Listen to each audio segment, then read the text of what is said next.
Lay Srls Isis EE Guru Bhakti Yoga Sri Swami Sivananda, published by the Divine Life Society P.O. Shivananda Nagar 249 192 Dist. Tari Garewal, Uttarangchal, Himalayas, India. Price 2004 Rs 50/1st edition, 1957 2nd edition, 2004, 1000 copies. Copyright The Divine Life Trust Society, published by Swami Jivanmutananda for the Divine Life Society, Shivananda Nagar, and printed by him at the Yoga Vedanta Forest Academy Press, P.O. Shivananda Nagar, Dist. Tari Garewal, Uttarangchal, Himalayas, India. Publishers note His Holiness Sri Swami Sivanandaji Maharaj did not write textbooks as such. The books he wrote were the outpourings of wisdom from his own direct realization of the truth. From his books you will derive not only the benefit of his wisdom and knowledge of both practical and esoteric matters pertaining to yoga, but also the power of his spiritual force. Sri Swami Sivanandaji had a unique style, simple, direct, and compelling. His books are not dull treatises on yoga and philosophy, rather his enthusiasm and eagerness to help all is evident in every page, lifting the reader to new heights of understanding. Sri Gurudev's great utterances about the need for a guru to lead the aspirant along the path to God realization, and of the devotion that the aspirant should have towards his guru, are scattered over a number of his works. That great disciple of Sri Gurudev, Sri Swami Satchidanandaji, private secretary to H. Sri Swami Sivanandaji Maharaj, felt the urge to compile Sri Swamiji's sayings on Guru and Guru Bhakti Yoga into a single volume. Guru Bhakti Yoga is the result. May Sri Gurudev's grace lead you to the highest realms of immortality, eternal bliss, and supreme peace. The Divine Life Society. Nyfi na Ematir. 1962 Dear Hoke. Wesalamo Vikruwal, Reverer Clone Pen HS Mind Ahead /frat Trite Fetal ISNL Laud Arn Wfua JP Turd CK Tai. In Mimuk Tulji Heats Enral Topek Fa MOV and The Oikamid for Ref ONL Loasepana SAIHE Glory of Guru Bhakti Yoga. Just as Kirtan Sadhana has been made the special Kali Yoga Sadhana for quick God vision, even so herein you have the new yoga, a yoga most eminently suitable for this age of doubt and skepticism, pride and egoism. It is Guru Bhakti Yoga. This yoga is marvelous. Its power is tremendous. Its efficacy is most unfailing. The true glory of Guru Bhakti is indescribable. It is the yoga par excellence for this age, which makes God appear here before you in flesh and blood and move with you in this very life. The hard rajasic ego is the arch enemy of the sadhaka. Guru Bhakti Yoga is the surest and best sadhana to destroy arrogance and to dissolve the vicious ego.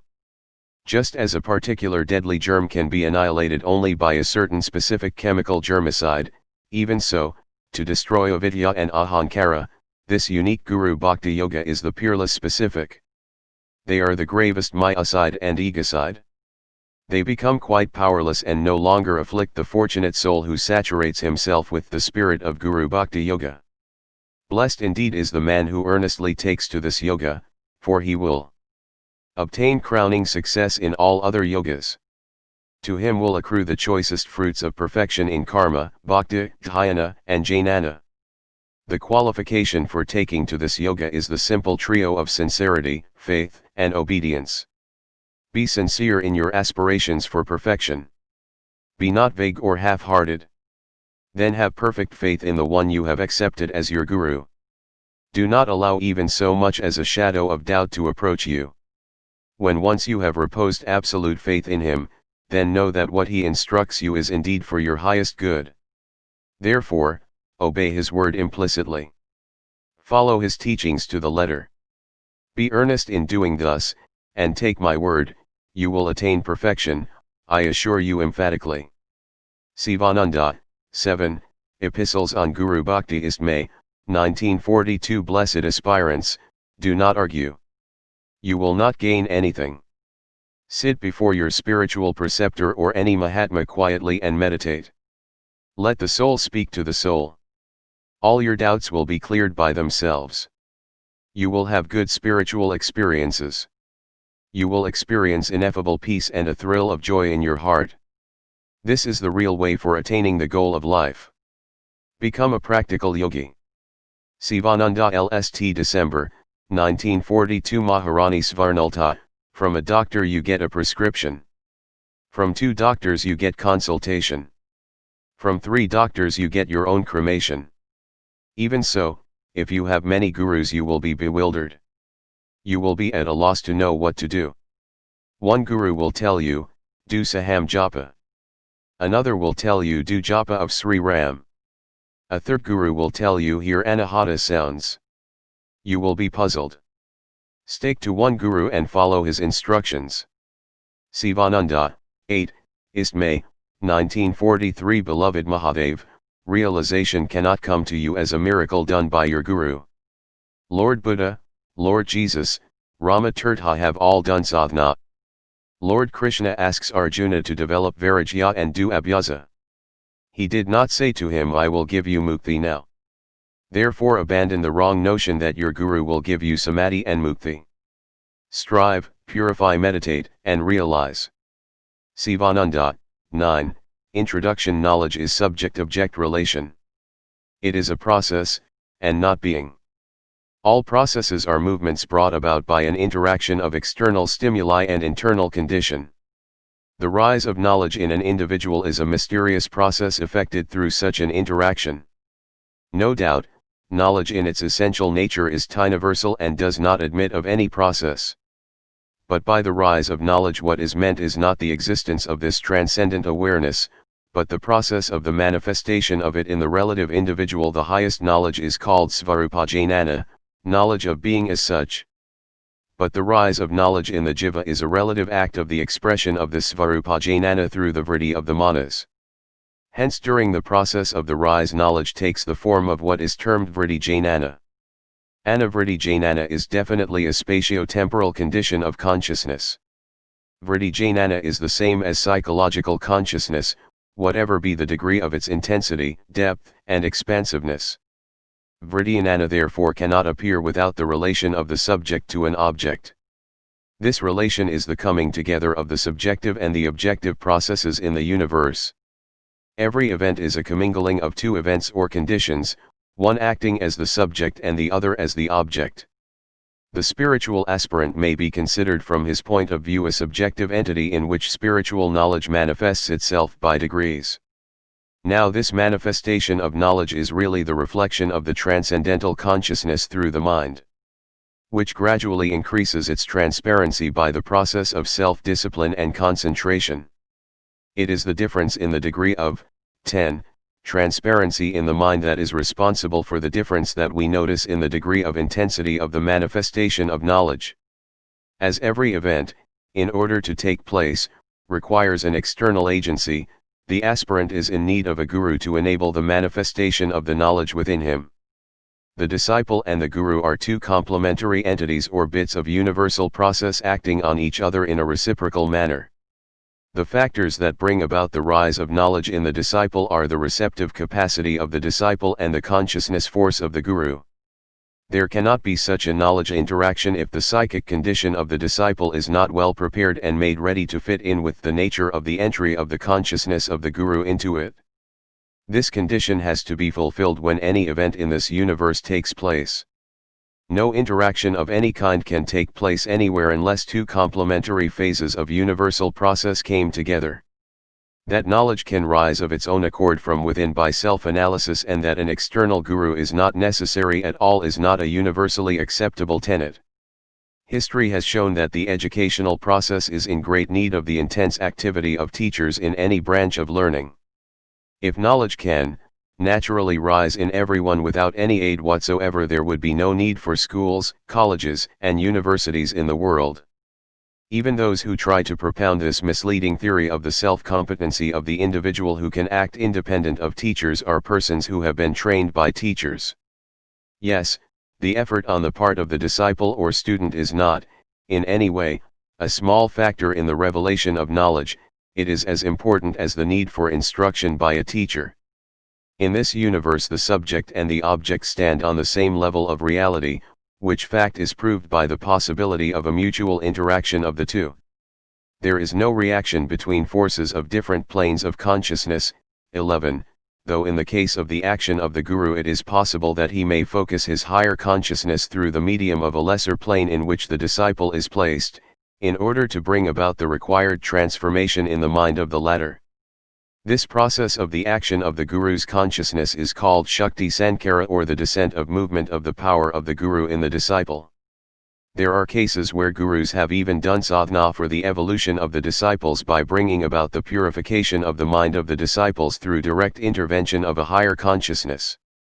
There are people who carp and say, we can find out good and evil, right and wrong, truth and falsehood, by consulting our conscience. There is no need for an external guru. It should be remembered that the conscience will not help a person in attaining to correct understanding unless he has reached the height of purity and desirelessness. The impure conscience cannot give right suggestion. The animal conscience cannot direct a person to spiritual knowledge. One's reason and intellectual convictions are tremendously influenced by one's subconscious and unconscious mind.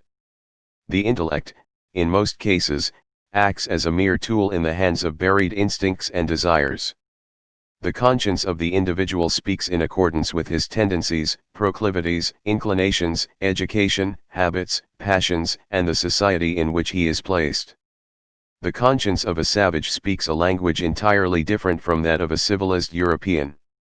The conscience of an African Negro speaks in a manner quite different from the one in which the conscience of an ethically developed yogi of India does. The sense of duty ingrained in a clerk, a car driver, a scavenger, a collector and a king is not the same. There are 10 different consciences in 10 different persons brought up in 10 different conditions. Virochana thought for himself, took guidance from his conscience. 12. Inquired for himself and came to the conclusion that body is the ultimate self. It should be remembered that the human consciousness is entangled in animal instincts, emotions, and gross desires. The tendency of the mind of man is to move in this direction of sense and ego, and not towards higher knowledge. A complete surrender of personality to the Guru who is endowed with the highest realization avoids such pitfalls on the path of sadhana and takes the aspirant safely to the light that shines beyond the darkness of samsara. Human reason and human conscience act in the manner in which they are trained, and as ordinarily they are accustomed to function in accordance with the laws of the appearance of the world and the objects of sense and of the cravings and the ambitions of the ego, they cannot be expected to take one spontaneously to the higher realms of spiritual knowledge. Those who teach the theory that a guru is not necessary and that each one should follow one's own reason and conscience forget the ostensible fact that they themselves take on themselves the role of the gurus to those whom they teach the doctrine. They begin to command respect, adoration, and worship as great teachers, though they teach that there is no need for a teacher. We know how the Buddha, for example, asked his disciples to think for themselves rationally and convince themselves for themselves in regard to the validity of the doctrine which he preached and not to accept anything by mere authority of his word. He did not propound the worship of any god, too. However, the result has been that he is being worshipped as a great guru and even a god. The teaching in regard to thinking for oneself and the denial of the need for a guru naturally implies the acceptance, on the part of the taught, of the person who teaches as a guru. It is found that the need for a guru cannot be overcome in any walk of life. It is the nature of human experience to get affected by a process of subject-object interaction. 13. There is a feeling among some people in the West that the dependence of the disciple on the guru is a psychological bondage which according to the theory of psychoanalysis has to be got over. In this connection it has to be noted however that the relation of the disciple to the guru is not the psychological dependence which psychoanalysis is familiar with but the surrender of personality to the care of a higher consciousness which includes and transcends the limited individualistic consciousness of the disciple. Further, the disciple's dependence on the guru takes the form of a personal relationship only in the beginning, but in the end it becomes a veritable surrender of the individual to the universal. The guru becomes a symbol of the eternal. The patient's dependence on the psychoanalyst is no doubt a relationship from which the patient has to break himself away, for this dependence is brought about temporarily for the sake of bringing about a relief of tension in the mind of the patient. When the task is done, the dependence is broken and overcome and the patient becomes free and independent as before. But neither in the beginning nor in the end the relationship of the disciple to the Guru takes the shape of an undesirable dependence. It is dependence on the universal through and through. The Guru is taken not as a body or even as a personality but as a representation of the highest spiritual reality.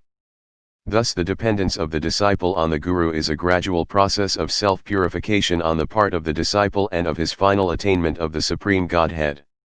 There are some who often cite the instance of Yajnavalkya's dissociation of himself from his Guru Vaishampayana as an indication even in ancient times of the possibility of one's leading an independent spiritual life unrelated to any Guru other than oneself. It is true that Yajnavalkya disconnected himself from Vaishampayana, but this was not because he was not loyal to his Guru but because, 14, the Guru was enraged at him and asked him to quit his ashrama after returning to him whatever knowledge he had imparted. This, of course, created in Yajnavalkya a distrust towards all human gurus, but he did not give up his search for a guru. Instead of feeling that there is no need for having a guru and that one can proceed for oneself independently along the spiritual path, he resorted to a superior guru, the sun god himself. There is no argument whatsoever in the behavior of Yajnavalkya which can establish or demonstrate the undesirability of dedicating oneself to a guru. And when Yajnavalkya acquired a fresh knowledge from the sun god, he was ready to impart it to the other disciples of his previous guru at the request of the latter, who is said to have been highly pleased later on at the tremendous strength and aspiration and courage which Yajnavalkya revealed in propitiating the sun god. The highest Guru is God himself, who reveals himself in manifold forms through nature. The universe in which we live is a great teacher of the lessons of life. Every event that occurs before our eyes presents itself before us as a deep lesson with deep significance in it, if only we would be alive to the manner in which nature works. The universe is the body of God, and it operates in a very mysterious way, embracing within its processes the whole gamut of experience, internal as well as external, subjective as well as objective. All that we sense, feel, or understand is meant to bring about in us the necessary transformation required in our evolution towards the Supreme Being. When the process of universal evolution is cut off from our individual consciousness, it goes by the name of mechanistic evolution, which seems to drag all individuals with it by force and over which no individual seems to have any control. But when this evolution becomes a part and parcel of one's consciousness and is assimilated into one's consciousness at once, 15, called the process of yoga. Yoga is really the cosmic evolution envisaged by the human consciousness in its own self and with which it has identified its own being. It may also be said to be a compression, as it were, of the whole scheme of a cosmic process in the human consciousness. When this is done, the surrender of the individual to the will of God or the law of the Supreme becomes so complete that all apparent conflict that is seen to exist between the operations of nature and the ambitions of man vanishes altogether, and human aspiration becomes inseparable from divine will and the processes of the universe. This is the highest concept of the Guru, to which every aspirant has to rise, ultimately. The acceptance of a personal guru is a preparation for and is one of the steps leading to the final absorption of the individual in the universal. There are various stages in the development of the concept of the guru and in the manner in which one surrenders oneself to the guru.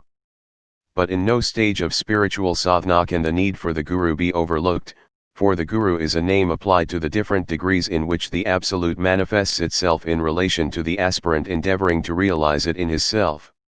Guru Jita salutations, adorations, prostrations to Guru. Guru is Brahma, Guru is Shiva, Guru is Vishnu, Guru is Father, Guru is Mother, Guru is real friend. Serve him with all bhava, wet with Bhakti. He will teach you Brahma Vidya, show the divine path. Service of Guru is a great purifier. 17, Wisdom Nectar 1. Remember God at all times. 2. Endure who am one, and realize the self.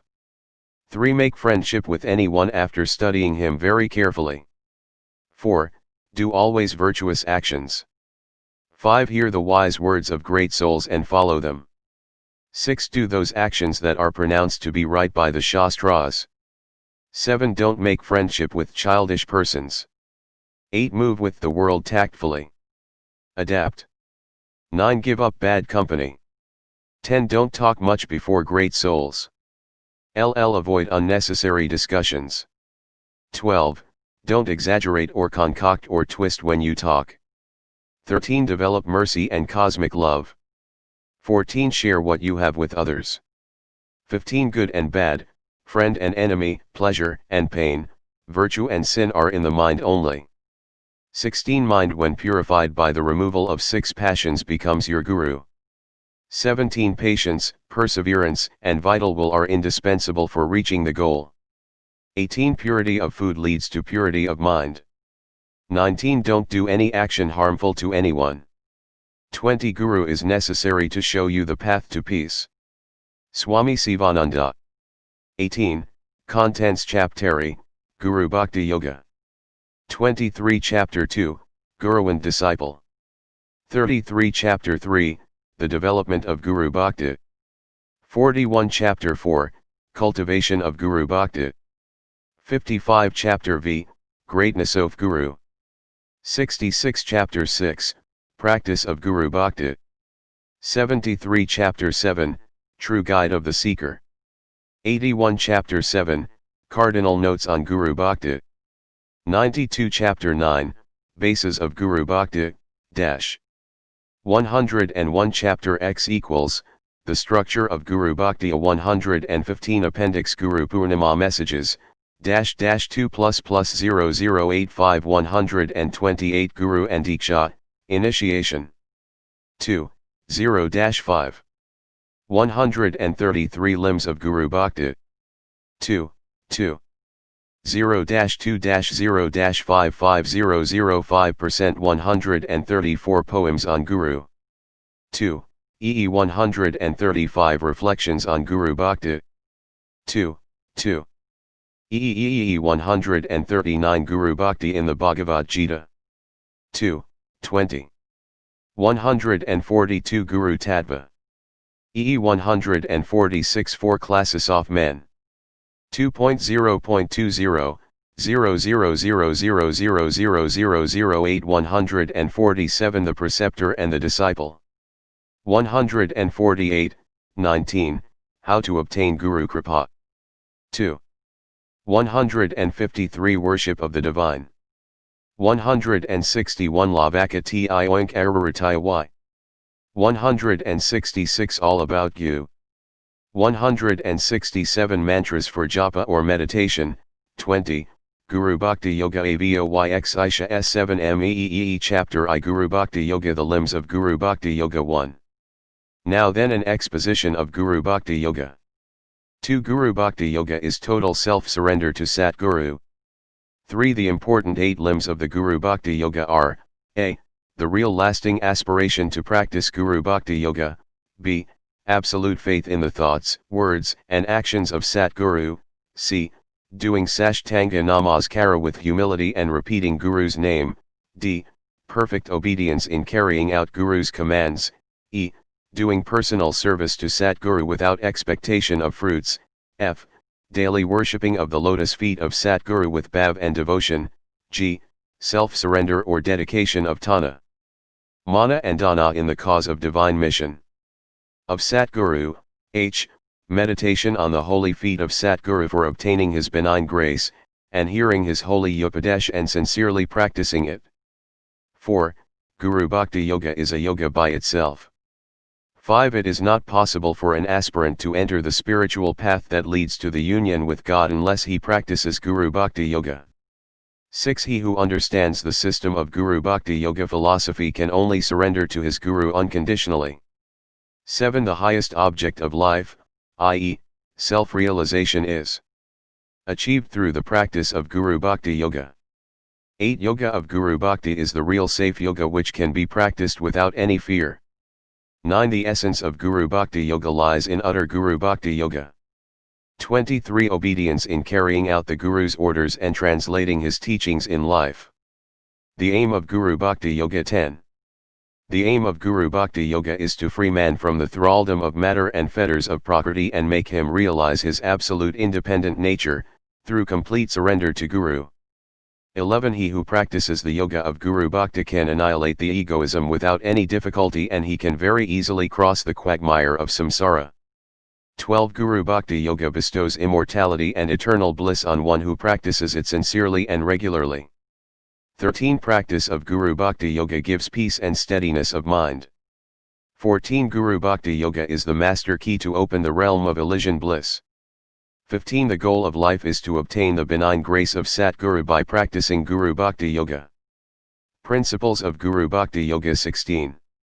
With humility approach the adorable feet of Satguru. Do prostrations to the life-saving feet of Satguru. Take shelter under the lotus feet of Satguru. Worship the sacred feet of Satguru. Meditate on the holy feet of Satguru. Offer the valuable gifts on the sanctifying feet of Satguru.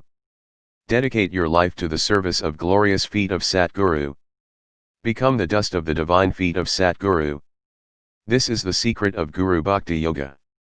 17. Self-surrender to the sacred feet of Satguru is the very foundation of Guru Bhakti Yoga. 18. All that is wanted of you is sincere and earnest effort in the path of Guru Bhakti Yoga. 24. Guru Bhakti Yoga. 19. Devotion to Guru is the greatest factor in the practice of Guru Bhakti Yoga. 20. Faith in the Guru is the first rung in the ladder of Guru Bhakti Yoga. 21. The cream of the Guru Bhakti Yoga is absolute, blind, faith in the thoughts, words, and actions of the Brahmanishtha Guru who is well versed in the sacred scriptures. Guru Bhakti Yoga as a science. 22. The highest and the easiest yoga to practice in this age is Yoga of Guru Bhakti. 23. The greatest point in the philosophy of Guru Bhakti Yoga is to identify the Guru with the Absolute. 24. The practical aspects of philosophy of Guru Bhakti Yoga is to realize the oneness of Guru with his Ishta Devata. 25. Guru Bhakti Yoga is not a system which can be taught by lectures or correspondence courses. The student should live under a preceptor for many years and lead a rigorous life of austerity, discipline, celibacy, and practice of deep meditation. 26. Guru Bhakti Yoga is the science of all sciences. Fruits of Guru Bhakti Yoga. 27. Guru Bhakti Yoga confers immortality, eternal bliss, freedom, perfection, perennial joy, and everlasting peace. 28. The practice of Guru Bhakti Yoga induces non-attachment and dispassion for worldly objects and bestows Kaivalya moksha. 29. The practice of Guru Bhakti Yoga will help the disciple to control the emotions and passions and will give him power to resist temptations and to remove the disturbing elements from the mind and make him fit to Guru Bhakti Yoga. 25. Receive Guru's grace which takes him to the other shore of darkness. 30. Practice of Guru Bhakti Yoga bestows immortality, supreme peace, and perennial joy. 31. The practice of Guru Bhakti Yoga will enable you to get rid of fear, ignorance, pessimism, confusion of mind, disease, despair, worry, etc. Sadhana of Guru Bhakti Yoga. 32. Guru Bhakti Yoga is the transformation of the ego sense which consists in transmutation of individual feeling, willing, understanding, determining into infinite consciousness. 33. The sadhanas laid down in the Guru Bhakti Yoga are very simple and sure ways to take to the other shore of fearlessness. 34. Guru Bhakti Yoga is a method of strict discipline achieved through the grace of Guru.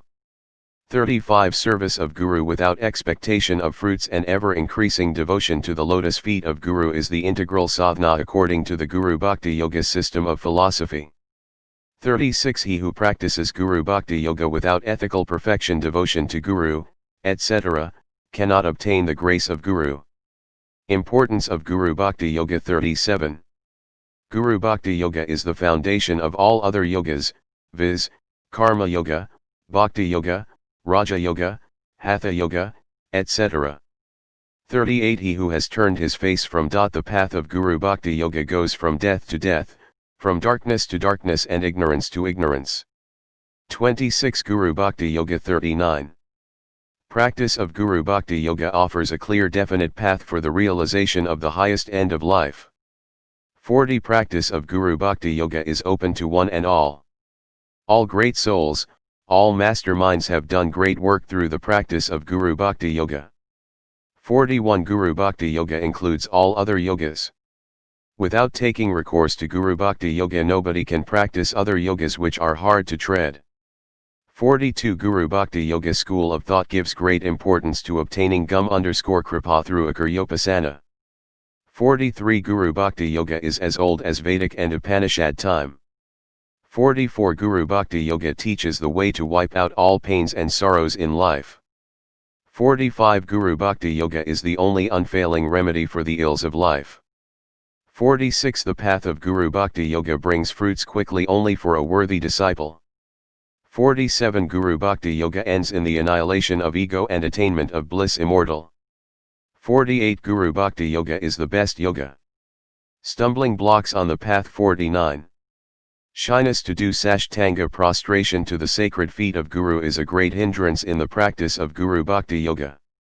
50 Self-sufficiency, self-justification, vanity, self-conceit, self-assertion, procrastination, obstinacy, fault-finding, evil company, dishonesty, arrogance, lust, anger, greed, and egoism are the great stumbling blocks on the path of Guru Bhakti Yoga. Guru Bhakti Yoga 2751. Annihilate the fluctuating potency of the mind through ceaseless practice of Guru Bhakti Yoga. 52 When the dissipated rays of the mind are collected by the practice of Guru Bhakti Yoga, you can work wonders. 53 Guru Bhakti Yoga cult greatly stresses upon the service of Guru for attaining the purity of heart, to meditate and realize. 54 A true aspirant rejoices to the practice of Guru Bhakti Yoga. 55 First understand the philosophy of Guru Bhakti Yoga, then put it into practice. You will succeed. 56 A very effective way of rooting out all evil qualities is to put into practice sincerely the yoga of Guru Bhakti. Fundamentals of Guru Bhakti Yoga. 57 Absolute faith in the preceptor is the root of Guru Bhakti Yoga tree. 58 Ever increasing devotion, humility, obedience, etc., are the branches of the tree. Service is the flower. Self-surrender to him is the immortal fruit. 59 You are bound to succeed in the practice of Guru Bhakti Yoga if you have a firm faith and devotion to the life-saving feet of Satguru. 60 True and sincere surrender unto the Guru is the essence of Guru Bhakti Yoga. 61 Practice of Guru Bhakti Yoga means an intense pure love for Guru. 62 No progress in the yoga of Guru Bhakti is possible without honesty. 63 Live in a quiet place with higher spiritual vibrations under a Guru who is a great yogi or adept. Then practice 28 Guru Bhakti Yoga under him, the yoga of Guru Bhakti. Only then you can attain success in the Guru Bhakti Yoga. 64 The ringing note of the Guru Bhakti Yoga is unconditioned self-surrender to the lotus feet of Brahmanistha Guru. Cardinal notes in Guru Bhakti Yoga. 65 According to the Guru Bhakti Yoga school of thought, Guru and God are one, hence total self-surrender to Guru is very essential. 66 Self-surrender to Guru is indeed the highest rung in the ladder of Guru Bhakti Yoga. 67 Service of Guru is a sine qua non in the practice of Guru Bhakti Yoga. 68 Grace of Guru is the end or goal of Guru Bhakti Yoga. 69 Pig-headed student cannot have any definite progress in the practice of Guru Bhakti Yoga. 70 Evil company is an enemy of a disciple who wants to practice Guru Bhakti Yoga. 71 Give up sensual life if you want to practice the yoga of Guru Bhakti. Pathway to immortal bliss. 72 Everyone who longs to transcend misery and obtain joy and happiness in life should sincerely practice Guru Bhakti Yoga. 73 True lasting happiness can be had by taking recourse to Guru Seva Yoga, but not in external perishable objects. 74 Is there no escape from the unceasing cycle of births and deaths, pleasure and pain, joy and misery? Listen, O disciple, there is one sure way: turn away your mind from the sensual objects which are perishable and take recourse to Guru Seva Yoga, which takes you beyond dualities. Guru Bhakti Yoga. 2975 Real life begins when a man takes recourse to yoga of Guru Bhakti, which bestows on the practitioner the everlasting happiness here and hereafter. 76 Practice of Guru Bhakti Yoga gives you immeasurable and immense joy. 77 Guru Bhakti Yoga bestows on the practitioner longevity and bliss eternal. 78 The mind is at the root of samsara or world process. The mind is the cause for bondage and freedom, pleasure and pain. This mind can be controlled only by practice of Guru Bhakti Yoga. 79 Guru Bhakti Yoga confers immortality, eternal bliss, freedom, perfection, perennial joy, and everlasting peace. Greatness of Guru Bhakti Yoga. 80. The avenue to the supreme peace begins from the practice of Guru Bhakti Yoga. 81 Whatever may be acquired by asceticism, by renunciation, by other yogas, by charity and auspicious acts, etc., all these are speedily acquired by practicing Guru Bhakti Yoga. 82 Guru Bhakti Yoga is an exact science that teaches the method of overcoming the lower nature and attaining the supreme bliss. 83 Some people think that Guru Seva Yoga is inferior type of yoga. They have thoroughly misunderstood the secret of spirituality. 84 Guru Bhakti Yoga, Guru Seva Yoga, Guru Sharana Yoga, etc., are synonymous terms. They are one and the same. 85 Guru Bhakti Yoga is the king among all yogas. 86. Guru Bhakti Yoga is the easiest, surest, quickest, cheapest, safest way for God consciousness. May you all 30 Guru Bhakti Yoga attain God consciousness in this very birth through the practice of Guru Bhakti Yoga. Instructions to the student. 87. Take recourse to Guru Bhakti Yoga and regain your lost divinity. 88 Practice Guru Bhakti Yoga and go beyond all that causes duality and sorrow. 89 The practice of Guru Bhakti Yoga bestows on the disciple supreme peace, joy and immortality. 90 It is very easy to tame a wild tiger, lion, or elephant. It is very easy to walk over the fire or water. But it is very difficult to surrender to the lotus feet of Satguru unless a person has real aspiration to practice Guru Bhakti Yoga. 91 Guru Bhakti Yoga is control of mind and its modifications through the service of Guru. 92 Perfect unconditioned self-surrender to Guru is the sure way to attain Guru Bhakti. 93 The foundation of Guru Bhakti Yoga is based on absolute faith in Guru. 94 If you really want God, turn away from worldly enjoyments and take recourse to practice of Yoga of Guru Bhakti. 95 Continue the practice of Guru Bhakti Yoga without any interruption. 96 Practice of Guru Bhakti Yoga alone can make one fearless and ever happy in all walks of life. 97 Seek the immortal blissful Atman within through the practice of Guru Bhakti Yoga. 98 Make the Yoga of Guru Bhakti the only purpose, aim, and real interest in life. You will reach supreme happiness. 99 Guru Bhakti Yoga is an auxiliary to knowledge or jnana. Guru Bhakti Yoga 31 100. The chief aim of Guru Bhakti Yoga is to control the unruly senses and the wandering mind. 101 Guru Bhakti Yoga is one of the ancient systems of Hindu culture which lead man to eternal happiness and blissful union with God. 102 Yoga of Guru Bhakti is a system of spiritual and mental self-development. 103 Guru Bhakti Yoga seeks to release man from the clutches of matter and restore him to his original state of divine glory and immortal bliss. 104.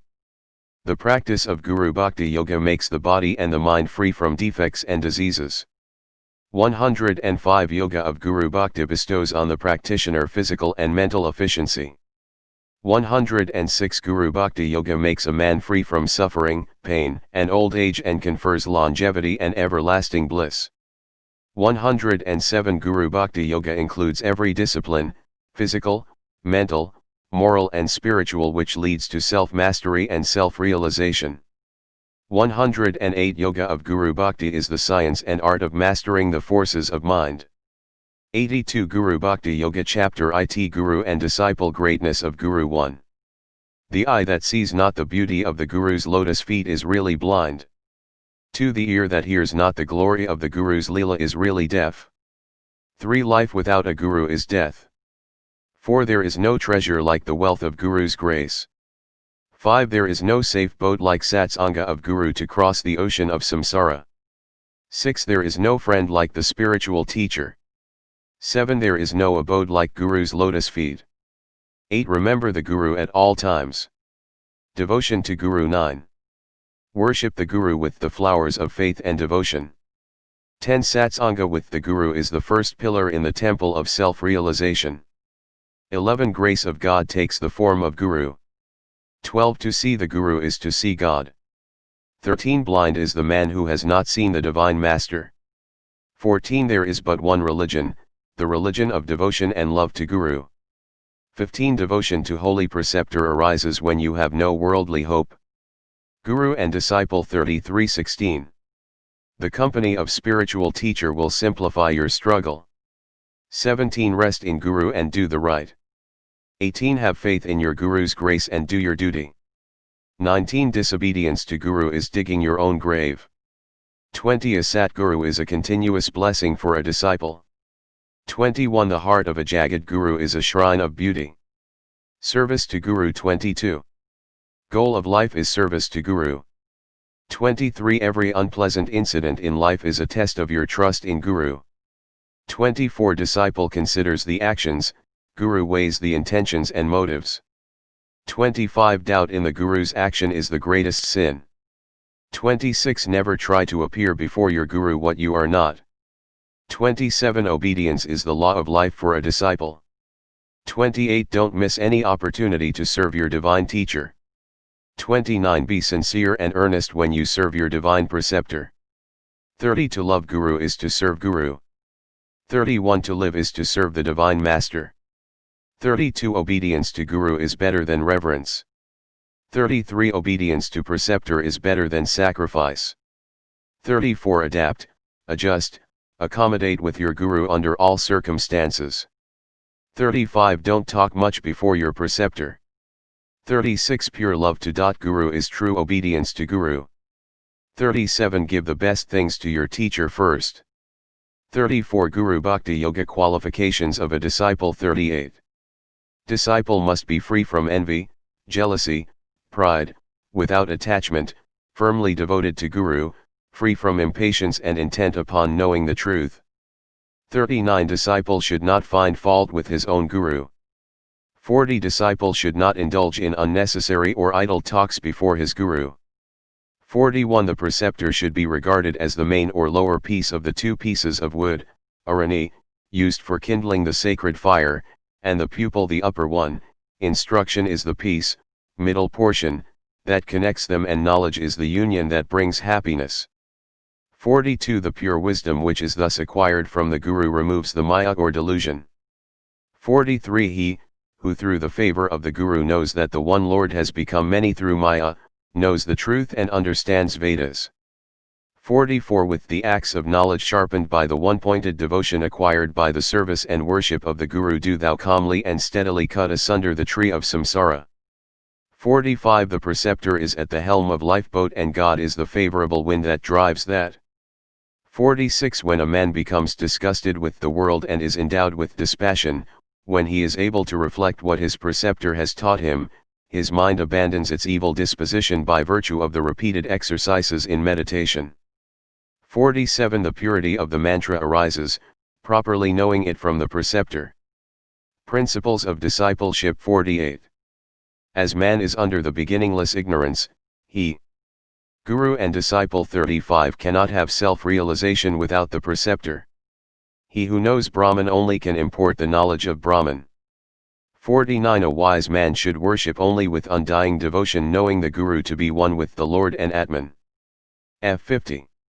Disciple should have sincere devotion to his Guru and to the Lord. 51. The disciple should serve his Guru obediently, attentively, and sincerely, and learn the Bhagavata Dharma or duties of the devotees of a Lord from him. 52 Disciple should serve the Guru as his God, which is a sure way of pleasing the Lord of universe and becoming fit for his grace. 53 Disciple should practice non-attachment and keep company with his divine master. 54 Disciple should first obtain the grace of his preceptor and follow the path pointed out by him. 55 A disciple should dwell in the house of the preceptor with control over the senses and study the scriptures. 56 The disciple should eat the food, rich or poor, good or bad, more or little, which comes from the Guru's holy hand. Meditation on Guru 57. Meditation of the Guru's lotus feet is the only way for attaining immortality and eternal bliss. 58. Those who do not concentrate on the lotus feet of Guru are slayers of Atman. They are in fact living corpses and miserable wretches. They are very poor people. 59. The wise cut asunder the knot of egoism by that sharp sword of constant meditation on the lotus feet of Guru. 36. Guru Bhakti Yoga 60. Meditation on the lotus feet of Guru is the master key for opening the realms of eternal bliss. 61. Meditation on Guru is the only real royal road to the ultimate reality. I-62. Meditation on Guru kills all pains, sorrows and sufferings. I-63. Meditation on Guru destroys all cause of sorrow and grief. 64. Meditation on Guru gives vision of your Ishta Devata. 65. Meditation on Guru is a balloon that helps the disciple to soar high into the realm of eternal bliss, everlasting peace, and perennial joy. 66. Meditation on Guru is the royal road to attain Godhead. 67. Meditation on Guru is the Grand Trunk Road which takes the disciple direct to the destination of divine consciousness. 68. Meditation on Guru is the mystic ladder which takes the disciple from earth to heaven. 69. Without meditation on the lotus feet of Guru there is no spiritual progress of a disciple. 70. Regular meditation on preceptor opens the avenues of intuitional knowledge, makes the mind calm and steady and awakens the inner consciousness. Conquest of happiness. 71. All doubts are cleared by themselves when the disciple meditates on the lotus feet of his Guru. 72. Nothing can disturb the disciple's mind when he is under the protection of his Guru. 73. If you withdraw the mind and objects and fix it on Guru and disciple. 37. The lotus feet of your preceptor through constant meditation, all pains will come to an end. 74. Meditation on Guru is the only way which can destroy all human miseries. There is no other way. 75. The disciple who cannot fix his mind on the lotus feet of his Guru, cannot have the knowledge of the self. 76. He who does not practice any meditation on Guru, cannot possess peace of mind. 77. If you want to get rid of the troubles and afflictions of the samsara you must practice meditation on the lotus feet of your Guru.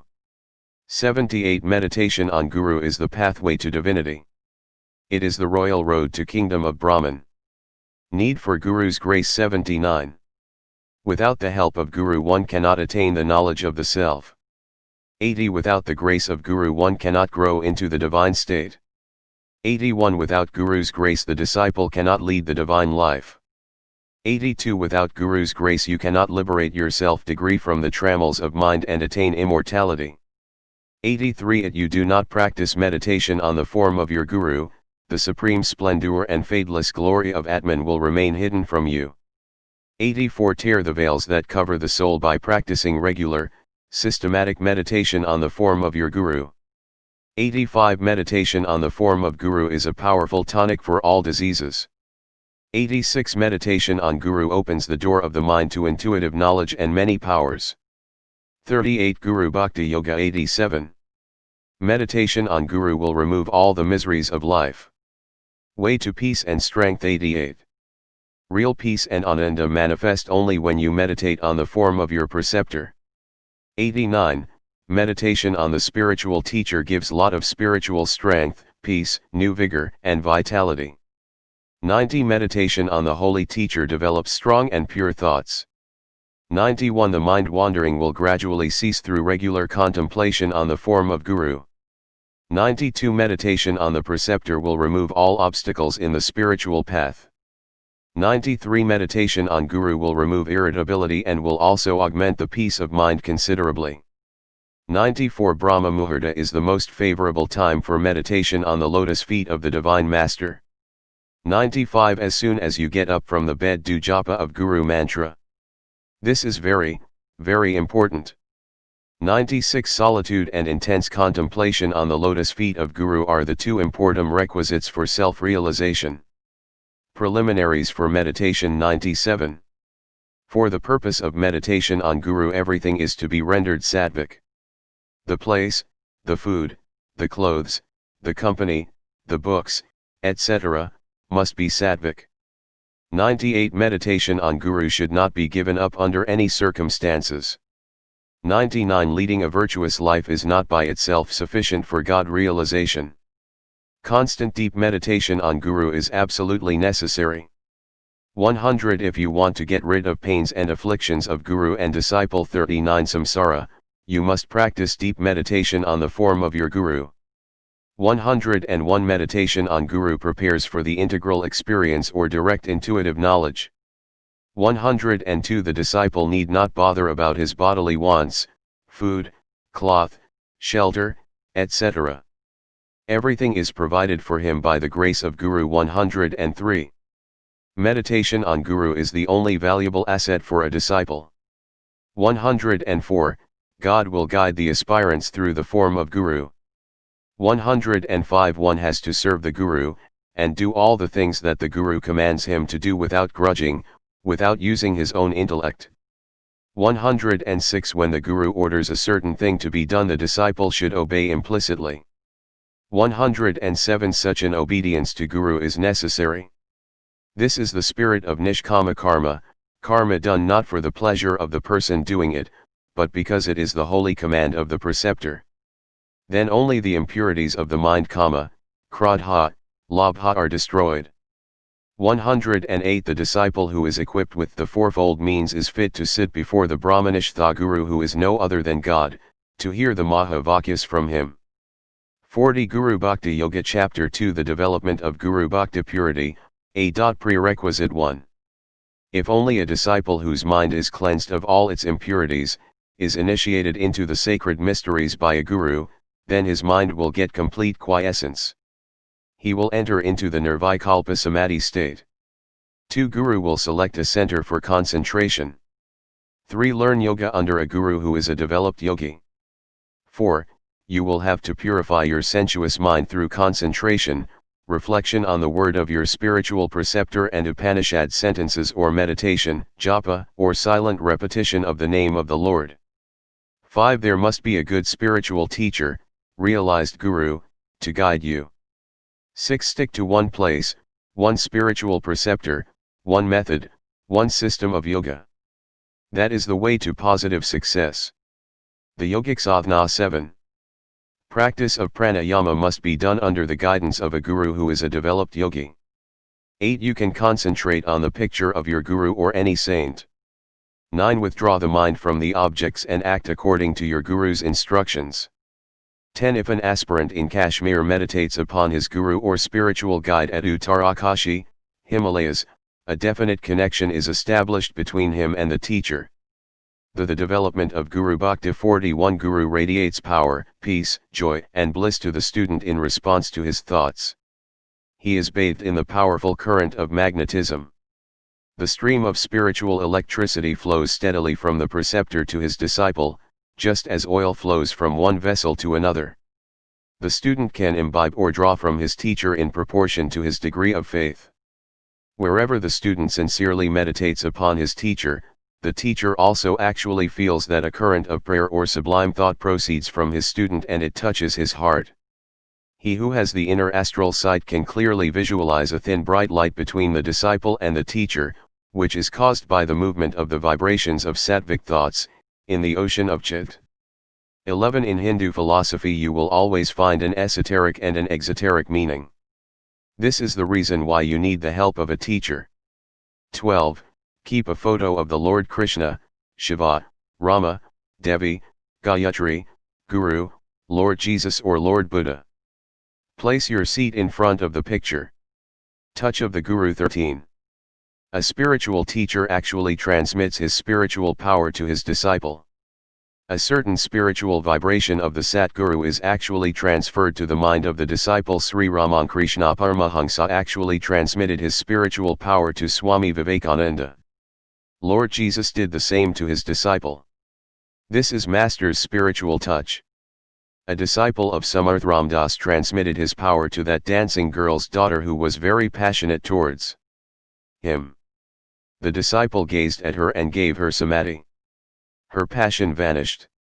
She became very religious and spiritual. Mukand Bhai, a Maharashtra saint, put the Badshah in samadhi. 14. Repeat some divine stotras or hymns or guru stotras. 42. Guru Bhakti Yoga or chant Om 12 times, or do kirtan for 5 minutes, before you start your japa and meditation. 15. Sit on the asana in front of the deity. Sing devotional hymns or repeat guru stotras. 16. The wandering habit of the mind must be controlled, by making it stick to one place, one method of sadhana, one guru, and one form of yoga. 17. In Yoga Vasishtha Sri Vasishtha says, O Rama, give 1/4 of mind for meditation in the beginning, 1/4 for recreation, 1/4 for study, and 1/4 for the service of Guru. 18. Nobody can give moksha. You will have to tread the spiritual path step by step. Books and Guru can show you the path and guide you. 19. Lord has given you all sorts of comforts, good health, and a Guru to guide you. What more do you want? Grow. Evolve. Realize the truth and proclaim it everywhere. 20. Guru and Sastras can show you the path and remove your doubts. Anubhava of apariksha kind, direct, intuitive knowledge, is left for your own experience. A hungry man will have to eat for himself. He who has a severe itching will have to scratch for himself. Methods of mind control. 21. Never wrestle with the mind. Don't use any violent efforts in concentration. Relax all the muscles and the nerves. Relax the brain. Gently think of your Ishtam. Slowly repeat your Guru mantra with bhav and meaning. Still the bubbling mind. Silence the thoughts. 22. If the mind is divested of all the sankalpas of I, then through meditation of Atman after being initiated by a Guru, and having known the real significance of the Vedas, the development of Guru Bhakti. 43. The mind can be turned back from various pains and made to rest on the subjective blissful Atman. 23. Don't shake the body. Keep it as firm as a rock. Breathe slowly. Don't scratch the body every now and then. Have the right mental attitude as taught by your Guru. 24. Be under the direct guidance and in close contact with your Guru for some years. You will have steady and continuous progress. 25. A wavering mind jumps from one sadhana to another sadhana, from one Guru to another Guru, from Bhakti Yoga to Vedanta, from Rishikesh to Brindavan. This is extremely deleterious for sadhana. Stick to one Guru and one place. 26. You will have to find out yourself the kind of meditation that is suitable for you. If you are not able to do this, you will have to consult a teacher or preceptor who has attained self-realization. He will be able to know the nature of your mind and the correct method of meditation for you. 27. Company of spiritual teacher and good environments play a tremendous part in the elevation of the mind. In the absence of positive good company, have negative good company of books written by realized persons, e.g. Sri Sankaracharya's works, Yoga Vasishtha and Sri Dattatreya's Avadhuta Gita, etc. 28. Saguna meditation is meditation on a form. Select any murti you like best, either Shiva, Vishnu, Rama, or Krishna according to your inclination or taste, or follow the directions of your Guru. He will select for you the Ishta Devata or tutelary deity. Progress on the path. 29.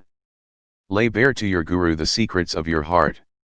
The more you do so, the greater the sympathy, which means in 44 Guru Bhakti Yoga accession of strength to you in the struggle against sin and temptation.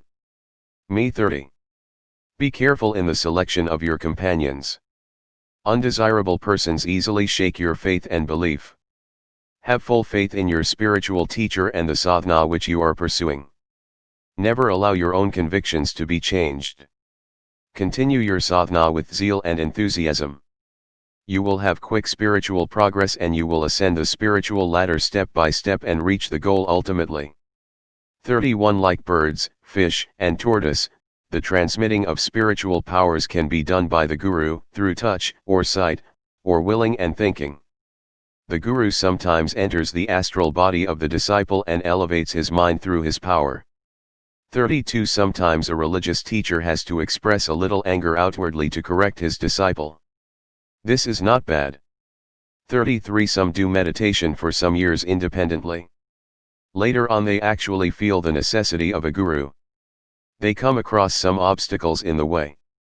They do not know how to obviate these impediments or stumbling blocks. Then they begin to search for a master. A stranger in a big city finds it difficult to go back to his residence in a small avenue even in broad daylight, even though he has walked half a dozen times. When difficulty arises even in the case of finding out the way in streets and roads, what to speak of the difficulties in the razor path of spirituality when one walks alone with closed eyes? The transformation 34. The lower nature of mind must be thoroughly regenerated. The aspirant says to his preceptor, I want to practice yoga. I want to enter into nirvikalpa samadhi. I want to sit at your feet. I have surrendered myself to you. The development of Guru Bhakti 45. But he does not want to change his lower nature and habits, old character, behavior, and conduct. 35. This change of the lower nature is not easy. The force of habit is ever strong and inveterate. It demands great strength of will. The aspirant often feels helpless against the force of old habits. He will have to develop his sattva and will to a considerable degree by regular japa, kirtan, meditation, untiring selfless service, satsanga. He must introspect and find out his own defects and weaknesses. He must live under the guidance of his guru. The guru finds out his defects and points out suitable ways to eradicate them. 36. You must equip yourself with the four means of salvation and then approach a Brahmasratri, Brahmanish the Guru. You must clear your doubts. You should tread the spiritual path through the aid of the spiritual illumination imparted by your Guru. You should live with him till you are molded properly. Personal contact with the realized soul is highly elevating. If you are sincere and earnest, if you have burning desire for liberation, if you strictly follow the instructions of your preceptor, if you do constant and intense meditation, then there is no doubt that the highest goal can be reached within 6 months. Take my word for it. It will really happen. 37. The world is full of temptations. Therefore neophytes should guard themselves very carefully. They should sit at the lotus feet of their gurus till they are completely molded, till they get established in deep meditation. Happy-go-lucky aspirants who are independent from the beginning, who do not pay attention to the words of their preceptors are hopeless specimens. They lead an aimless life and are drifted here and there like the plank in a river. 38. The aspirant who is endowed with the four means of 46 Guru Bhakti Yoga salvation, hears the sritis and the significance of Tattvam-aci Mahavakya at the feet of Guru, and then reflects deeply on what he has heard. 39. Fix the mind on the form of Lord Hari or Lord Shiva or Lord Krishna or your Guru or any saint like Lord Buddha or Lord Jesus. Again and again try to call this mental image of the picture. All thoughts will die. This is another method, the method of bhaktas. The merciful loving Guru always addresses his disciples Hey Samya. Spiritual attitude to Guru 40. O revered teacher, the dispeller of my avidya, my adorations unto thee. Through thy grace, I am enjoying the eternal bliss of Brahman. I am absolutely fearless. Now all my doubts and delusions have vanished. 41. The disciple relates his own inner experiences to his Guru in this mantra. The disciple prostrate at the lotus feet of his Guru showered on him the choicest flowers and eulogized him, O venerable, holy master! I have realized myself. I have attained supreme bliss through thy grace. I have liberated myself from the will of births and deaths through the Brahmanishtha. I am enjoying the unalloyed bliss of Nirvikalpa Samadhi. I shall roam freely in any part of the world. I have equal vision over all. I have abandoned the lower mind. I have destroyed all sankalpas, likes and dislikes. I enjoy now unruffled peace. I am not able to describe my exalted state. O worshipful Acharya! I am dumbfounded. Again and again I prostrate before thee. You have helped me in crossing this formidable ocean of samsara. 42. Up to this time I had full belief in my body only. I took countless births in various yonis. I do not know what virtuous actions led me to the attainment of the supreme fearless state. This is a rare fortune indeed. This is a great the development of Guru Bhakti 47 Adrishta. I dance now in joy. I have obtained now dukkha sarvakamaptai, kritakrityatva and praptaprapyatva, all pains have vanished, all my desires are gratified, I have fulfilled all actions, I have obtained all objects of desire. 43. Thou art my real father and mother. How can I describe my present state to another man? I see everywhere endless ocean of bliss and knowledge. Thanks to the Mahavakya Tattvam which opened my real eye of intuition. Thanks to the Upanishads, Vedanta Sutras, and Vedantic Sastras. Prostrations unto Sri Vyasa, Sri Sankara, and the Brahmavidya Gurus and the seers and rishis of the Upanishads and Lord Shiva and Lord Narayana who have assumed the form of Brahmanish the Guru and the forms of the Mahavakyas of the Upanishads. Even if a drop of the Karanamrita of the Guru is sprinkled over the head of a worldly man, all his miseries will come to an end. If one Brahmanishtha is clothed and fed, the whole world is clothed and fed, because he is the all. He is the all in all. Om. 44 O merciful Master! I bow to thee. I have fallen into the dreadful ocean of births and deaths. I am afflicted with the three kinds of tapas. Save me. O Lord! Teach me, how I should cross this ocean of samsara. 45 Fear not, my child. In reality there is no death for thee. There is a means for crossing this ocean of relative existence and attaining immortality or the supreme bliss. Shall teach thee now Brahmavidya. Hear with rapt attention. 46 Salutations unto thee, O Venerable Guru. Thou hast saved me from the will of births and deaths. Through thy grace I have attained immortality and eternal bliss. All my doubts, delusion, and ignorance have vanished. Crores of prostrations unto thee, O merciful Lord. 48 Guru Bhakti Yoga The obstinate disciple. 47. The obstinate disciple clings to his old habits. He will not surrender to the Lord or personal Guru. 48 If the disciple really desires to improve himself, he must be frank with himself and straightforward to his Guru. 49 He who is disobedient, who breaks the discipline, who is not straightforward to his Guru, who cannot open his heart to his preceptor or spiritual guide, cannot be benefited by the help of Guru. He remains stuck in his own self-created mire or mud and cannot progress in the divine path. What a great pity! His lot is highly lamentable indeed. 50 The disciple must make total, unreserved, ungrudging self-surrender to the Lord or Guru. 51 All that the teacher can do is to tell his disciple the method of knowing the truth or the path that leads to the unfoldment of intuitional faculty. The need for Guru. 52 A Guru is necessary for every aspirant in the spiritual path.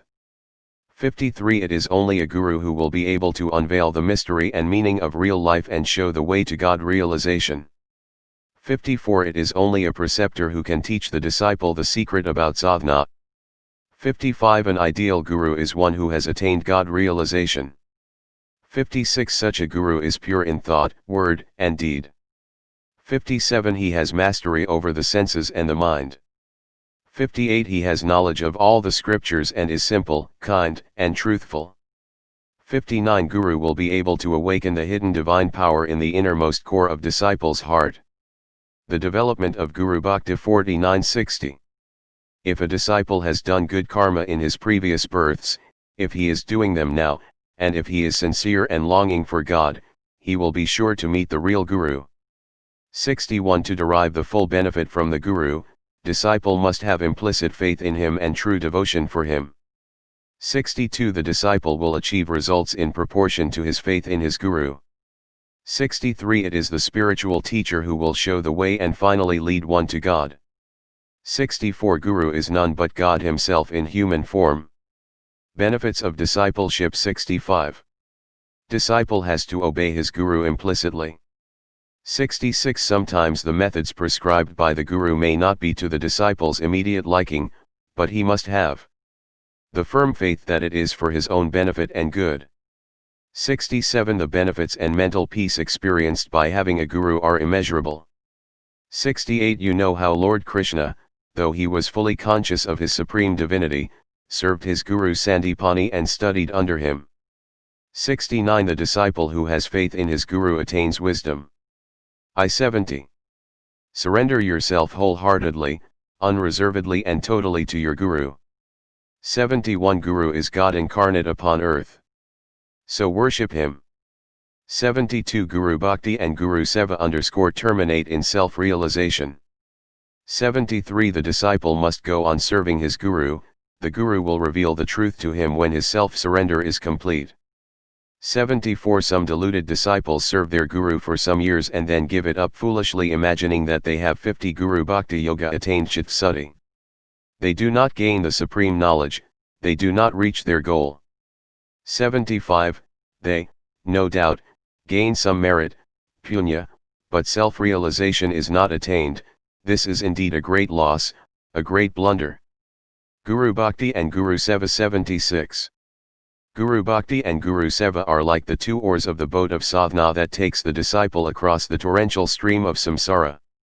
77 One who has surrendered himself to his guru, one who serves the gum wholeheartedly, one who has marvelous Guru Bhakti, knows no grief, no sorrow, no fear, no pain, no misery, no ignorance, and he instantly attains God realization. 78 Guru and God are one. So adore him. 79 One of the greatest souls that ever blessed this universe with his presence is the radiant Sankaracharya who is Adi Guru and Jagat Guru. 80 If the disciple gets the shelter of the lotus feet of a guru, one who has known what has to be known, one who has attained what has to be attained and who is in a position to show the way, he must think that he is really thrice blessed. 81 To get rid of selfishness is most difficult.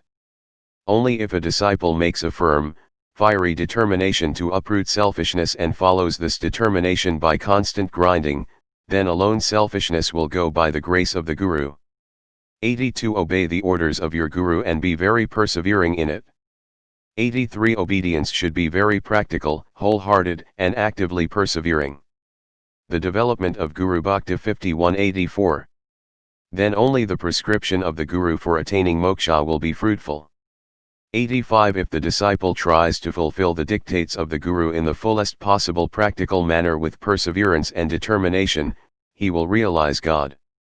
86 Of all the virtues which a disciple must have, the greatest virtue is obedience to his guru. Value of obedience 87. Obedience is precious virtue, because if you try to develop the virtue of obedience, the ego, the arch-enemy on the path of self-realization, slowly gets rooted out. 88 To have complete obedience to Guru is a difficult task, but by trying with sincerity it becomes easy. 89 Even ordinary action requires great pain, so in the spiritual path, one must be prepared to subject oneself to some sort of discipline and try to cultivate obedience to the teacher. 90 Far more than worship, garlanding, and other outward manifestations of one's inner bhava of adorations and worshipfulness, obedience to Guru is greater. 91 Obedience to Guru shows true reverence unto him. 92 Obedience means trying to act in the way in which the Guru would like one to act. 93 Supposing one finds that Guru will not like a certain thing, then one must not do it. It is also obedience. 94 Even if one possesses all the things that are greatly valued upon earth, one possesses nothing if his mind is not fixed upon the lotus feet of his Guru. 95 The truth is unity, no doubt, but through the vast stretch of dual experiences one has ultimately to reach the pinnacle of unity, consciousness, and in this process of attaining it, devotion to the lotus feet of the Guru is the 52 Guru Bhakti Yoga greatest desideratum, and it is one of the greatest of sadhanas. 96 Again and again to establish oneself in Guru Bhakti he should try to employ various methods. 97 Each Guru administers his medicine, instructions, in the form in which it can be assimilated by the disciple. 98 Cling on to the lotus feet of Guru. Here underlies the secret of sadhana. Offerings to the Guru 99. Mantra initiation is done by the Guru after the sadhaka is well fitted with all the virtues of sadhana chatushtiya. Otherwise the initiation will not be of much use. 100 In ancient days disciple should approach preceptor with the summit in his hands. Summit is the symbol of self-dedication and surrender to the lotus feet of Guru. 101 Here is the bundle of my karmas. You burn it? This is implied in the Sishyas approaching the Guru with summits in hands. The outward meaning is that rishis used to perform Agnihotra, and this symbolizes service of the Guru in the form bringing firewood for sacrifice. 102 Spiritual realization is the result of supreme devotion to Guru. 103 You will find in the Manusmriti, let the students ever engage in the study of Vedas and during services to the preceptor with full faith and devotion. Let the student refrain from wines, meats, perfumes, scents, women, tasty dishes, and from injury to sentient creatures and lust, anger, greed, dancing, singing and playing on musical instruments, dies, playing, gossiping, slander, too much sleeping and untruth. 104 In ancient days the life of discipleship starts with Upanayana ceremony. The development of Guru Bhakti 53 105. A disciple should mold his character properly under the guidance of the Guru, who is the abode of virtues and knowledge. 54 Guru Bhakti Yoga Chapter 4 Cultivation of Guru Bhakti Articles of Worship 1. Worship of the Guru with purity of heart and without desiring fruit is the cause of release. 2 Approach the lotus feet of the preceptor, which bestows security from fear and immunity from sorrow. 3 Place your heart on the lotus feet of your divine master. 4 Apply your hands to the cleansing and adoring the house of your Guru. 5 The relationship between Guru and disciple is very, very sacred. 6 He who serves the Guru gets all the virtues. 7 Use your eyes in seeing the picture of your divine master. 8 Use your head in bowing to the holy feet of the Sat Guru. 9 O man, take to the service of the lotus feet of the Guru. Give up lust, attachment, pride, etc., which are the main obstacles to serve the Guru. 10 Worship the Guru with devotion, desiring nothing, you will get his grace. 11 Dedicate your property, your good deeds, your tapas, etc., to your holy master, and then only your heart will become pure to receive his grace. 12 Purify yourself with the dust of the feet of Guru and saints. Then alone your heart will be purified, then alone will you cultivate Bhakti. Cultivation of Guru Bhakti 55:13. Serve the saints and your Guru with love and reverence. Regard them as God personified. Then alone will you develop Bhakti. The Yoga of Guru Seva 14. Guru Seva Yoga is the yoga of selfless service rendered to the Guru. 15 Service of the Guru is service of humanity. 16 Guru Seva removes the impurity of the mind. It is a potent purifier of the heart. Therefore serve the Guru with bhava and feeling. 17 Service of the Guru prepares the mind for the reception of divine light, knowledge, and grace. 18 Service of the Guru expands the heart, breaks all barriers. Service of the Guru is effective sadhana for purity of heart. 19. Service of the Guru keeps the mind ever dynamic and alert. 20 Service of Guru helps one to develop divine virtues such as mercy, humility, obedience, love, faith, devotion, patience, and self-sacrifice, etc. 21 Service of Guru destroys jealousy, hatred, and idea of superiority. 22 He who serves his Guru, will overcome I-ness and mine-ness. 23 The disciple who serves his Guru really serves himself. 24 There is indescribable joy and peace in the practice of Guru Seva Yoga. 25 Live to serve the Guru. 26 Get up at 4 a.m. This period is favorable for meditation on the form of Guru.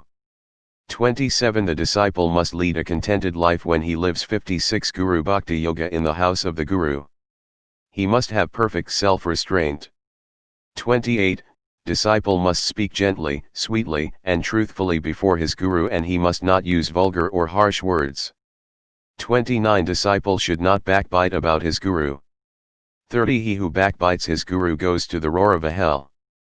31 He who lives to eat is a sinner, but he who eats to serve his Guru is a true disciple. 32 He who meditates on Guru wants very little food. The grace of the Guru. 33 You can control your mind through the Guru's grace and grace alone. 34 You can be established in samadhi or superconscious state only by Guru's grace. 35. Without dispassion or non-attachment or indifference to sensual enjoyments no one can have Guru's grace. 36 The senses cannot do anything without the cooperation of the mind which can be controlled only by Guru's grace.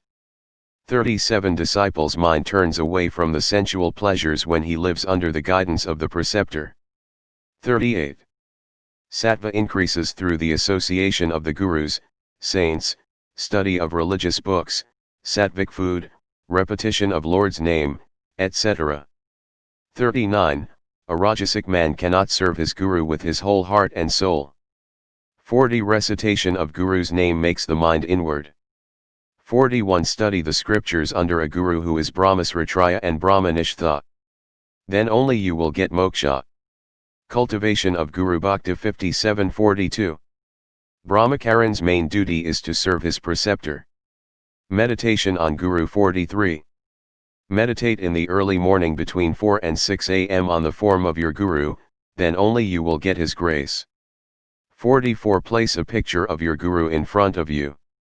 Sit in a meditative posture, concentrate gently on the picture, rotate the mind on his lotus feet, legs, hands, chest, neck, head, face, eyes, etc., then close the eyes and try to visualize the picture in the same manner. Repeat the process again, then you will have good meditation. 45. During meditation on the form of the Guru, you will get rapture, ecstasy, thrill, peace, and joy.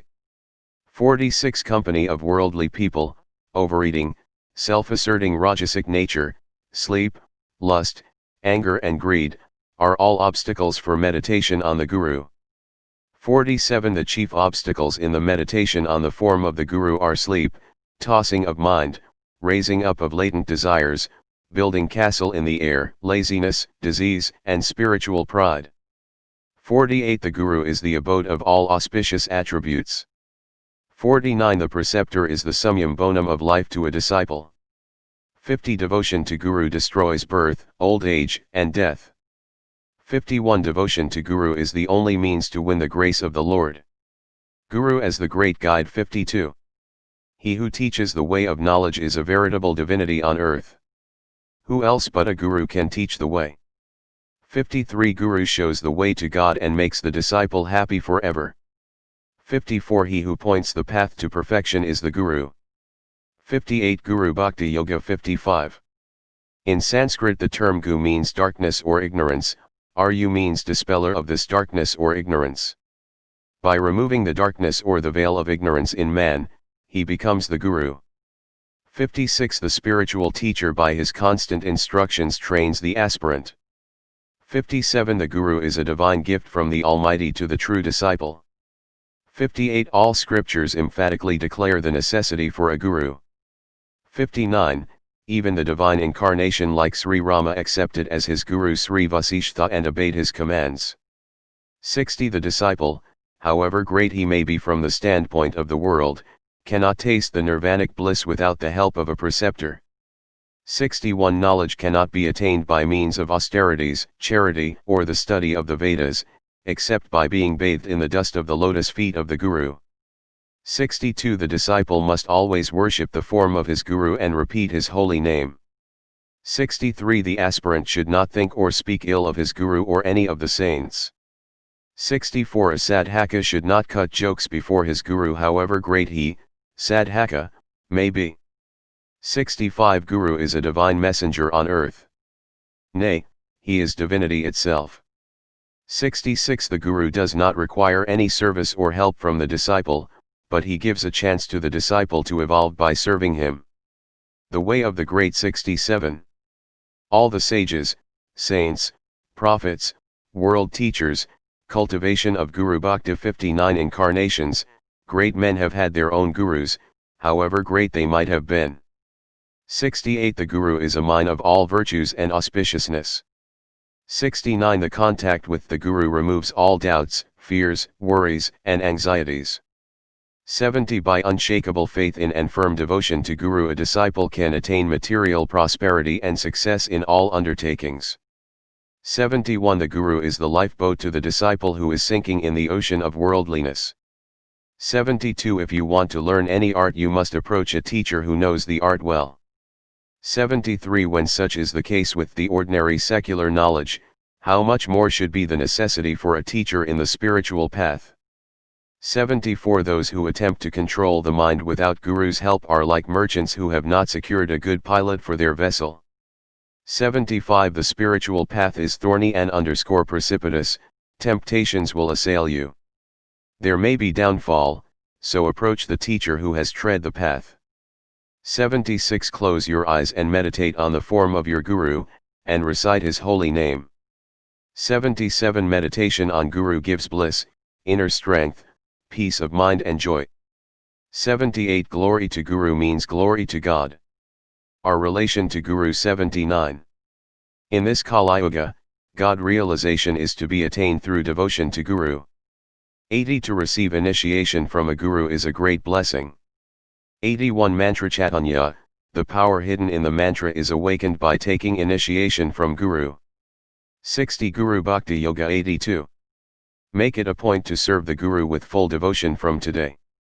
83 No spiritual progress is possible without the aid of Guru who is mine of spirituality. 84 Guru removes the veil of aspirants and obstacles and throws light on their path. 85 Miss not an opportunity to have satsanga with Guru, Mahatmas, and saints of all castes and creeds. 86 Make prostrations daily to your parents and school teachers. 87 Let your mother be your God, let your father be your God, let your teacher be your God, let your guest be your God. 88 Study of sacred scriptures without service to Guru is only a waste of time. 89 Study of holy scriptures from Guru without giving Guru Dakshina to him is only a waste of time. 90 The mere reading of Vedantic texts, Upanishads and Brahma Sutras without fulfilling the Guru's wishes will neither bring good nor knowledge. 91 After serving a long time, a pure and calm mind becomes your Guru. Indispensability of Guru's grace. 92 Study philosophical books as much as you like, deliver lectures throughout your global tour, remain in Himalayan caves for thousands of years, practice pranayama for years, do Sirsasana for the whole life, you cannot attain emancipation without the grace of Guru. 93 The grace of the Guru will itself in a mysterious manner enable the disciple to perceive directly the Brahmic principle within, though it is impossible for the spiritual preceptor to point to Brahman as this or that or for the cultivation of Guru Bhakti 61 disciple to understand how it is prior to his direct perception. 94 Let your mother, father, and elders be your Guru. 95 Shampoo the feet of your Guru if he permits. 96 Everyone should cognize it within himself through his own jnana with the aid of a Guru and an understanding of the true significance of the Vedanta texts. 97 Even though one has a Guru or spiritual preceptor, it is only through his own efforts he should destroy all desires, vasanas, egoism, and attain self-realization. Felicity from Guru's grace. 98 The happiness of the three worlds will not be equal to the supreme bliss experienced by disciple by taking shelter under the lotus feet of the Guru. 99 Don't fight with your Guru or drag him to courts. 100 Direct passport to the hell is to disobey the Guru's commands. 101 Association with the Guru and wise ones is the rare opportunity to be availed of in human life. 102 The acquirement of any kind of knowledge and more especially the precious knowledge of Atman has to be received from the Guru. 103 The acquirements of spiritual knowledge through the traditional method of Guru Sishya Parampara is highly conducive to the correct unfoldment of intellectual faculties for the preservation of truth. 104 More than the imparting of knowledge, it is blessing of Guru who is worshipped as God himself according to Hindu tradition that is the greatest significance to the pupil.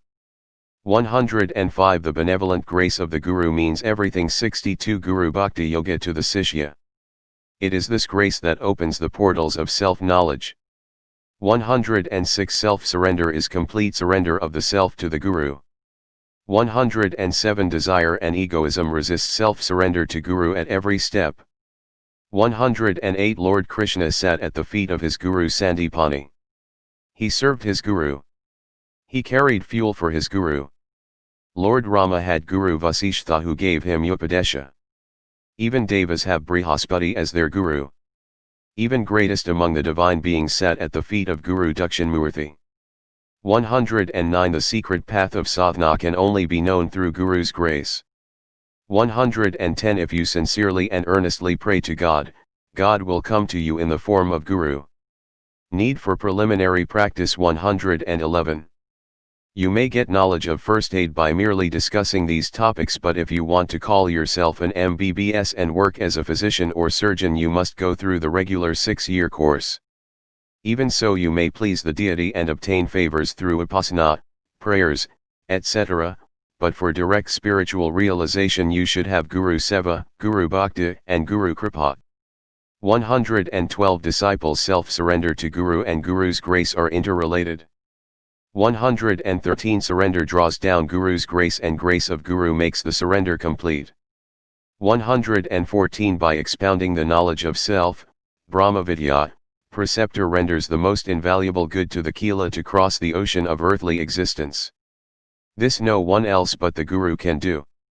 115 Blessed is the Kila who has the grace of the Guru on himself permanently. Cultivation of Guru Bhakti 63 116. The Puranas and other holy scriptures of the Hindus are replete with hundreds of instances which portray the greatness of Guru Bhakti. 117 Nothing will be unattainable for a Sishya who has found the true Guru. 118 It is through the Guru's grace you can meet your Ishta Devata face to face. 119 Guru is the medium through which grace of the God flows to the devotee. 120 A more loving, benign, gracious beloved person can hardly be found in this world than the true preceptor. 121 There is no higher deity than Guru for a disciple. 122 Really there is nothing so elevating as satsanga with the Guru. All the saints and sages of the year had the same opinion with regard to the need of a Guru. 123 To say that without a Guru an aspirant can reach the goal is as good as to say that a passenger can cross the turbulent river without a boat. 124 Satsanga is association with the Guru. Without satsanga the mind cannot turn towards God. 125 A moment's satsanga with the Guru is far superior to tapas for millions of years. 126 O aspirants! Never practice manmukhai sadhana. Follow the Guru Mukha sadhana with full faith and devotion. 127 He who has a Guru knows the Brahman of the Upanishads. 128 Guru is the beacon light to the aspirant world. 129 Praise be to the Guru, glory to the Guru who is the source of joy, peace, bliss, and immortality and guiding star to the devoted disciple. 130 Salute your Guru or Yoga teacher first before he salutes you. 64 Guru Bhakti Yoga 131. The yogic student must have faith and devotion to Guru and the Lord. 132 He must have faith in the teaching of his Guru and in the holy scriptures. Cultivation of Guru Bhakti 65. Chapter V Greatness of Guru Guru as Sole Refuge 1. To learn cooking, you need a teacher. To learn science you need a professor, to learn any art you need a master. Is not Guru necessary to learn Atmavidya? To Guru indeed is the sole refuge to take you across the samsaric deluge. 3 On the thorny path of truth to guide you there is none but Guru. 4 Guru's grace can work wonders.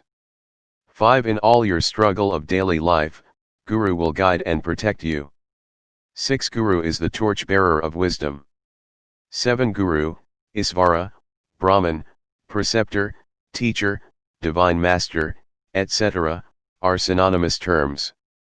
8 Salute your Guru first before you salute God, because he takes you to God. 9 Take mantra diksha from your Guru. This will inspire and elevate you. 10 Guru will not do sadhana for you. You will have to do it yourself. 11 Guru will show you the right path. 12 Guru can select the right yoga for the disciple. 13 By Guru's grace, the disciple can overcome obstacles and doubts on the path. 14 Guru will lift the AP from the pitfalls and snares. 266 Guru Bhakti Yoga, 15. Sacrifice your body and life to serve your Guru. Then he will take care of your soul. 16. Don't expect a miracle from your Guru to lift you up into samadhi. Do rigorous sadhana yourself. A hungry man will have to eat himself. 17. If you cannot get a Satguru, you cannot progress in the spiritual path. 18. Be patient and wise in selecting your Guru, because you cannot divorce your Guru afterwards. It is the greatest sin. 19. Relation between Guru and Kila is sacred and lifelong. Understand this point very well. Sacrifice for the Guru. 20. Serve the Guru with whole heart and soul. Love your Guru without any expectations. Give 1/10 of your income to your preceptor. Meditate on the lotus feet of Guru. You will realize in this very birth. This is the secret of sadhana. 21. Thursday or Guruvara is the sacred day for a disciple to worship his Guru. 22. He who has knowledge of the self, he who is well versed in the scriptures, he who is endowed with all noble virtues is a Satguru. 23. He who gets a Guru who is a realized one is thrice blessed indeed. 24. Don't look into the defects of your Guru. Look to your own defects and pray to the Lord to overcome it. 25. To test a Guru is difficult. A Jesus can only know another. Superimpose on your Guru the attributes of the Lord. Then only you will be benefited. 26. If you are elevated in one's presence, if you are inspired by his speeches, if he is able to clear your doubts, greatness of Guru. 67. If he is free from lust, greed, and anger, if he is selfless, loving, and I take him to be your Guru. Fitness for Guru worship. 27. To approach a Guru you must be a proper adhikari. You should possess vairagya, viveka, serenity, self-restraint, and yama. 28. If you say, there is no good Guru, Guru also says, there is no good disciple. Equip yourself with the qualification of a disciple. You will get a Satguru. 29. Guru is your Redeemer and Savior. Adore him and worship him always. 30. Gurudom is a deadly curse. 31. Prostrate daily before your Guru who is existence, knowledge, bliss absolute. 32. Disciple should always remember the form of Guru, always repeat Guru's holy name, carry out his orders and should think of nothing else than him. Here underlies the secret of sadhana.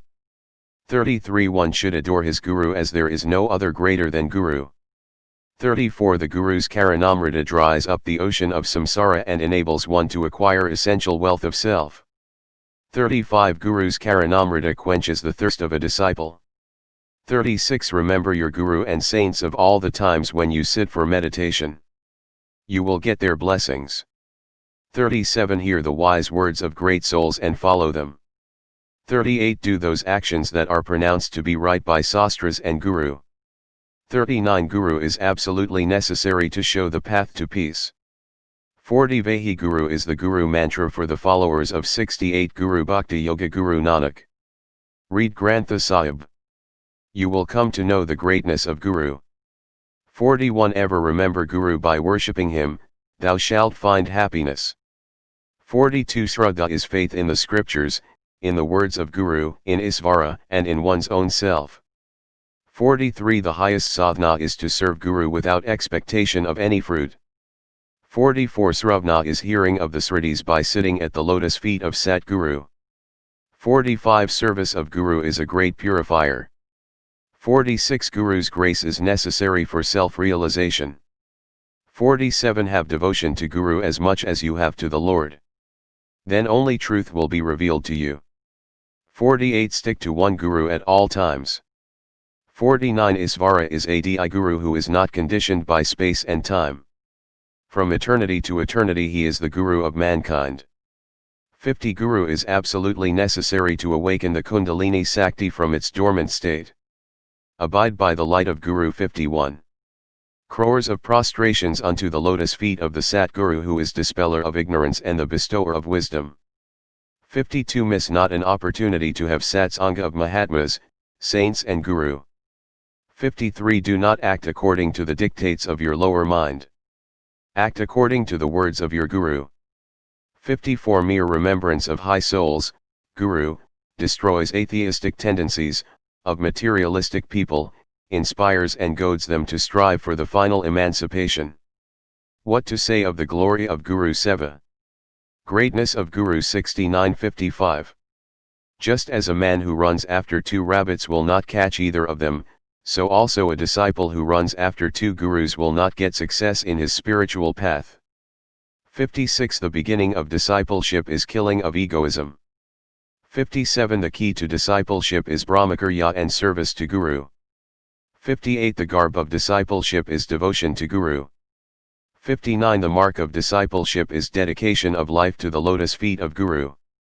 60. The royal road to discipleship is regular meditation on the form of Gurudev. 61. The foundation of discipleship is utter obedience to Guru Maharaj. 62. Mumukshutva is burning longing for, to meet, the Guru and serving him.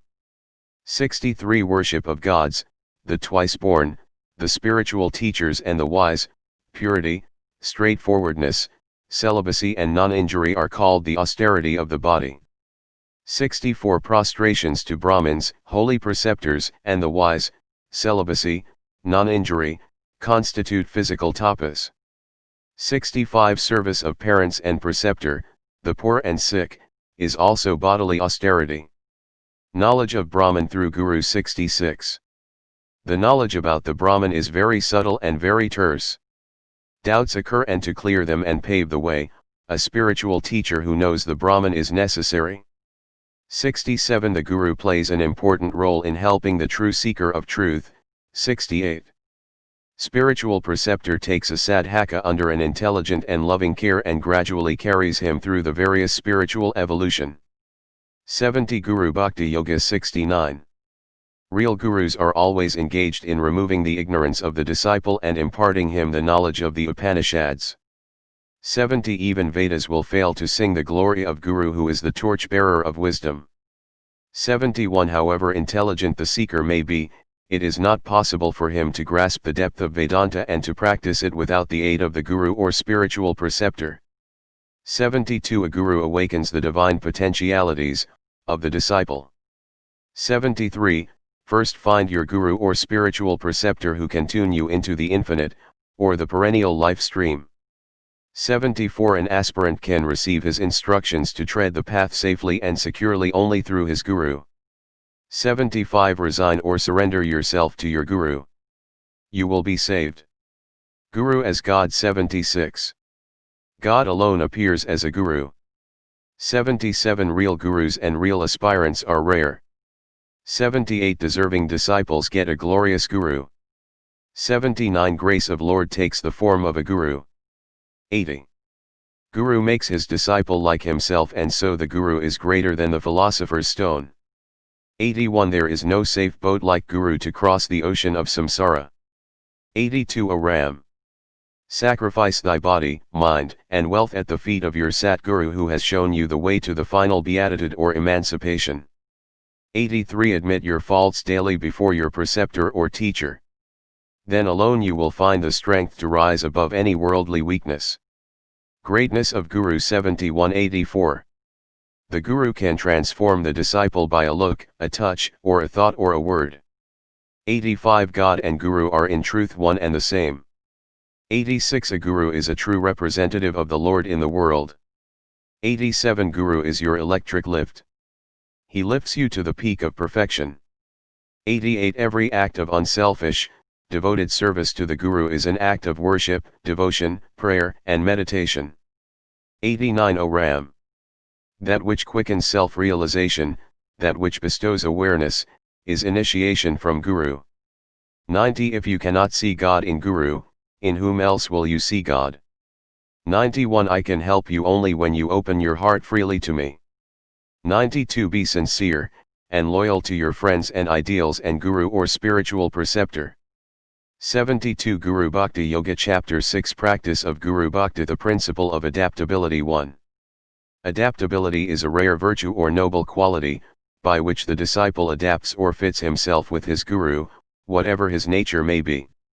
2. Nowadays the vast majority of aspirants do not know how to adjust and accommodate themselves with Guru Bhais. 3. The disciple must know how to adapt and adjust with his guru.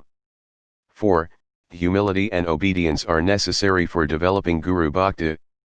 5. When the disciple does not know how to adapt himself with his co-disciples who are living under the same guru, friction comes and he will displease his guru. 6. The captain of a ship is ever alert. A fisherman is ever alert. A surgeon in the operation theater is ever alert. Even so, a thirsting, hungry disciple should be ever alert in the service of his guru. Essentials of discipleship. 7. A drowsy, dull, heavy, inactive, sluggish, stupid-minded disciple cannot serve his guru to his satisfaction. 8. A disciple who is endowed with the virtue of application gets success in the service of his guru. Prosperity and immortality are his attendants. Practice of Guru Bhakti. 73.9. Disciple should have aspiration or burning desire to serve his guru. 10. Devotion to guru is the one true aim of all right human aspirations. 11. Disciple should have an attentive ear when he studies under a guru, and he should have an attentive eye when he serves him. 12. Disciple should behave well with his guru, parents, elders, saints and sages of all claims. 13. To behave well means to conduct well oneself with his guru. 14. Guru can know the nature of the disciple and the nature of his mind from his behavior. 15. Good behavior with his holy master is a passport to the abode of bliss. 16. Disciple should not be whimsical when he serves his guru. 17. Behavior is expression of practical knowledge which is derived from the service of one's guru. 18. Divine virtues and noble qualities cannot be purchased from the shops. These can be acquired through faith, devotion, and service to Guru for a long time. Self-giving to Guru. 19. Give Guru Dakshina cheerfully, quickly without hesitation, and in plenty to your Guru after acquiring knowledge. 20. Guru Dakshina covereth multitude of sins. 21. Dakshina given to Guru is a great purifier of heart. 22. Dakshina which is given to Guru is love in action. 23. Cultivate a generous feeling for the welfare of all Guru Bhais. 24. Charity begins with his own Guru. 74. Guru Bhakti Yoga. 25. Giving Dakshina to Guru must become habitual. 26. Disciple must offer with love whatever he has to his Guru. 27. Disciple must be contented with whatever food, clothes, and shelter he gets from his Guru and apply himself in the service of Guru with whole heart and soul. 28. It is contentment that alone gives strength and joy to an aspirant while serving his Guru under all circumstances. 29. Be always contented with what happens. Know that what Guru the Exalted One chooses is better than what you choose. 30. Guru's grace can descend only on worthy disciple who is endowed with contentment. 31. Disciple must use his common sense while serving his Guru. The ingredient of discrimination. 32. Discrimination dawns in the heart of a disciple through the grace of Guru, the Exalted One. 33. He who is endowed with discrimination surely will have Guru's grace.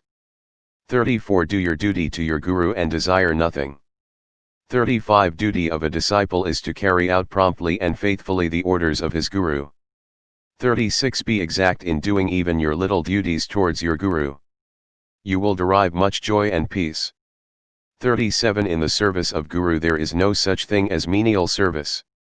38. Service to Guru means surrender unto him. 39. All services are sacred and sublime. 40. Performance of one's own duty towards Guru is the practice of true religion. 41. Duty performed towards one's Guru is a moral tonic. Practice of Guru Bhakti. 75. It fills the heart with divine virtues. It strengthens the mind and heart. Complete surrender. 42. An earnest and sincere disciple gives his whole heart and soul to the service of his preceptor. 43. An earnest disciple finds means to serve his Guru, under all circumstances. 44. He who endures all the difficulties while serving his Guru conquers his lower nature. 45. Disciple must be ever grateful to his Guru who has shown the path to peace. 46. An ungrateful disciple is a miserable wretch on this earth.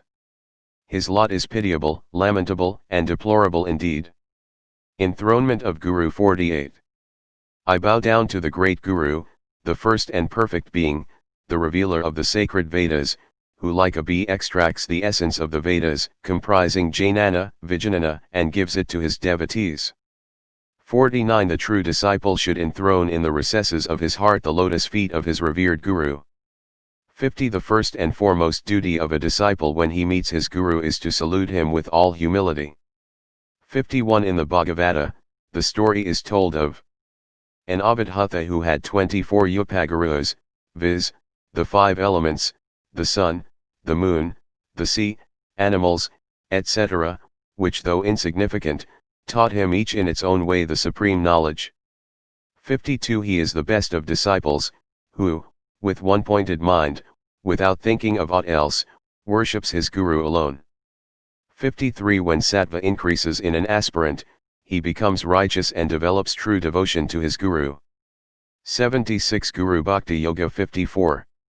The Guru is but the embodiment of equal vision and therefore looks upon all his disciples alike.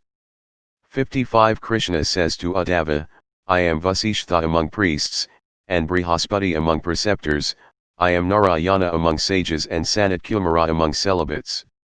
56. When disciple is serving under his Guru, he should never make others serve him. This is a great obstacle for him to grow in spirituality. 57. Bring glory to your Guru by making them Guru Bhais. This is the royal way to develop Guru Bhakti. Humility above erudition. 58. Even if you are a man of great erudition and rich, you must be very humble before Guru, and great souls. 59. A disciple, who is not learned but who is an embodiment of humility, is very much loved by his Guru. 60. If you want to drink water at the tap, you will have to bend yourself. Even so, if you want to drink the spiritual nectar of immortality which flows from holy lips of Guru, you will have to be an embodiment of humility and meekness. 61. Guru's grace descends upon those who feel utterly humble and faithful to him. 62. There is no better flower than humility to worship the lotus feet of the Master. Meaning of faith. 63. Faith is confidence and trust in Guru. 64. Faith is belief in statements, utterances, actions, writings, ahd teachings of one's holy preceptor and great souls. 65. Faith is firm conviction of the truth of what is declared by preceptor by way either of testimony, or authority without any other evidence or proof. Practice of Guru Bhakti. 77-66. Have perfect faith in Guru and surrender your entire being unto him. He will take care of you. All fear, obstacles, and tribulations will vanish in toto. 67. Firm faith in Sat Guru elevates the soul, purifies the heart and leads to self-realization. 68. Disciples' motto must be intense faith in the teachings of Guru. Nature of obedience. 69. Obedience is willingness to obey the commands of Guru and elders. 70. Only the disciple who obeys his Guru can have command over his lower self. 71. From obedience to Guru springs all other divine virtues, such as humility, devotion, egolessness, etc. 72. True obedience to Guru neither procrastinates nor questions. 73. Obedience to Guru is the mother of success in all undertakings. 74. True obedience to Guru is the performance of what is commanded by him and abstaining from what is prohibited. 75. A hypocritical disciple obeys his Guru from fear. The true disciple obeys his Guru with pure love, for love's sake. 76. Let the disciple's first lesson be obedience to Guru.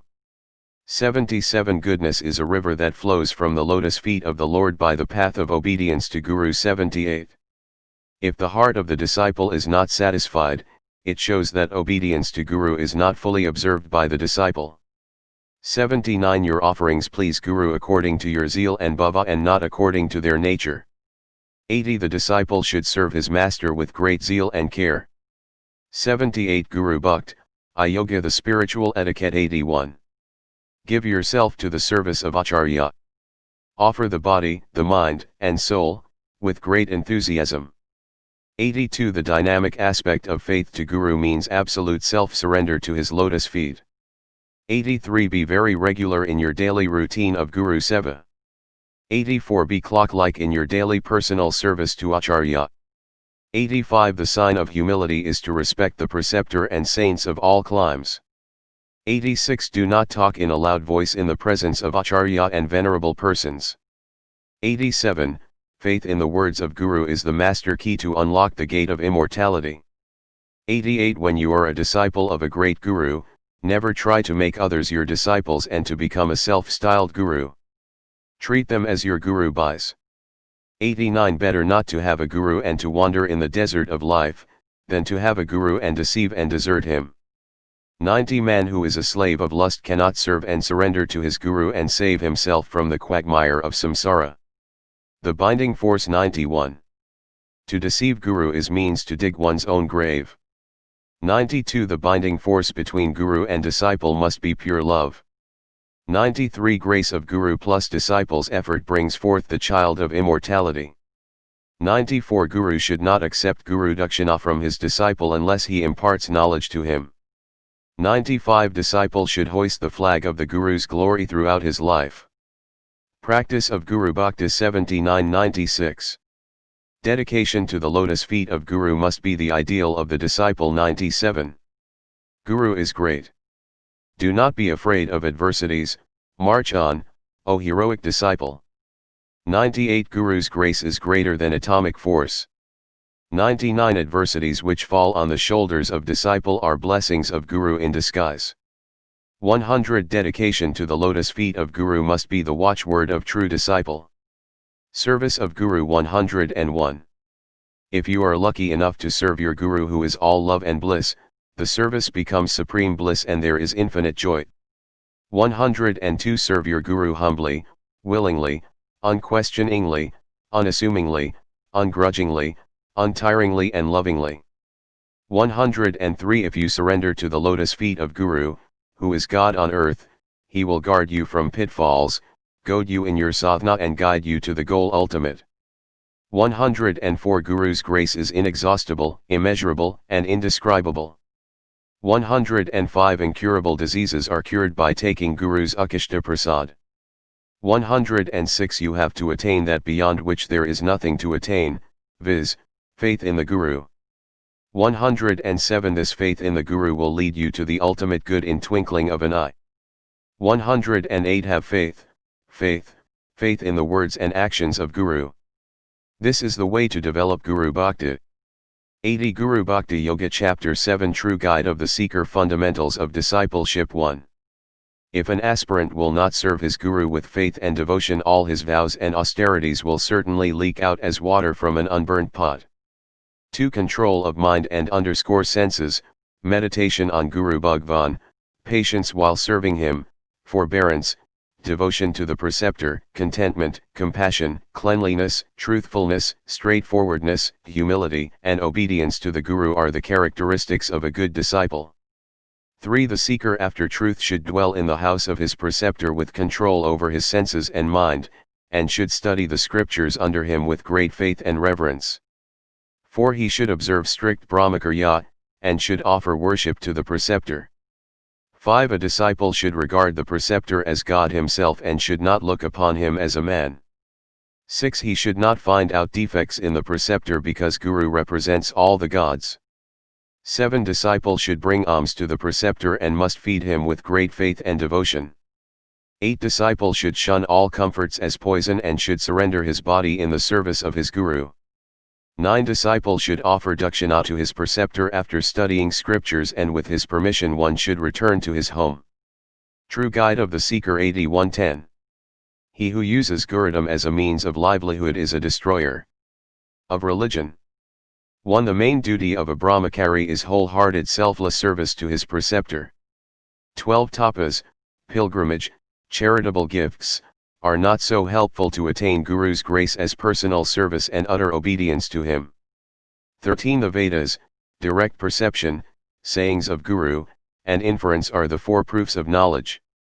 14 All works bear the seed of sorrow but not service rendered to Guru. 15 At any time disciple should be ready to give up wealth, enjoyment, comforts, happiness and even his own body to carry out Guru's commands. Dharma in relation to Guru. 16 He who surrenders his thana, mana and dana at the feet of Master develops Guru Bhakti.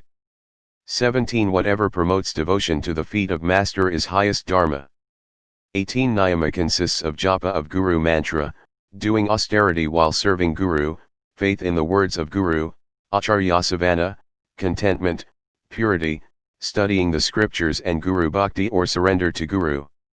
19 Titiksha is the bearing of grief or affliction while carrying out Guru's command. 20 Tyaga is the giving up works which Guru prohibits. 21 One who does not serve and obey his Guru is really a fool. 22 Lord Krishna says to Uddhava, the human body, so hard to secure is a strong boat. The preceptor is at the helm of the boat. I am the favorable wind that drives it. The Guru Bhakti Yoga man who does not strive to cross the ocean of births with such a boat and such data means is truly killing himself. 23 As man is under the influence of beginningless ignorance he cannot have self-realization without the help of preceptor. 24 Can there be anything wrong in what the Guru says? There is some reason for it. The human intellect cannot reach there. 25 The personal service of Guru is the highest form of yoga. 26 The disciple can control his mind by doing personal service to Guru. The three modes of nature. 27 Anger, greed, untruthfulness, cruelty, begging, hypocrisy, quarrel, grief, delusion, dejection, distress, sleep, fear and indolence are the attributes of tamas which cannot be overcome by taking many births. But personal service rendered to the Guru with faith and devotion will remove all these impurities. 28 Faith in the words of Guru and God is sattvic. 29 That food which is left by Guru after his meal is the most sattvic food. 30 Bliss that which arises from personal service to Guru is sattvic. 31 The wise disciple should worship his master with control over his senses and mind. 32 Of what worth is tapas, charity, renunciation, cramming the scriptures, oration, solitude, and silence to one whose heart is not surrendered at the feet of master. Total avoidance of sex. 33 An aspirant should not associate with the opposite sex or those who are fond of the opposite sex because the true guide of the seeker. 83 Mind becomes agitated. When the mind becomes agitated he cannot serve his preceptor with faith and devotion. 34 Sadhana is of no avail if the disciple does not obey his acharya. 35 The wise aspirant should avoid all sorts of bad company and should associate with the Guru and saints. Their company would make him unattached and purge his mind of all desires. 36 Just as cold, fear, darkness, leave a man who resorts to the fire, so also ignorance, fear of death, and all evils run away from a man who lives with his Guru. 37 The wise Guru is the supreme resort for those who are tossed about in this ocean of samsara. 38 The sun bestows only one external eye, but the Guru bestows many eyes in many ways of attaining knowledge. Guru the incarnate divinity. 39 Guru is the veritable God on earth and he is the true friend and reliable relative.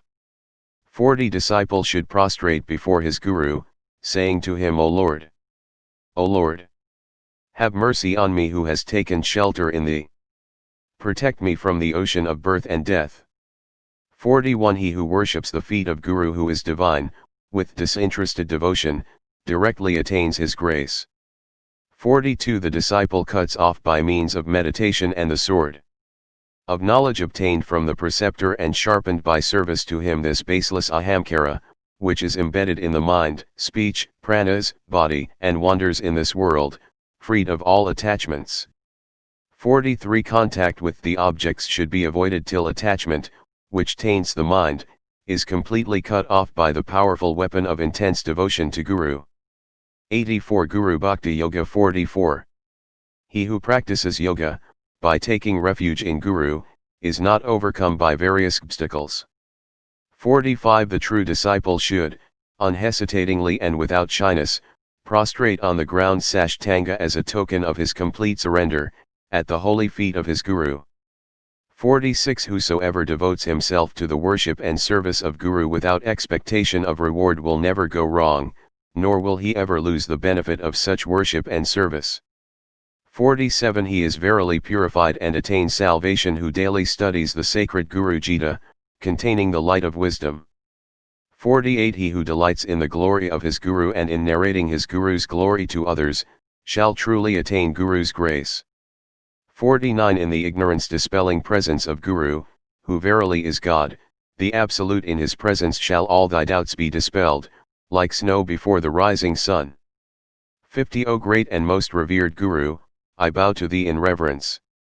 Pray, instruct me how I may attain unfailing devotion to thy lotus feet, and how my mind may always rest in devotion at thy merciful feet. Thus in all humility and self-surrender should the true disciple prostrate and plead before his Guru.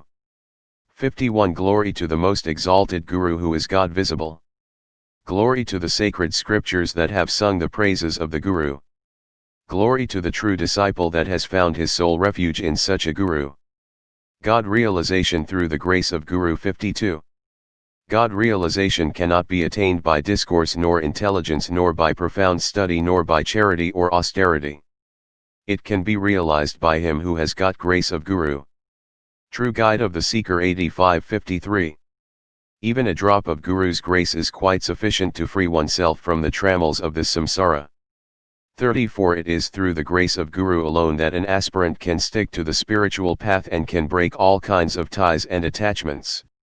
55 The disciple who is full of egoism and who will not listen to the words of the Guru will be destroyed ultimately. 56 There is no difference between God and Guru who is a realized one. Both are identical. 57 There is no hope of overhauling the old vicious samskaras of a neophyte without the help of a satsanga with the Guru. 58 Association with the Guru is a safe boat to take the aspirant to the other shore of fearlessness and shore which is beyond darkness. Praise of Guru in Scriptures. 59. The glory of Guru Bhakti is vividly eulogized in Bhagavata, Ramayana, Mahabharata, Yoga Vasishtha etc. Study them daily. You will be inspired. 60 Books which are written by Guru who is a realized one, constitute negative satsanga. When you study them with full of faith and devotion you are wholly in communion with your holy Guru. 61 Guru's grace will descend on deserving disciple only who is earnestly struggling on the path and who is thirsting for God realization. 62 Nowadays disciples want to lead a life of ease and comfort and expect the grace of Guru, without obeying him. 63 Guru Nanak, Tulasidas, Sankaracharya, Vyasa and Valmiki have all written volumes on the glory of association with the Guru and great souls. 64 Purandara Das, Mirabai, etc., sang the glory of Guru Kripa. 86 Guru Bhakti Yoga. 65. Faith in God, in scriptures, love and devotion to Guru and God slowly develop in those who do regular satsanga. 66 The company of Guru is a question of supply and demand. If there is sincere demand the supply will come at once, this is the inexorable law of nature. 67 If you are really thirsty for God realization you will find your spiritual teacher at your very threshold. 68 The company of the great realized Guru is difficult of attainment, unapproachable and beneficial. If you pray sincerely with devotion they themselves will come to you. On finding the Guru. 69. Good things are always rare in this world. Musk, saffron, radium, sandalwood, learned persons, virtuous persons, and philanthropists are rare. When such is the case what to speak of saints, bhaktas, and yogins, sages, seers, and Guru who is a realized one. 70 If you do service of the Guru who is a realized one, the question of your salvation is solved.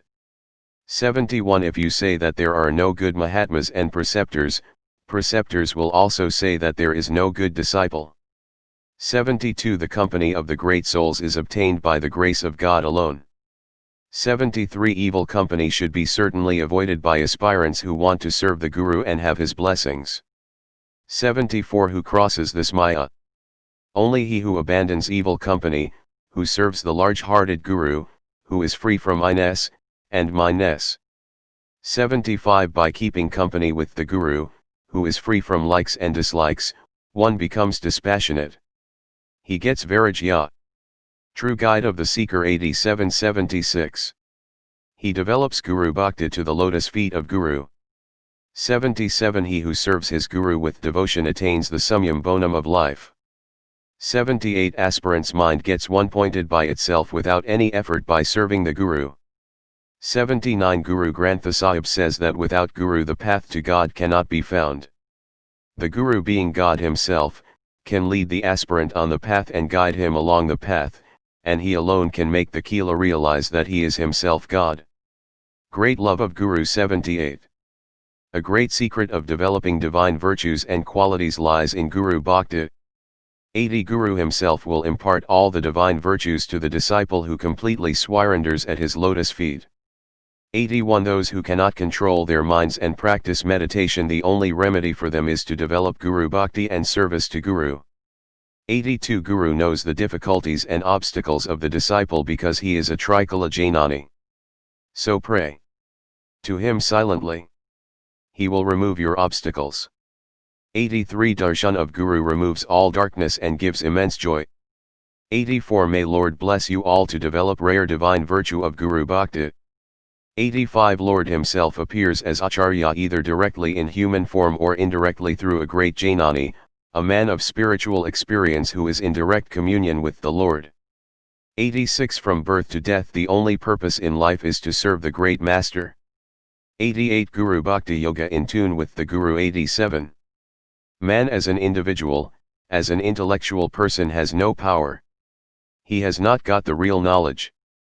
But real knowledge, Arya power, real happiness, manifest themselves in a person only when he has got into the touch with Guru who is in tune with the Supreme Being. 88 Disciple must be humbler than the blade of grass. Then only Guru's grace will descend upon him. 89 When a disciple cannot meditate, when he does not know the secret path of spiritual life, the only way is to serve the Guru and get his blessings.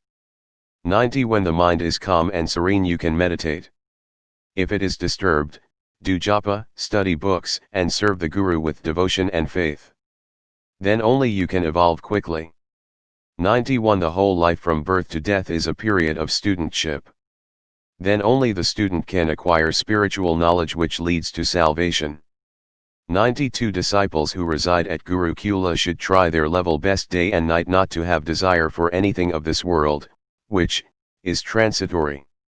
93 It is to the disciple who has got a Guru that the doors of immortality are opened. 94 Aspirants must know that mere study of books, cramming the phrases will not bestow immortality. On the other hand, it makes them proud. The real knowledge which solves the life's problem can be obtained through Guru's grace. 95 The very company, the very association with the Guru who has seen God, has got its own supreme effect on disciple. It is greater than all studies. 96 Satsanga with Guru is the prime factor which regenerates a disciple, which illuminates him, which opens the door to heaven. True Guide of the Seeker. 89-97 Association of Guru alone can help an aspirant to mold his character, to direct his consciousness and to know what really he is. Guidance for the disciple. 98 The most important thing is service of Guru, abiding by the orders of the Guru, worship of the Guru and meditation on Guru. That is the best thing which a disciple has to do. 99 Disciple has to pray again and again to Devi Sarasvati, the Guru who has extended his blessings on him and God who is Supreme Father. 100 Disciple must be grateful to his preceptor throughout his life, even though he has discontinued his studies from him. 101 The grace of Guru is always there. The only thing is that the disciple must have faith in Guru's words and obey his commands. 102 Svadhyaya or study is necessary to keep the intellect bright so that it may not be misdirected, misused. And, then, more important than that is Satsanga, company of a sage, or a Mahatma. That is, we must have a Guru so that we may be constantly guided, we may be pointed out the pitfalls that are on the path. Then he will be able to move properly with the help of the wisdom which is given to him by the Guru. The secret of realization. 103 The secret of contacting the reality which is the summum bonum of life is Guru Bhakti. 104 Guru's words are law for a true disciple. 105 To become a slave of the Guru, is to become the servant of God. 90 Guru Bhakti Yoga. 106 He is really a guru who has seen God and shows him to the worthy disciple. 107 Beware of pseudo-gurus who can cram the whole sastras and quote to the disciples, but they themselves cannot practice what they preach. 108 A lazy disciple cannot get guru's grace. 109 Disciple who is of rajasic temperament cannot understand the actions of guru who does loke sangraha. 110 Disciple must consult his guru before he undertakes anything. True Guide of the Seeker 91 Chapter 7 Cardinal Notes on Guru Bhakti. The content of spiritual teaching 1. Service of the Guru who is a liberated one, the study of the books which are written by him, and meditation on his holy form is the golden medium to develop Guru Bhakti. 2. The disciple who runs after name, fame, power, wealth, and sex cannot cultivate true devotion to the lotus feet of Satguru. 3. The field of education is very wide and scope of acquiring knowledge is infinite, that the need for a guru is inevitable. 4. The Taittiriya Upanishad says, now about the knowledge. The preceptor is the first form. The disciple is the last form. Knowledge is the link between the two, and instruction is the medium, affecting such a union or link. This is the field of knowledge. 5. Kathopanishad says, that self which is being taught over in various ways, is not easily known when taught by a man of inferior intellect, but when taught by one who is established in Brahman, there is no doubt at all. The self, being subtler than the subtle, is not to be obtained by mere intellectual gymnastics. Guru Kripa alone can bestow knowledge. Guru-disciple relationship 6. Disciple should remain in the house of preceptor, maintaining full brahmacharya for 12 years and do 92 Guru Bhakti Yoga rigorous tapas. And he should also serve him and study the sacred scriptures under him. 7. He alone can be a guru who is fit to teach the disciple, who can himself practice whatever he teaches. 8. One ought not accept anyone and everyone as his guru. Once after accepting him as a guru, one should not divorce him on any account. 9. Teachers of real spiritual enlightenment are very rare in these days. 10. Really advanced spiritual persons will not undertake the duty of being a guru unless they have got command from the Almighty. 11. When a deserving aspirant goes in quest of guru to initiate him to the spiritual path, God appears before him as a guru and initiates him. 12. Guru, who is a liberated one, lives in a different plane of consciousness which is termed as Turiya Avastha. The disciple who wants to become one with Guru must equip himself with the virtue of absolute detachment from the worldly transitory things. Source of higher knowledge 13. The higher knowledge which comes from Chit, comes not in the form of ideas or thoughts but as power. It has to be directly transmitted by the Guru, who is one with Chit Shakti, to the disciple. 14. God realization cannot be attained through mere self-effort. The Guru's grace is absolutely necessary. 15. When the disciple is fit for higher initiation, the Guru will himself initiate him in the mysteries of yoga. 16. Faith in Guru can move mountains. Guru's grace can work wonders. Doubt not. March on, O hero. 17. He who serves a great spiritual man who is one with the Absolute can cross the quagmire of samsara. Cardinal Notes on Guru Bhakti 93:18. If you serve worldly-minded people you get qualities of worldly people. On the other hand, if you serve the lotus feet of Guru who is always immersed in bliss, who is abode of virtues, who is love personified, you get the qualities of him. So serve, serve, serve. 19. Disciple should not feel shy or below dignity to serve his Guru, in front of others. Principles of Action 20. Never take your food before Guru takes his food. 21. He who eats Guru's Yehuda Prasad, the remnant from the plate of Guru, will feel unity with him. He will become one with Guru through his grace. 22. Do not disturb or wake up the Guru when he takes rest or sleeps even in unavoidable circumstances. 23. Don't cut jokes with Guru. If you cut jokes with him, gradually, you lose the reverence for him and you will feel equality with him. 24. Be careful about pseudo-gurus who have ruined themselves, and ruin you also. _25. To have a guru is good, but to divorce him is very bad. Copyright 26. To have a guru is good, to serve him with intense faith is still better. 27. To obey guru is to obey God. 28. To have many gurus is bad. To deceive and disobey guru is very, very bad. 29. Be ever ready like a watchdog to serve the guru. 30. Obtain the grace of the guru by serving him untiringly. 31. He only knows the secret tea of sadhana who has got guru's grace. 94. Guru Bhakti Yoga 32. To have a guru is good, to obey his commands is better, and to get his blessings is the best. 33. He only knows the technique of contacting the reality who serves his guru. 34. He who is free from moha will never do guru droha. 35. He who desires to occupy the guddhi of the Guru Maharaj while he is living, will get direct passport to hell. Even Lord of Death is afraid of him because he may desire to occupy his throne also. 36. He who does padapuja on the Guru Purnima day to his Guru will get success in all undertakings throughout the year. 37. To love Guru Bhai is to love Gurudev. 38. To help the Guru Bhai is to help the Gurudev. 39. To serve the Guru means to save oneself. 40. To serve the Guru is to serve the parents. 41. To have a blind faith in anything is not good. To have blind faith in the words of Guru who is communing with God, is the royal road to moksha. 42. You can become a high scholar in no time but not a true disciple very easily.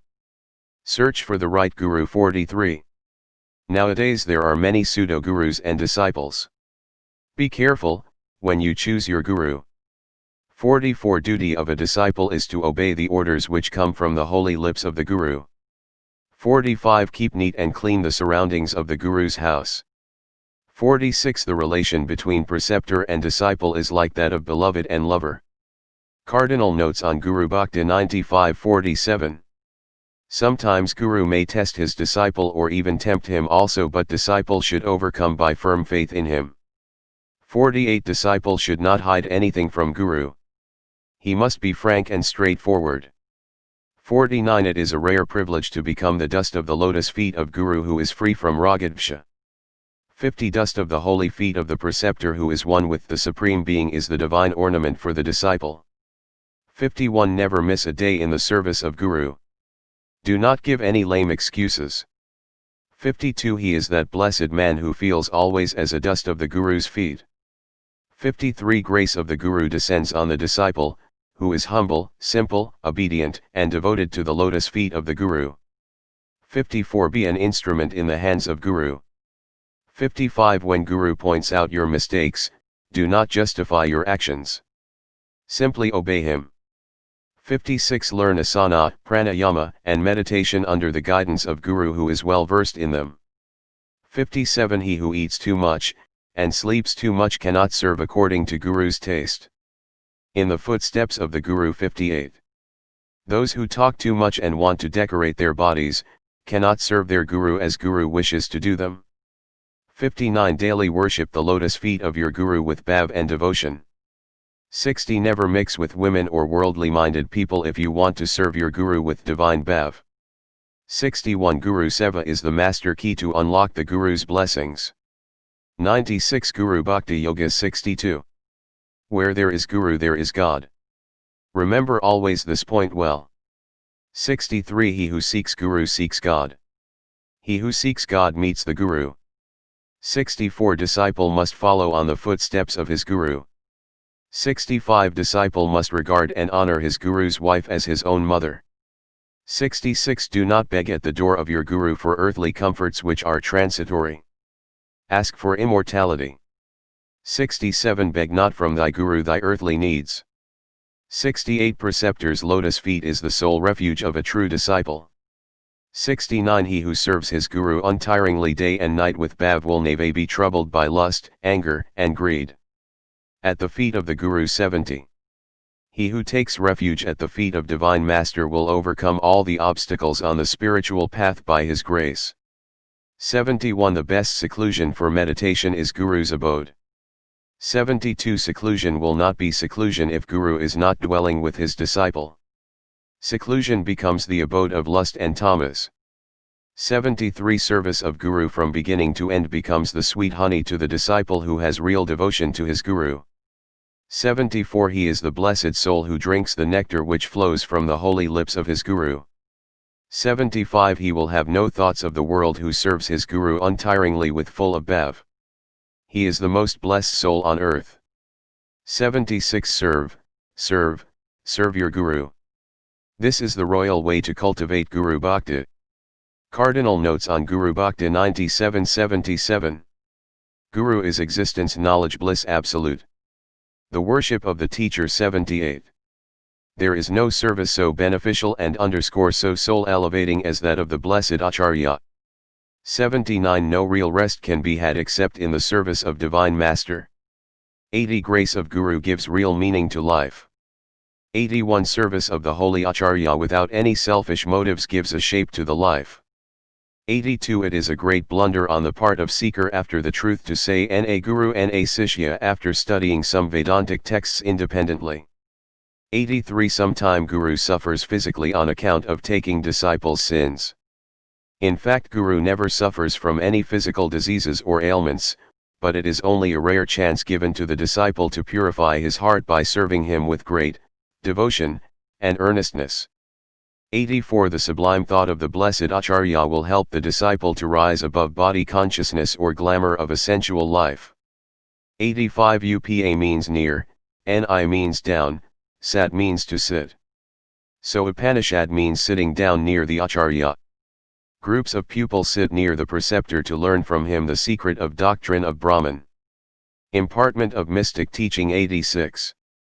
Mystic significance of the Holy Scriptures, and esoteric meaning of the ancient doctrines cannot be understood by reading books, or hearing scholarly lectures. Those blessed pupils who serve and live under the spiritual teacher, for lifelong time with great reverence and devotion can understand and realize the Upanishad statements such 98 Guru Bhakti Yoga as thou art that, I am Brahman, all indeed is Brahman, etc. 87. Grace of the Guru gives the inner vision, of Atman. 88 Satguru communicates the secret knowledge of the Upanishads to his trusted disciples only after repeated entreaty and severe testing. 89 According to the Upanishad tradition, the secret knowledge of Brahman may be imparted by a preceptor to his worthy son or to a trusted Sishya, but not to another, whoever he may be, even if the latter should give him the whole earth surrounded by the water and filled with the treasures. 90 After doing prostration to the blessed Guru, disciple should not turn his back to him and go away. 91 Even a child can be taught Vedanta provided the teacher knows very well what Vedanta truly means and how can it be applied to the different stages of life. 92 Arthacharanam na gur na bandham. That means a person who hankers after wealth, will not mind even to swindle Guru's property. 93 Do not covet the wealth of the Guru. 94 The blessed Guru who is a liberated one is ever peaceful and blissful. He has an equal vision and balanced mind. He is equal in honor and dishonour, censure and praise, pleasure and pain. He is free from egoism, pride, anger, lust, and greed. He has no likes and dislikes, he has no attachment to anything. He is full of wisdom, he is childlike, he clears the doubts of the disciple merely by his presence or through his gracious look. 95 To serve the poor and the sick, to serve the Guru and parents, to do charitable and noble acts, to possess knowledge of the self by the grace of the Guru, is indeed a supreme blessing. Cardinal notes on Guru Bhakti 9996. There is nothing so purifying as personal service of Guru. 97 Guru Kripa is a trustworthy companion along the weary path to moksha. Weapon for self-conquest 98. Conquest of life is possible only by surrendering to Guru. 99 The way from passion to peace is through controlling the mind by practicing the Guru Bhakti Yoga. 100 Guru Seva keeps you quite fit and healthy. 101 Practice of Guru Bhakti Yoga gives you immeasurable and immense joy. 102 Guru Seva generates Advaita Bhava or unity. 103 Guru Bhakti Yoga bestows on the practitioner longevity and bliss eternal. 104 Practice of Vedanta without Guru Seva makes one a lip Vedantin. Therefore serve your blessed Acharya. 105 Pray to the blessed Guru every minute for your guidance in your daily life. 106 That prayer which comes from the sincere pure heart of a disciple is at once answered by the Guru. 107 Approach the saints and sages who are blessed Gurus, the doctors of divinity with faith, devotion, and humility. Take a dose of medicine called Jnana. The path yam is perfect obedience. Then the disease of Ajnana will be eradicated completely. You will enjoy supreme bliss. 100 Guru Bhakti Yoga Chapter 9 Bases of Guru Bhakti. The role of faith. 1. Faith in Guru is the first rung in the ladder of Guru Bhakti Yoga. 2. Faith in Guru inspires hope in the disciple to attain the divine grace. 3. Have perfect trust in Guru, abandon all fears, cares, worries and be at perfect ease. 4. Faith in the words of Guru is power, strength, and abundant energy. Doubt not. March on, heroic disciple. 5. Strengthen your faith in the Guru through association with the wise and study of sacred ancient scriptures. 6. Have intense faith in the teachings of Guru. Understand clearly the nature and glory of the Sat Guru. By serving Guru, lead the divine life. Only then you will be able to do total self-surrender to the holy feet of Sat Guru, who is a living image of God. 7. It is better to die than to be a nuisance to Guru. 8. Devotion to Guru subdues all lower propensities and impulses and removes all obstacles. 9. Devotion to Guru is the greatest factor in the practice of Guru Bhakti Yoga. Aspects of devotion. 10. Unswerving devotion to Guru is regarded as a very efficacious method of attaining God realization. 11. True devotion to Guru is constant remembrance of bases of Guru Bhakti. 101 degrees, Guru's glory and spreading his divine message to 1 and 12. Devotion to the holy feet of preceptor is the flower, and his blessing is the immortal fruit. 13. The aim of life is to avoid bad company which gives misery at the end and to serve the lotus feet of holy Acharya who bestows immortality. 14. Real life begins when a man takes recourse to yoga of Guru Bhakti which bestows on the practitioner the everlasting happiness here and hereafter. 15. Is there no escape from the unceasing cycle of birth and death, pleasure and pain, joy and misery? Listen, O disciple, there is one sure way.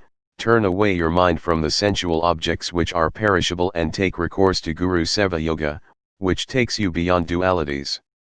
16. True lasting happiness can be had by taking recourse to Guru Sarana Yoga, but not in external perishable objects.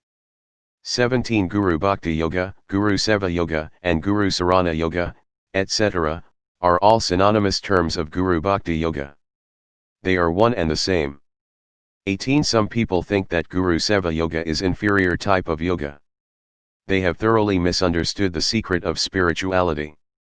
19. Practice of Guru Bhakti Yoga means an intense pure love for Guru. 20. Devotion to the lotus feet of blessed Acharya must be gradually cultivated. There is no shortcut. 21. Guru Bhakti Yoga is the science of all sciences. 22. The lotus feet of the blessed Acharya are the chief object of meditation, for a true disciple. 23. Guru Bhakti Yoga is the king among all other yogas.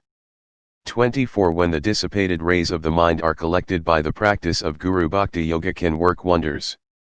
102. Guru Bhakti Yoga. 25. All great souls, all masterminds have done great work through the practice of Guru Bhakti Yoga. 26. According to the Guru Bhakti Yoga school of thought, Guru and God are one, hence total self-surrender to Guru is very essential. 27. Guru Bhakti Yoga includes all other yogas. Without taking recourse to Guru Bhakti Yoga nobody can practice other yogas, which are hard to tread. 28. Guru Bhakti Yoga school of thought gives a great instance in obtaining Guru Kripa through Akaryopasana. 29. Guru Bhakti Yoga is as ancient as Vedic and Upanishad period. 30. Guru Bhakti Yoga cult greatly stresses upon the service of Guru for attaining the purity of heart, to meditate and realize. 31. He who is devoted to the well-being of his glory, Guru is a blessed being. The function of grace. 32. Grace of Guru is a transforming force. 33 Where the grace of Guru is, there victory is.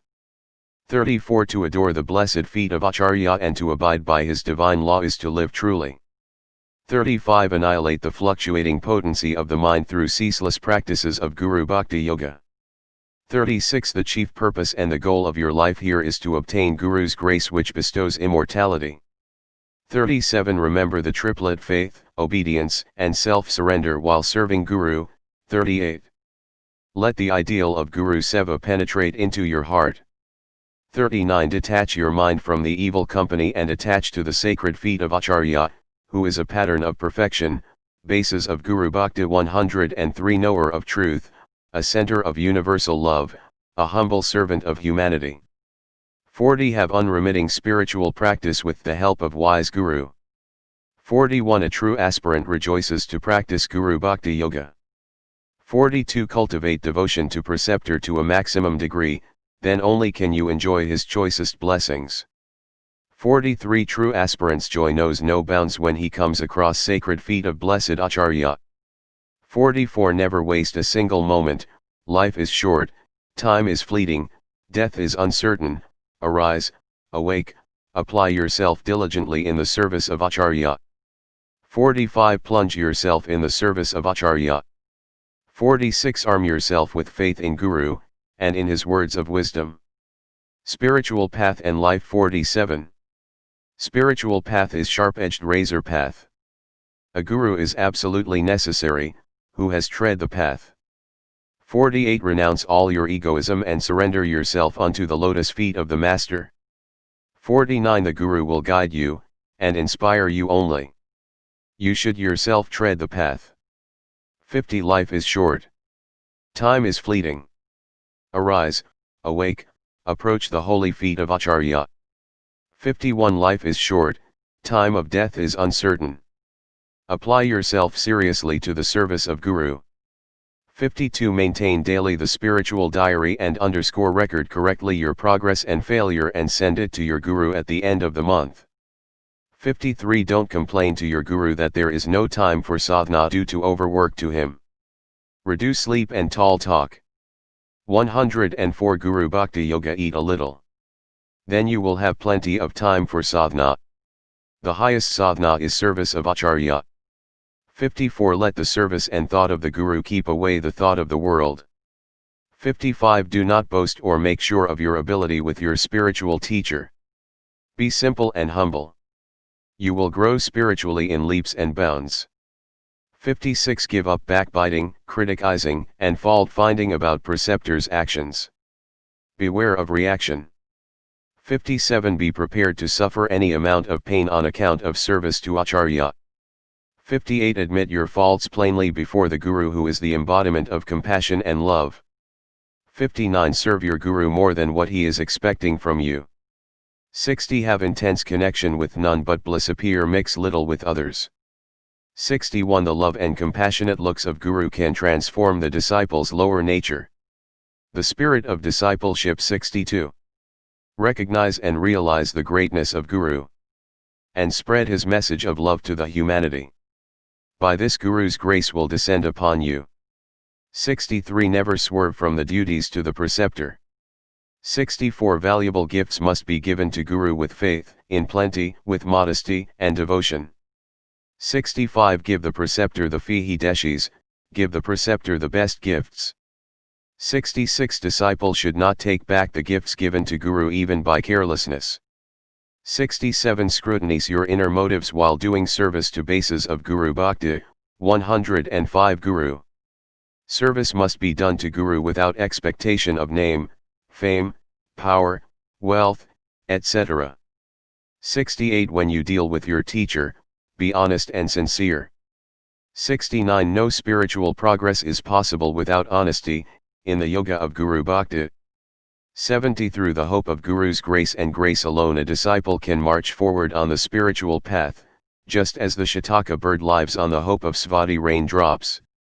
71 The highest yajna or a sacrifice is the hospitality shown to Guru. Even Asvamedha and other great yajanas are nothing before this Guru Seva yajna. The easiest path to God realization. 72. Be inspired by taking shelter at the feet of Master. 73. Love is the golden link or tie which binds the heart of the disciple to the lotus feet of Master. 74. Guru Bhakti Yoga is the easiest, purest, quickest, safest way for God consciousness. May you all attain God consciousness in this very birth through the practice of Guru Bhakti Yoga. 75. Take refuge in the name of the Guru. Sing and chant his name always. In Kali Yuga, singing the glory of the Guru and meditation on his lotus feet is the best and easiest way for God realization. 76. Devotion to Guru is the master key to open the door of moksha or eternal bliss. 77. Life is a sweet flower of which the devotion to Guru is the sweet honey. 78. Devotion to feet of Master is the very life breath of a true disciple. 79. Practice of Guru Bhakti Yoga bestows immortality, supreme peace, and perennial joy. 106. Guru Bhakti Yoga. 80. The Guru is an embodiment of love and compassion. He is an ocean of love. 81. If you wish to get his blessings, you must also become an embodiment of love and compassion. 82. In his devotion to Guru there should not be a tinge of selfishness in the heart of the disciple. 83. Devotion to Guru must be ever enduring and permanent. 84. Wholehearted willingness to serve the Guru is the very essence of devotion. 85. Love of body or skin is passion, love of Guru is devotion. It is love for love's sake. 86. Devotion to Guru is the stepping stone to devotion to God. 87. Cultivate pure devotion to Guru in the garden of your heart through japa, kirtan, prayer, meditation, service of saints, study and company of saints. 88. Service of thy Guru must be the sole concern and aim of thy life. 89. Love your Guru more than yourself. The development of universal love. 90. Love your enemies, love your inferiors, love animals, love your Guru and love all saints and sages. 91. Develop universal love gradually through selfless service to Guru, satsanga with great souls, prayer and recitation of Guru mantra. 92. What others have achieved with great effort, the same you can attain through the Guru's grace. 93. Blessed are the meek because they will soon attain the Guru's grace. Blessed are the pure who have sought refuge in Guru, for they shall verily attain the bliss. Bases of Guru Bhakti. 107. 94.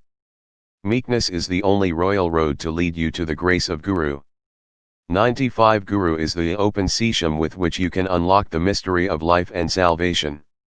96. The first test of spiritual teacher or a truly great man is his meekness. It is his fundamental virtue. In tune with Guru. 97. It is easier for a camel to enter the eye of a needle, but, lo, it is far more difficult for one without the grace of Guru to enter the kingdom of God. 98. Just as water, when added to milk, loses its own identity, becoming one with the milk, so too should the true disciple utterly surrender himself unto the Guru and be one with him. 99. Just as small streams and rivers by joining the great and sacred Ganga come to be regarded as sacred and worshipped, too, and finally reach the goal, the ocean, so shall the true disciple by seeking refuge at the feet of Guru and by becoming one with him come to attain the bliss everlasting. 100. Does the child learn to speak or to walk in a single day? Does it not need long association with the parents and proper attention and the interest, which alone can teach the child to speak or to walk? So, too, the true and sincere disciple should remain and stay with the Guru for sufficiently long time, rendering him all service, by then, and man, all the while evincing true and genuine attention and interest to learn the supreme Vidya. Thus alone will he attain the great knowledge. Not otherwise. The bestower of all boons. 101.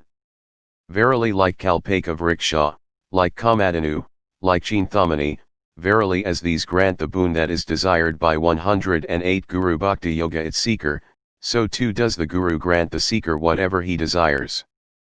Therefore shall the true disciple seek but the great knowledge of the Upanishads to attain moksha.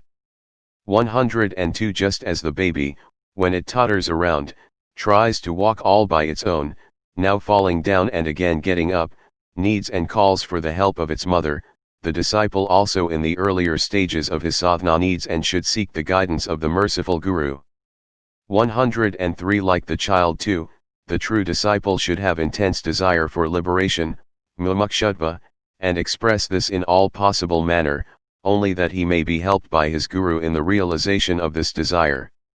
This desire may well be called the effort, and the Guru's merciful help is the grace, like the kindness of the helping mother. 104 Two things are necessary for a beautifully finished idol or an image. One is a perfect, faultless good piece of marble, the second is the expert sculptor. The piece of marble should but unconditionally remain in the hands of the sculptor in order to be carved and chiseled into the fine image. So too, the disciple has but to cleanse himself, purify himself, and make himself a perfectly faultless piece of marble, and placing himself under the expert guidance of his master, allow to be carved out and chiseled into the image of God. 105 Just as with the rising of the sun the entire darkness is at once dispelled, so does the avidya and avarana in the mind of the disciple get dispelled immediately with the descent of his Guru's grace. 106 Just as one who is burnt by the scorching rays of the sun finds immense relief and happiness in the cool shades of trees, and just as after a hot day, one finds immense happiness in the cool moonlight, so does one burnt by the scorching rays of samsara and all athirst for bases of Guru Bhakti. 109 Peace find the desired peace and happiness at the feet of a Brahmanishtha Guru. 107 Just as the Shataka bird, after waiting for long, quenches its thirst only by drop of rainwater, so should the true disciple serve his Guru and await the word of Upadesha that shall quench all his agonies and free him forever.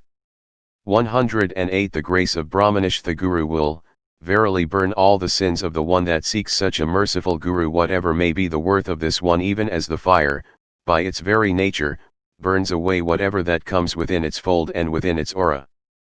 Need for spiritual preoccupation. 109 Everyone who longs to transcend misery and obtain joy and happiness in life should sincerely practice Guru Bhakti Yoga.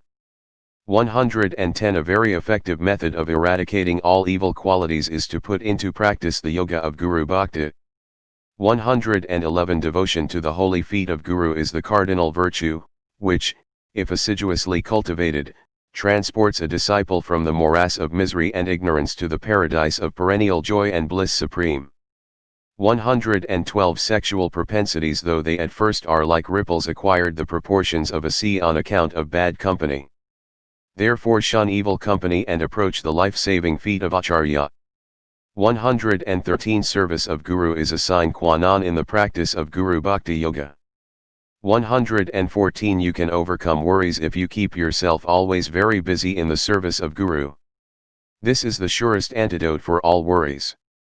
115 A noble disciple should not suspect or disregard his Guru on any account. 110 Guru Bhakti Yoga. 116 Shyness to do Sashtanga prostration to the sacred feet of revered Guru, is a great hindrance in the practice of Guru Bhakti Yoga. 117 Self-sufficiency, self-justification, vanity, self-conceit, self-assertion, procrastination, obstinacy, fault-finding, evil company, dishonesty, arrogance, lust, anger, greed, and egoism, are great stumbling blocks on the path of Guru Bhakti Yoga.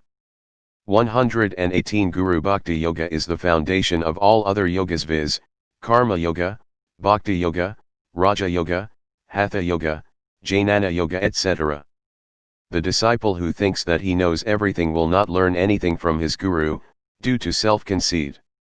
119 A very dangerous habit for a disciple is to justify himself before the Guru. 120 Be gentle, be sweet, be soft and polite when you serve your Guru. You will win the heart of Guru. Never show rudeness in speech or action with your Guru. 121 Pig-headed student cannot have any definite progress in the practice of Guru Bhakti Yoga. 122 Disciple should look on the bright side of life of the revered preceptor. 123 Inflict self-punishment, if the mind thinks ill of Guru. 124 All that is wanted of you is sincere and earnest effort in the path of Guru Bhakti Yoga. 125 Write down your Guru mantra or Guru's holy name daily in a clean notebook for an hour. 126 Repeat always your Guru mantra even while walking, eating, and working in the office. Elevating presence of Guru. 127 Words cannot adequately express the deep debt of bases of Guru Bhakti. 411 Gratitude for the wonderful transformation brought in the disciple by the miraculous spiritual power latent in the great Guru. 128 Truly it is said that the Sat Guru is God incarnate. His greatness is indescribable. 129 Guru's presence elevates and inspires the disciple with tremendous spiritual vibrations. The greatness of Guru rests in transforming the lower nature of the disciple. 130 To take refuge in the adorable feet of Sat Guru is the way of life. 131 The way of Saranagati or self-surrender to Guru is the way of God realization. 132 None can enjoy eternal bliss unless he is having an unwavering faith in his Guru. 133 Whatever Guru does, though it may appear to be unjustifiable, is right. 134 Unswerving and unflinching faith in the teachings of Guru is the root of real Guru Bhakti. 135 Guru always dwells in the heart of his disciple. 136 Kabir says, Guru and Govinda, both of them, stand before me. To whom shall I bow? Blessed is the Guru who showed me the Govinda. 137 Only a Guru can show divine light to his worthy Kila. 138 Guru takes his disciples from the unreal to the real, from the mortality to immortality, from darkness to light, from the materialism to spirituality. Guru T the benefactor of the world. 139 Aerial Guru can change the destiny of the disciple. 140 Sat Guru is a prophet and a messenger of God, is a cosmic friend and benefactor of the world. He is a guiding star to the suffering mankind. 112 Guru Bhakti Yoga. 141 By serving the true Guru the noose of time is destroyed, the sacred words of wisdom of Guru enter the heart of disciple. There is no release without Guru's grace. 142 He who has turned his face from the path of Guru Bhakti Yoga goes from death to death, from darkness to darkness, and from ignorance to ignorance. 143 It is only the word of the great teacher that like thrashing sunbeam, lights up, through the darkness of the illusions of the world, the path of humanity which men and women try to follow according to their inherited capacity. 144 The Guru's grace itself will enable one to understand true purpose of life and to have a burning desire to realize the self. 145 Guru Kripa is the most vital internal antiseptic, universal antibiotic against the bacteria of all the vices in the heart of the disciple. 146 Grace of the Guru will flow as easily as water flows from the one pot to another if one establishes continuous unbroken contact with his Guru. 147 Guru Kripa or Kataksha cannot be attained by mere mechanical prostration to Guru. It can be obtained only when one translates Guru's teachings, in life. 148 Before retiring to bed, disciple should introspect as to how far he has obeyed in carrying out Guru's orders. 149 Every day the disciple before he starts his service to his Guru, should resolve that he would serve the Guru with more devotion and obedience than the previous days.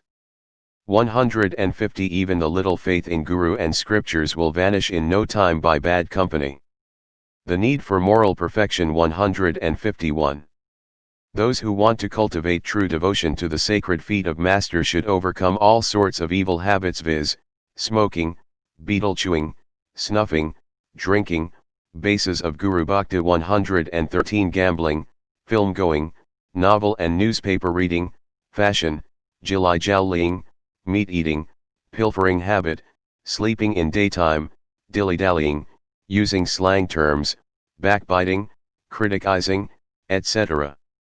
152 Those who want to practice yoga of Guru Bhakti should develop all divine virtues, viz., truthfulness, justice, nonviolence, willpower, toleration, sympathy, self-reliance, self-confidence, self-restraint, self-denial, self-analysis, perseverance, patience, mercy, kindness, generosity, forgiveness, forbearance, endurance, equanimity, determination, discrimination, dispassion, renunciation, courage, cheerfulness, and moderation in everything.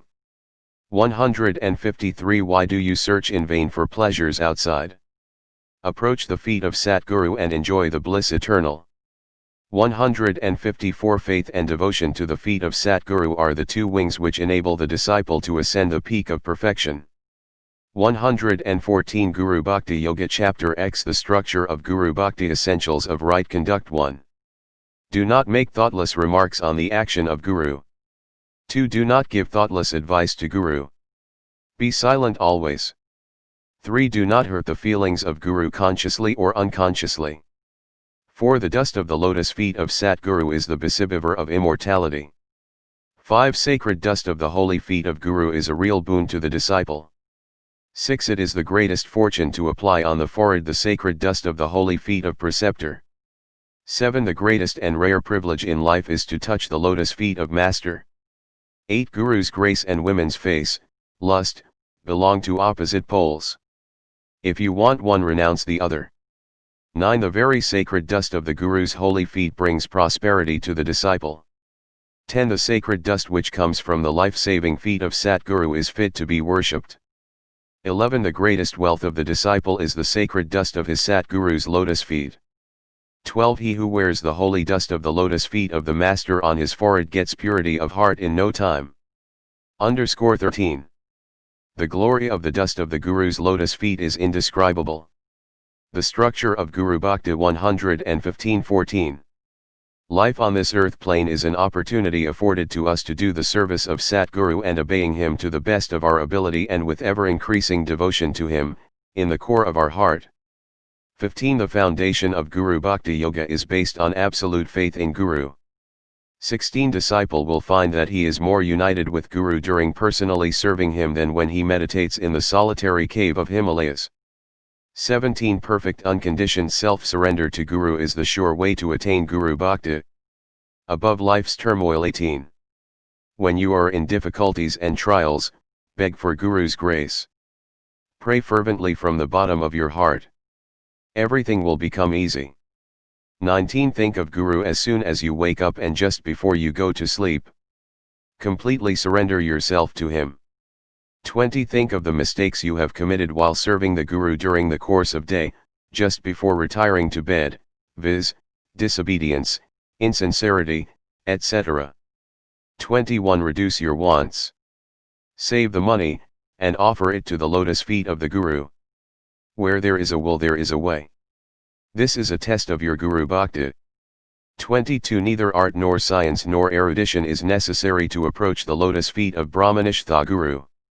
What is wanted is pure heart with full love and devotion to Guru, a heart resolutely determined to apply itself to him alone, for his sake alone and to love him alone, without expectation of anything.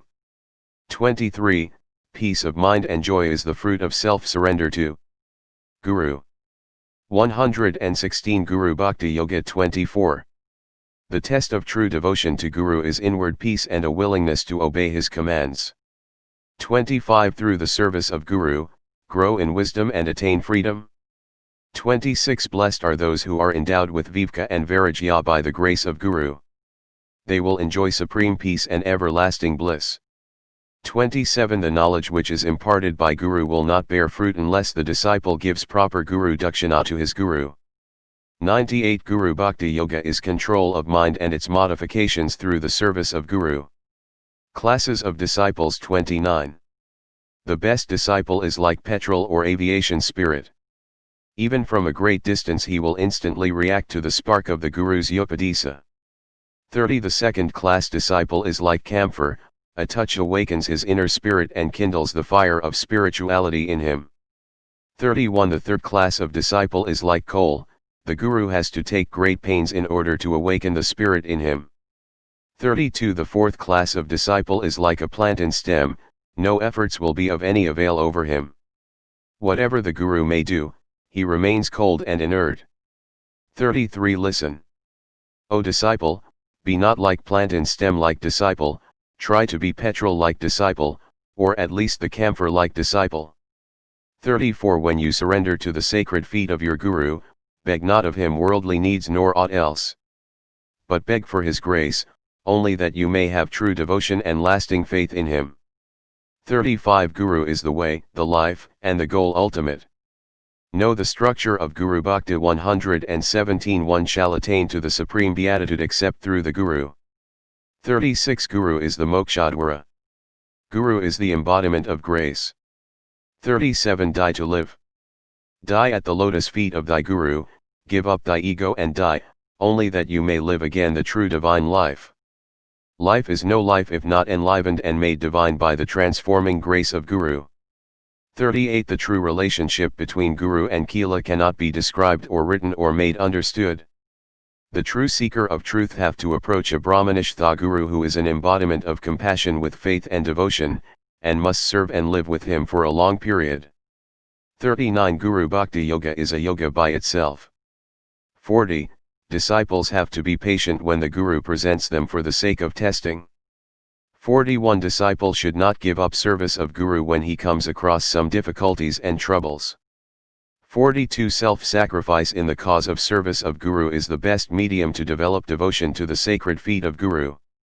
43 Peace of mind comes from prayer, japa, kirtan, meditation, service of Guru, good and sublime thoughts and understanding. Approach to Guru 44, approach the adorable feet of Satguru. Take shelter under the lotus feet of Satguru. Worship the sacred feet of Satguru. Meditate with humility on the holy feet of Satguru. Offer the valuable gifts on the sanctifying feet of Satguru. Dedicate your life in the service of glorious feet of Satguru. This is the secret of Guru Bhakti Yoga. 45 Disciple must be very punctual while serving the Guru. 118 Guru Bhakti Yoga 46 Disciple must be very pure in thought, word, and deed in the cause of Guru's divine mission. 47 Cultivate in the garden of your heart the flowers of sincerity, simplicity, serenity, sympathy, self-control and self-sacrifice and offer it to the Satguru. 48 Disciple should take care of the properties of the Guru. He must ever keep his eye upon the same. 49 There is nothing in the three worlds that cannot be attained by the grace of Brahmanishtha Guru. 50 It is not possible for an aspirant to enter in the spiritual path that leads to the union with God unless he practices Guru Bhakti Yoga. 51 Guru Bhakti Yoga is the master key to open the realm of Elysian bliss. 52 The avenue to the supreme peace begins from the practice of Guru Bhakti Yoga. 53 Self-surrender to the sacred feet of Satguru is the very foundation of Guru Bhakti Yoga. 54 You are bound to succeed in the practice of Guru Bhakti Yoga if you have a firm faith and devotion to the life-saving feet of Satguru. 55 Mere human effort alone will not suffice to practice yoga, the grace of Guru is absolutely needed. 56 It is very easy to tame a wild tiger, lion, or an elephant. It is very easy to walk over fire or water. But it is very difficult to surrender to the lotus feet of Guru unless a person has real aspiration to practice Guru Bhakti Yoga. 57 The practice of Guru Bhakti Yoga bestows on the disciple the supreme peace, joy, and immortality. 58 The goal of life is to obtain the benign grace of Satguru by practicing Guru Bhakti Yoga. 59 Practice of Guru Bhakti Yoga bestows liberation from the will of births and deaths. The structure of Guru Bhakti 119-60. Guru Bhakti Yoga confers immortality, eternal bliss, freedom, perfection, perennial joy, and everlasting peace. 61 Now then an exposition of Guru Bhakti Yoga. 62 The mind is at the root of samsara or world process. The mind is the cause for bondage and freedom, pleasure, and pain. This mind can be controlled only by practice of Guru Bhakti Yoga. 63 9 terms of Guru Bhakti Yoga are viz. 1. The real lasting aspiration to practice Guru Bhakti Yoga. 2. Absolute faith in the thoughts, words, and actions of Satguru. 3. Perfect obedience in carrying out Guru's commands. 4. Doing namaskar with humility and repeating his name. 5. Doing personal service to Satguru without expectation of fruits. 6. Daily worshipping the lotus feet of Satguru with bhava and devotion. 7. Self-surrendering or dedication of Thana, Mana, and Dana in the cause of divine mission of Satguru. 8. Meditation on the holy feet of Satguru for obtaining his benign grace and mercy. 9. Hearing his holy Upadesa and sincerely practicing it. 64. Disciple must exist to glorify his Guru's glory. 65. Whether the owl believes or not in the existence of the light of sun, the sun always shines. Even so, whether the ignorant and fickle-minded disciple believes or not, the benign grace of Guru works wonders. 66. The Satguru is one who is released from bondage. He shines with knowledge of his self. He is ever blissful. He radiates joy and peace with one and all. 67. Approach the adorable feet of Satguru. Serve him without crookedness. Love him without any expectation of fruits. Get initiation. This is the secret of sadhana or be and end of all spiritual practices. 68. Trust your Guru as God. Take shelter under him. Be initiated into knowledge. 120. Guru Bhakti Yoga 69. Guru is pleased with pure devotion and devotion, alone. Practice of Guru Bhakti Yoga gives peace and steadiness of mind. 70. Death flies away from that disciple who has taken shelter in the sacred feet of Satguru. 71. The practice of Guru Bhakti Yoga induces non-attachment and dispassion for worldly objects and bestows immortality. 72. Devotion to the life-saving feet of Satguru saves even the greatest sinner. 73. Nothing is unattainable to that noble-hearted disciple who has taken refuge in the sacred feet of Satguru. 74. Whatever may be acquired by asceticism, by renunciation, by other yogas, by charity, and by auspicious acts etc., all these are speedily acquired by practicing Guru Bhakti Yoga. 75. Guru Bhakti Yoga is an exact science that teaches the method of overcoming the lower nature and attaining the supreme bliss. 76. Pray to the Guru from the bottom of your heart, for obtaining his benign blessings. Such prayers can work miracles. 77. Evil company is an enemy of a disciple who wants to practice Guru Bhakti Yoga. 78. Serve your Guru. Be devoted to your Guru, obey him, have implicit faith in his teachings, you will grow in spirituality. You will attain self-realization in this birth. 79. He who practices Guru Bhakti Yoga without ethical perfection, devotion to Guru etc., cannot obtain the grace of Guru. Benefits of Guru Bhakti 80. Unshakable faith in Guru gives mysterious power to the disciple to overcome any difficulty. The structure of Guru Bhakti 121-81. Unflinching faith in Guru puts the aspirant in tune with the infinite. 82. The disciple who has faith in the Guru argues not, thinks not, reasons not, and cogitates not. He simply obeys, and obeys. 83. Disciple's life becomes dreary waste when he loses faith in his Guru. Life loses its effulgence when an aspirant loses faith in his Guru. 84. The water of life is firm faith in preceptor.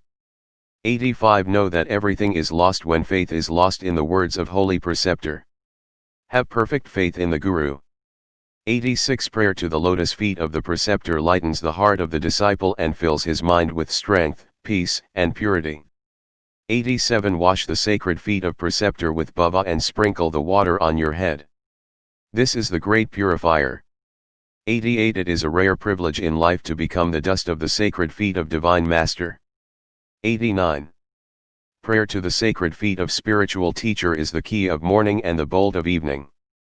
90. A life destitute of faith and devotion to the feet of Satguru is like a sapless tree in a desert.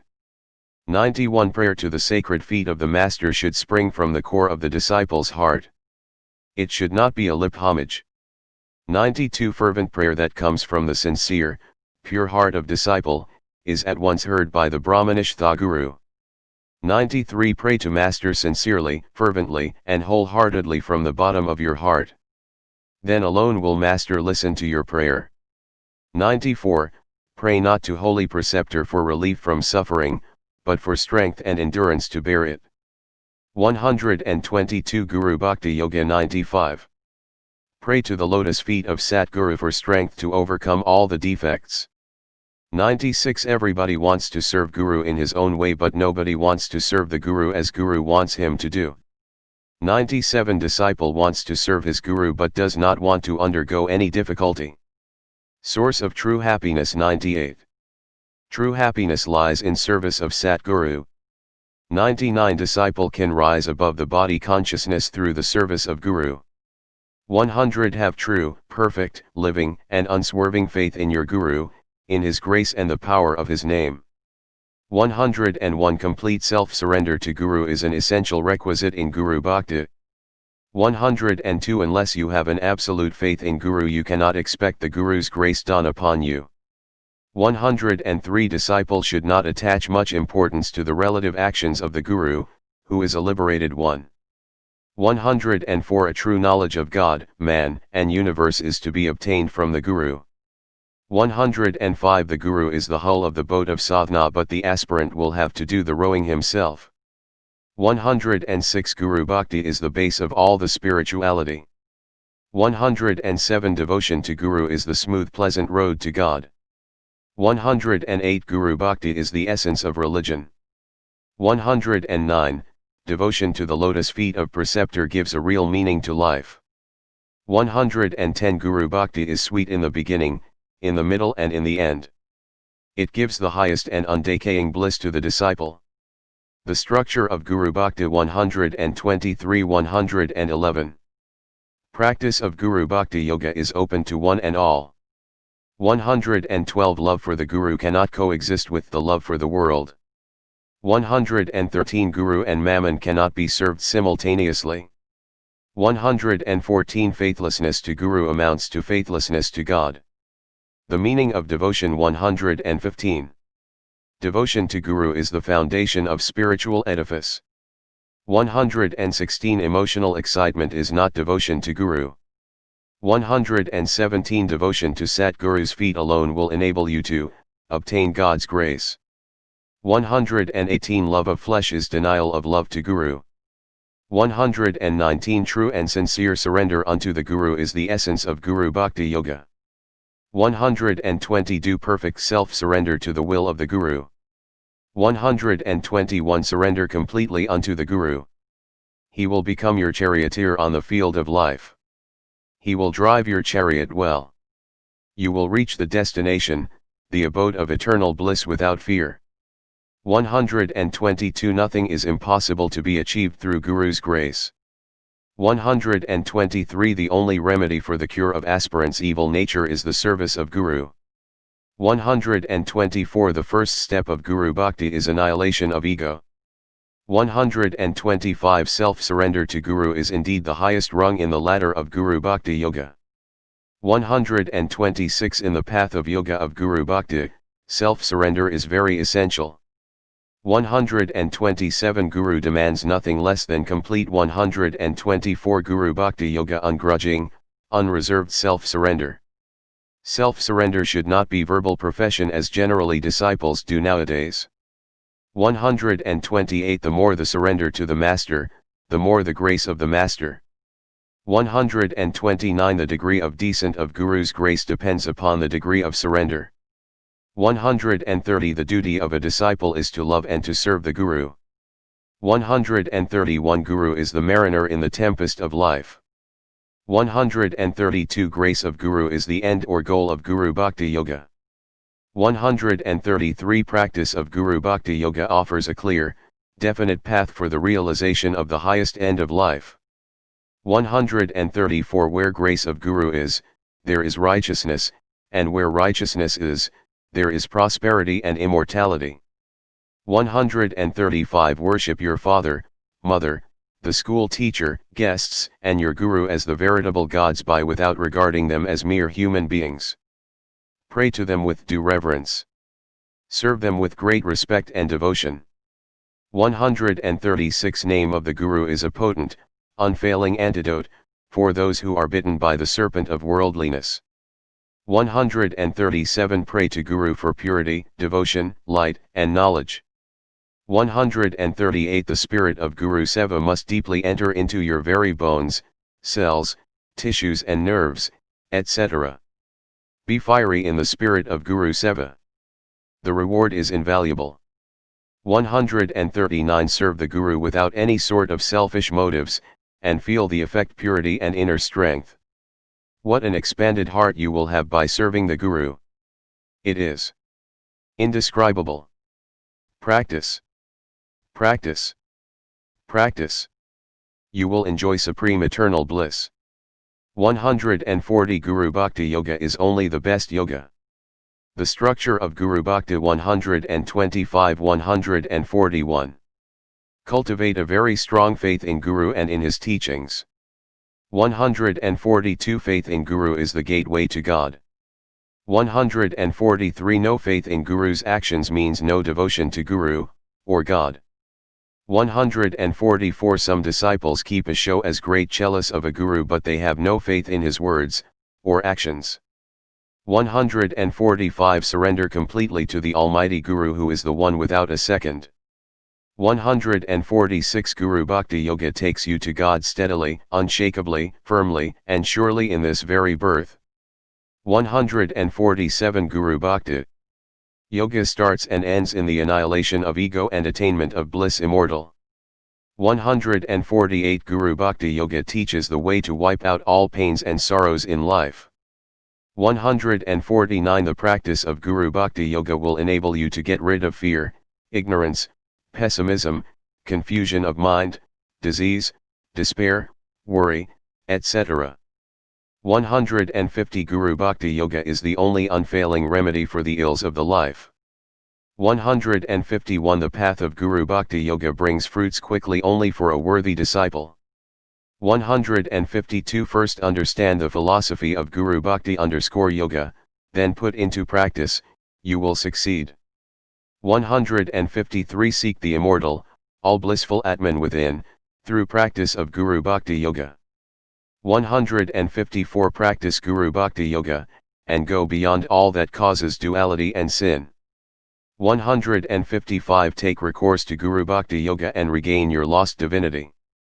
156 A blind man cannot lead another blind man, a prisoner cannot liberate another prisoner, even so, one who has sunk in the mire of worldliness, cannot liberate another. 126 Guru Bhakti Yoga Therefore Guru is absolutely necessary to practice Guru Bhakti Yoga. 157 Make the yoga of Guru Bhakti the only purpose, aim, and real interest in life. You will reach supreme happiness. 158 Without devotion to Guru there can be no spirituality. 159 Continue the practice of Guru Bhakti Yoga without any interruption. 160 Practice of Guru Bhakti Yoga alone can make one fearless and ever happy in all walks of life. 161 Give up sensual life if you want to practice the yoga of Guru Bhakti. 162 If you really want God, turn away from worldly enjoyments and take recourse to practice of yoga of Guru Bhakti. 163 Live to serve the blessed Acharya, you will be blessed. 164 Dispassion and discrimination done in the heart of disciple by the grace of Guru. 165 Disciple should pray to Satguru in the hours of meditation to grant him an unswerving faith and ever-increasing true devotion to his lotus feet.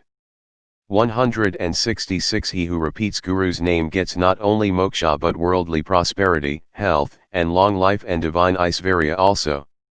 167 On the birthday of Guru, disciple should fast and meditate on the lotus feet of the Satguru, to grant him real devotion to his lotus feet. 168 Disciple should observe the birthday of his Guru on a grand scale. The structure of Guru Bhakti. 127 Appendix Guru Purnima Messages 1956 Know thyself and be free. People seldom improve when they have no model but themselves to copy, said Oliver Goldsmith. He that hath ears, let him hear, he that hath eyes, let him see, said Jesus Christ. Through ages gone by, the torch of Aryuth, of supernal beauty and immortality, of the enduring values of life, of the secrets of spiritual illumination, has been passed on through a succession of great and glorious souls, the teachers of humanity, the custodians of all that is worth living for. In the vast, sprawling school of life, studded with myriads of beckoning entities and experiences, nature herself, the stupendous teacher par excellence, holds out the means to the solution of all vexing problems, mysteries, and anomalies. He that hath eyes, let him see. The message is there always, the listeners, too, are there. But those who deliberately shut their eyes and ears, would slumber on in their self-wrought gloom of nescience, for no awakening can be truly effective unless there is a reciprocal willingness to wake up. Sincerity and earnestness, faith, and willingness to learn, are therefore the first essential requisite that every seeker must possess. Then he must have the gift of rational 128 Guru Bhakti Yoga discrimination to sift out the genuine from the false, the desirable from the undesirable, the conducive from the incompatible, and thereafter, a firm determination to hold on to what he has chosen with unreserved faith and consistency, and pursue his ideal with relentless perseverance. The relationship between the guru and the disciple can hardly be enduring when pivoted on relative understanding, on a mundane sense of reciprocation. How best could one serve one's preceptor? In the very best way that pleases him most, through implicit obedience spurred by a clear-cut and unbiased understanding.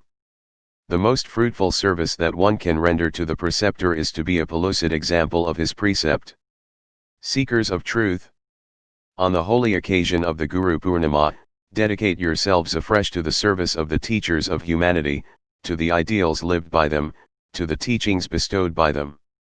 Hearken their message of peace and goodwill, of unselfish love towards all beings, of willing service to the suffering and the forlorn, of purification and refinement of your nature, of cultivation of all that are positive and desirable, and effacement of all that are crude, coarse, mean and impure.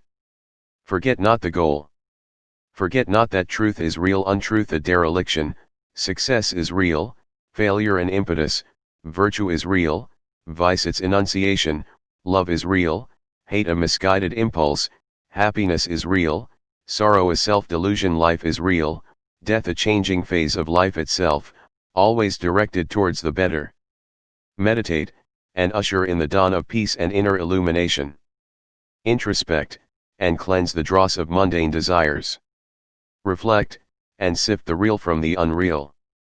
Amidst this earthly panorama of color and pageant, of candour and deceit, of ardour and disdain, of panegyrics and Guru Purnima messages 129 calumny, through the waxing and waning of life find grace and poise and beauty and happiness in the solitude of your heart, in the sanctum of your essential spiritual nature. Be a witness. Know thyself, and be free. May the blessings of the Brahmavidya Gurus, of the past and the present, be ever upon you all. 1957 The Will of Divine Life. Salutations to the Supreme Guru, the Immortal Spirit, the common unifying entity present in all. Salutations to the torch-bearers of knowledge divine. Salutations, to all seekers of truth who live the life divine. Adorations for all holy aspirations. Benedictions for the fruition of every noble endeavor. The eternal mysteries of the human spirit, the ever-restless and dissatisfied emotional being of man, the inadequacies of the temporal existence, the failure of the intellect to solve the problems of life satisfactorily. The baffling gulf that separates great ideals from rude realities all tend to turn one's mind towards God. Divine life is the process through which one progresses towards the realization of God, and achieves the remedy of all the ills that life is heir to.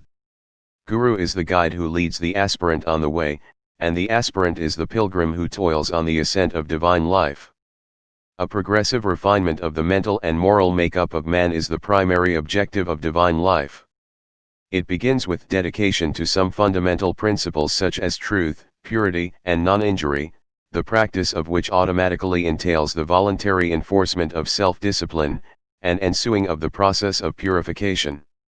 130 Guru Bhakti Yoga. The implementation of these three fundamental principles in the daily life of the individual, in an impeccable manner, itself constitutes the vital part of divine life. Human nature has two sides, the negative and the positive, one trying to preponderate over the other. There are invariably the Dr. Jekyll and Mr. Hyde elements in every man. When the Hyde element dominates, one becomes a social derelict, bringing upon oneself and others all the evil consequences of the boundless passions and destructive sadism of the instinctive part of one's being. Yet, there are people who have in them a remarkable measure of the Jekyll element, which distinguishes them as great benefactors of society, and who are by far in a better position to be in peace with themselves and with others, too. The positive, ultimately overcomes the negative, though, in common experience, the negative forces hold an irrepressible sway over frequent phases in the lives of the most of the people. But, not so with those who have made a beginning in walking the way of reason, of discretion, prudence, divine life. In them the discriminative mind tries to rule over the instinctive part of their being. Viveka guides their actions, Vairagya sanctifies their motives, and Mumukshutva inspires their endeavors, each of the three deriving its strength and light from the spiritual part of their being. To follow the path of truth, purity, and non-injury is implicative of the highest form of self-discipline, amounting to neutralizing every negative propensity emanating from the lower nature. Truth necessarily indicates, apart from the chastity of speech, the right sense of values, the courage to implement into action what one knows to be true, though it may not be entirely conducive, or may be even detrimental, to one's material good. Truth Guru Purnima Messages 131 also means the strength of will to abide by all positive principles, a sense of justice and unbiased mind, and recognition of the pervasiveness of its subtle essence in all life. Purity is the touchstone of divine life, which should have the power of transmuting all that is negative into the positive. The practice of purity covers the entire range of the culturing of emotions, and whatever is implied by self-restraint. It means the practice of the Shatsampat, namely, control of mind, and the senses, tranquility, forbearance, faith, and concentration. Purity is physical and mental, since both are interrelated. Purity of thought naturally leads to purity of action as well as the sublimation of the sex urge. Purity of motive, of life in general, is preliminary to the practice of truth. Non-injury is love, indicated counterwise. Here self-restraint, yama, is again incumbent. The meaning of non-injury is complete only when it is implemented wholeheartedly in thought, speech, and action. The principles of love, compassion, mercy, fellowship, and goodwill are all entwined in the term non-injury. Unless these principles are fully practiced, the virtue of non-injury remains artificial. Whilst love is a direct expression of non-injury, its logical fruition is in service. That much maligned term love, which is overly misapplied to sensual tomfoolery, selfish attachment, circumstantial sentimentality, emotional fixation, and superimposed self-pity, is, indeed, a rare plant that grows only in the garden of divine life, and that has to be continuously tended and nurtured to make it blossom in all its glory. Love and service are inseparable. So, too, with understanding of, and respect for, the feelings of others. One cannot be said to possess love for humanity, 132 Guru Bhakti Yoga, and yet be selfish and callous to the suffering of others. The selfless service is divine love in action. If you are able to cultivate and practice these three basic tenets of divine life, which, in reality, traverse the entire gamut of practical spirituality, then you are on the road to self-realization, the ultimate goal of human aspiration. Even a rudimentary success in this path is greatly conducive to one's peace and happiness, to the worthiness of existence, to the betterment of human nature, to the good of society and the world at large. A collective awareness of the great importance of divine life, with all its pragmatic values, can surely contribute, in a large measure, to the promotion of world peace, solidarity and fellowship. Brahmavidya is, in other words, the knowledge of divine life, the central ideal of all spiritual aspirants. In this alone lies the salvation of mankind. May the blessings of the divine Guru be upon all. Guru and Diksha, initiation, yoga should be learnt from a guru. And this is true all the more in the case of Tantra Yoga. It is the guru who will recognize the class to which the aspirant belongs and prescribe suitable sadhana. Nowadays aspirants have the dangerous and wrong notion of imagining that they are highly qualified to adopt the highest form of yoga in the very beginning of their sadhana, This is the reason for the early downfall of the majority of aspirants. This itself shows that he is not yet ready to take to yoga. The real, qualified aspirant will be humble enough to approach a guru, surrender himself to the guru, serve the guru and learn yoga from the guru. The guru is none other than the Supreme Divine Mother herself, descended into the world in order to elevate the guru and Diksha. Initiation, 133 Aspirant. Deify the guru. Then only you will be really benefited.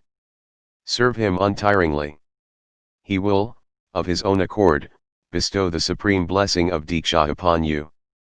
Diksha is the giving of the mantra by the guru. Initiation gives spiritual knowledge and destroys sin. As one lamp is lit at the flame of another, so the divine Sakti consisting of mantra is communicated from guru to the disciple. The disciple fasts, observes Brahmacharya and gets the mantra from the guru. Initiation tears the veil of mystery and enables the disciple to grasp the hidden truth behind scriptural truths. These are generally veiled in mystic language. You cannot understand them by self-study. Self-study will only lead you to greater ignorance. The guru only will give you, by Diksha, the right perspective in which to stand the scriptures. He will flash his torch of self-realization on the truth which you will grasp immediately. Limbs of Guru Bhakti. Guru Bhakti is service of the Guru or love for the Guru. It is of four kinds: Optam, Angam, Dhanam, Sadbhavam. Optam means strong faith in the words of Guru and loving obedience of his commands. Angam means pleasing, personal services, for e.g. protection of the body of the Guru, washing his clothes, bathing the Guru, etc. Dhanam means surrender, dedication, of all possessions, such as house and other property, wealth, etc., and taking shelter at him. Sadbhava means taking the Guru as God and never as man. If one serves the Guru with the bhava that Guru is God, then that disciple is blessed with drishtam and adrishtam. 134 Guru Bhakti Yoga. Drishtam means the jnana, bliss which a disciple gets by the upadesha of the Mahavakya by Guru's grace. Adrishtam means the bliss enjoyed after death in other world. Thus it is clear that by service of Guru with proper bhava, one gets two fruits, drishtam and adrishtam, whereas by service of God one gets adrishtam alone.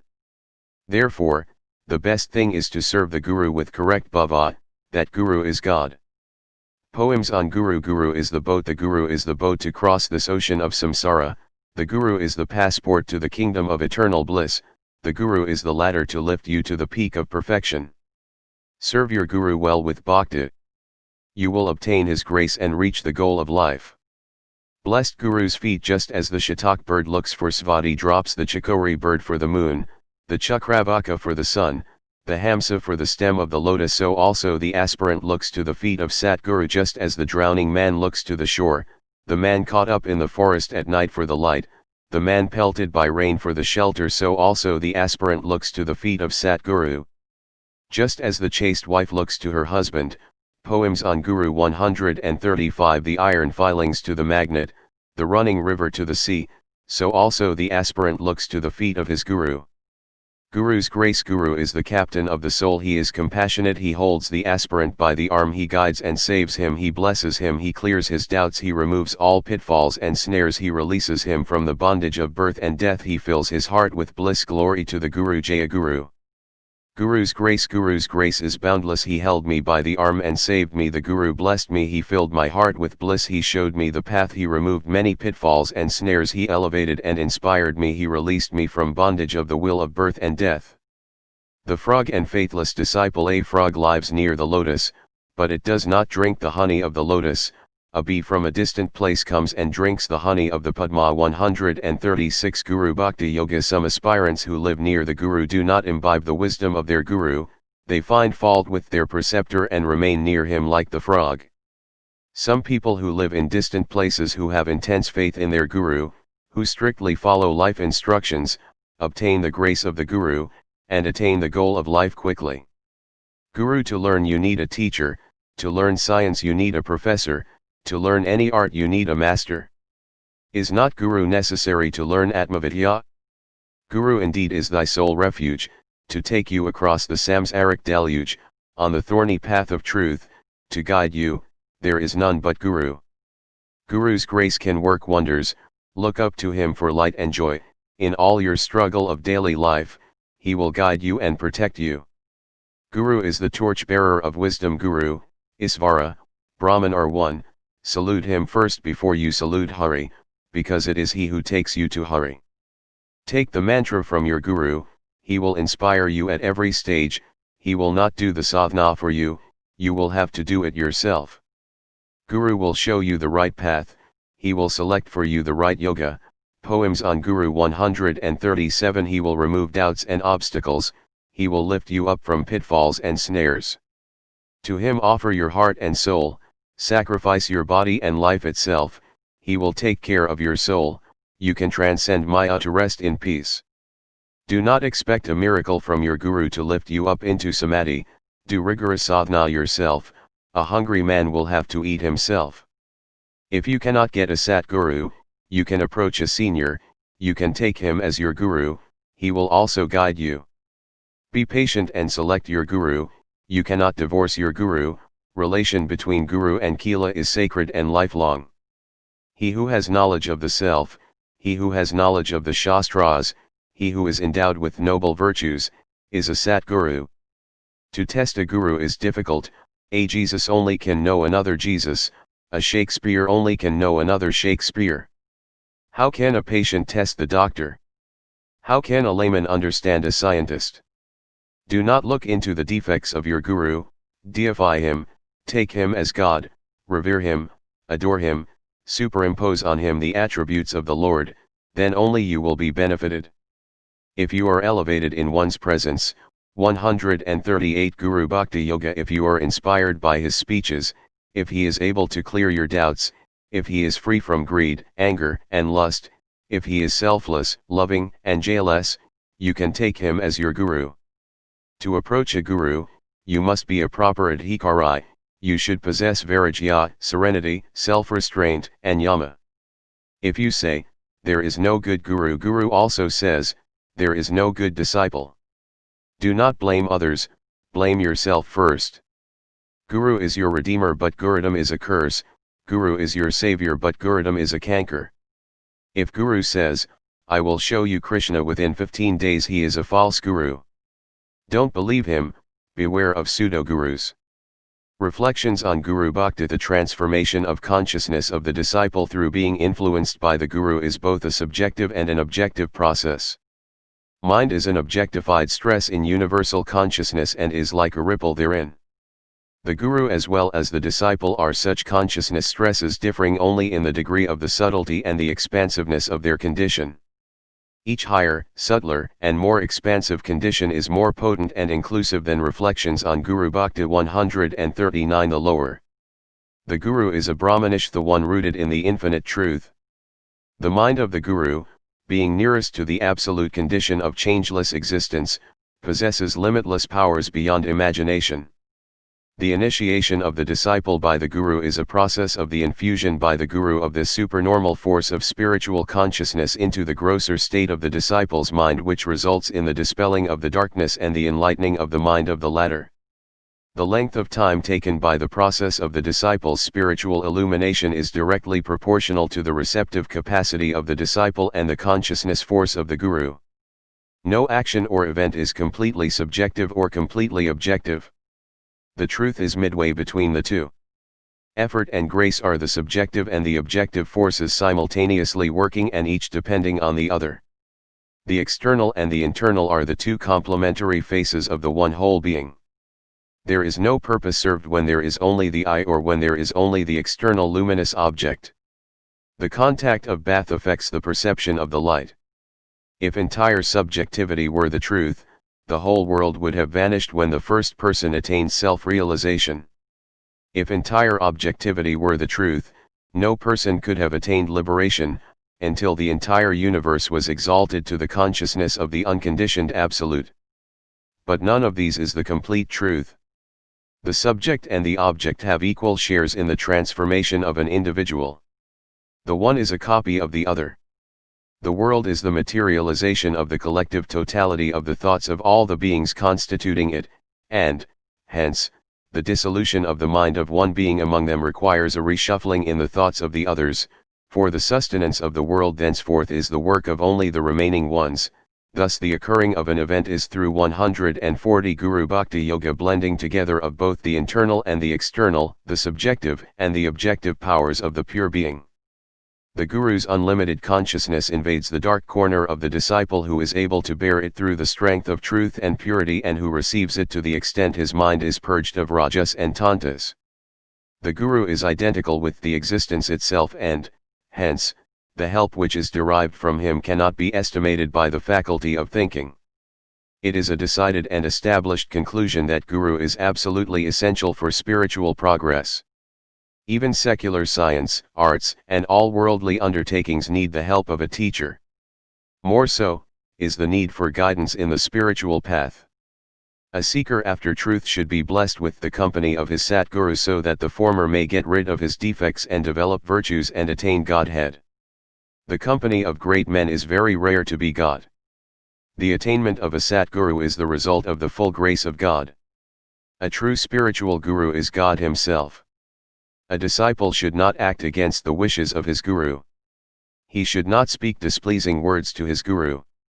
He should view everyone with Guru Bhava. This is the culmination of Guru Bhakti.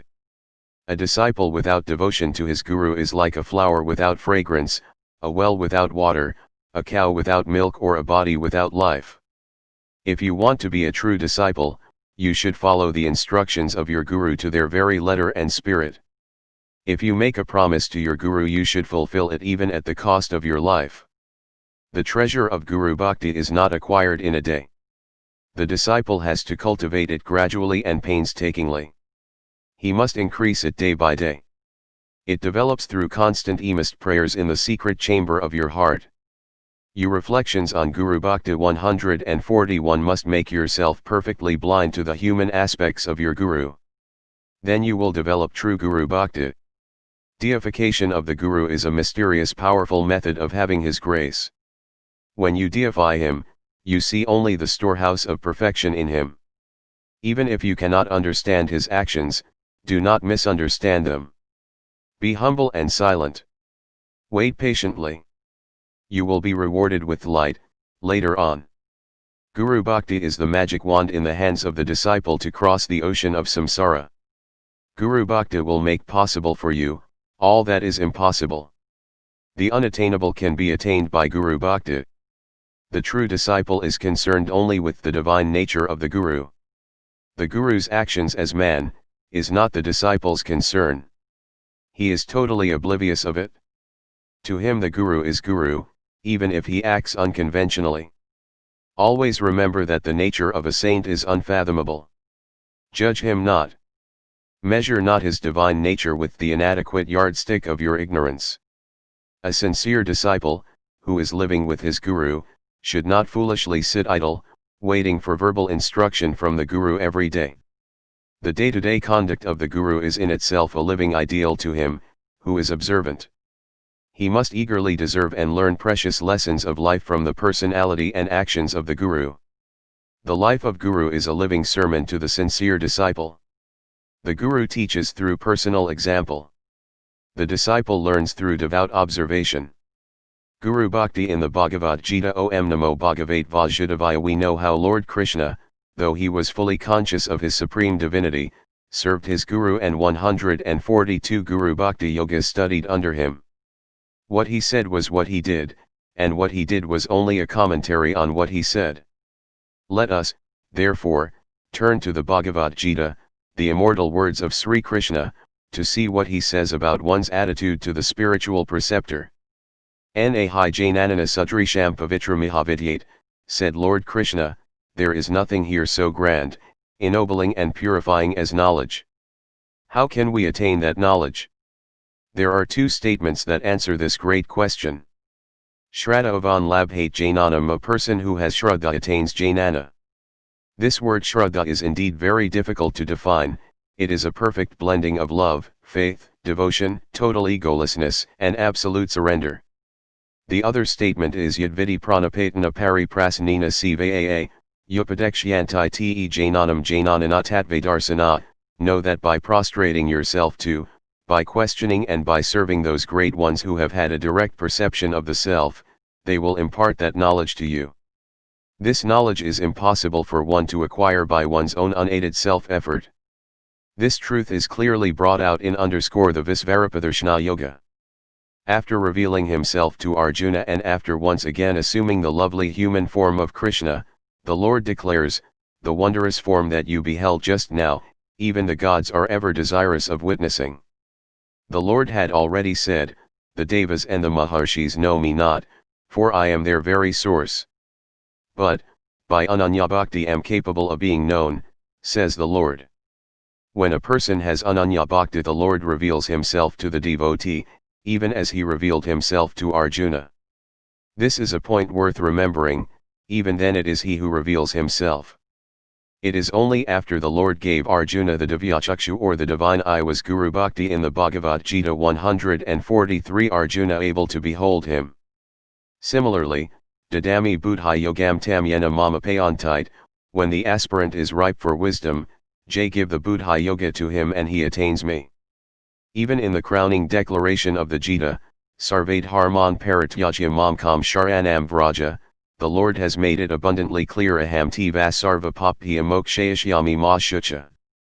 Surrender yourself wholeheartedly, unreservedly, and totally to me, that is all that you can do, J will free you from sins. You cannot do this yourself. But I will do it, fear not. You can only develop Shraddha, I will give you Jnana. You can only surrender yourself, I will give you liberation. That is the final declaration of the Lord. A beautiful truth emerges from these passages in the Gita. At one place the Lord says, I give the aspirant Buddhi Yoga and he reaches me. At another place he says, go to the great ones, they are your spiritual preceptors, prostrate to them, serve them, and ask of them, they will impart the knowledge to you. Reading the two together we get a glimpse of the grand truth that Guru is God incarnate upon earth. You can get at the truth, you can attain self-realization either by cultivating Ananya Bhakti to the Lord in his transcendental formless aspect or in his immanent aspect as your own Guru with a name you can repeat, a form on which you can meditate, a distinct personality which you can see, touch and hear, and which can guide you, inspire you, and lead you to the realization of your immortal self. Thus has the Lord established his complete identification with the spiritual preceptor, the Guru. And the aspirant can direct his Shraddha and Bhakti either to him in his formless aspect or to his immanent form upon earth, the Guru, and the latter is certainly more practicable for the vast majority of the aspirants.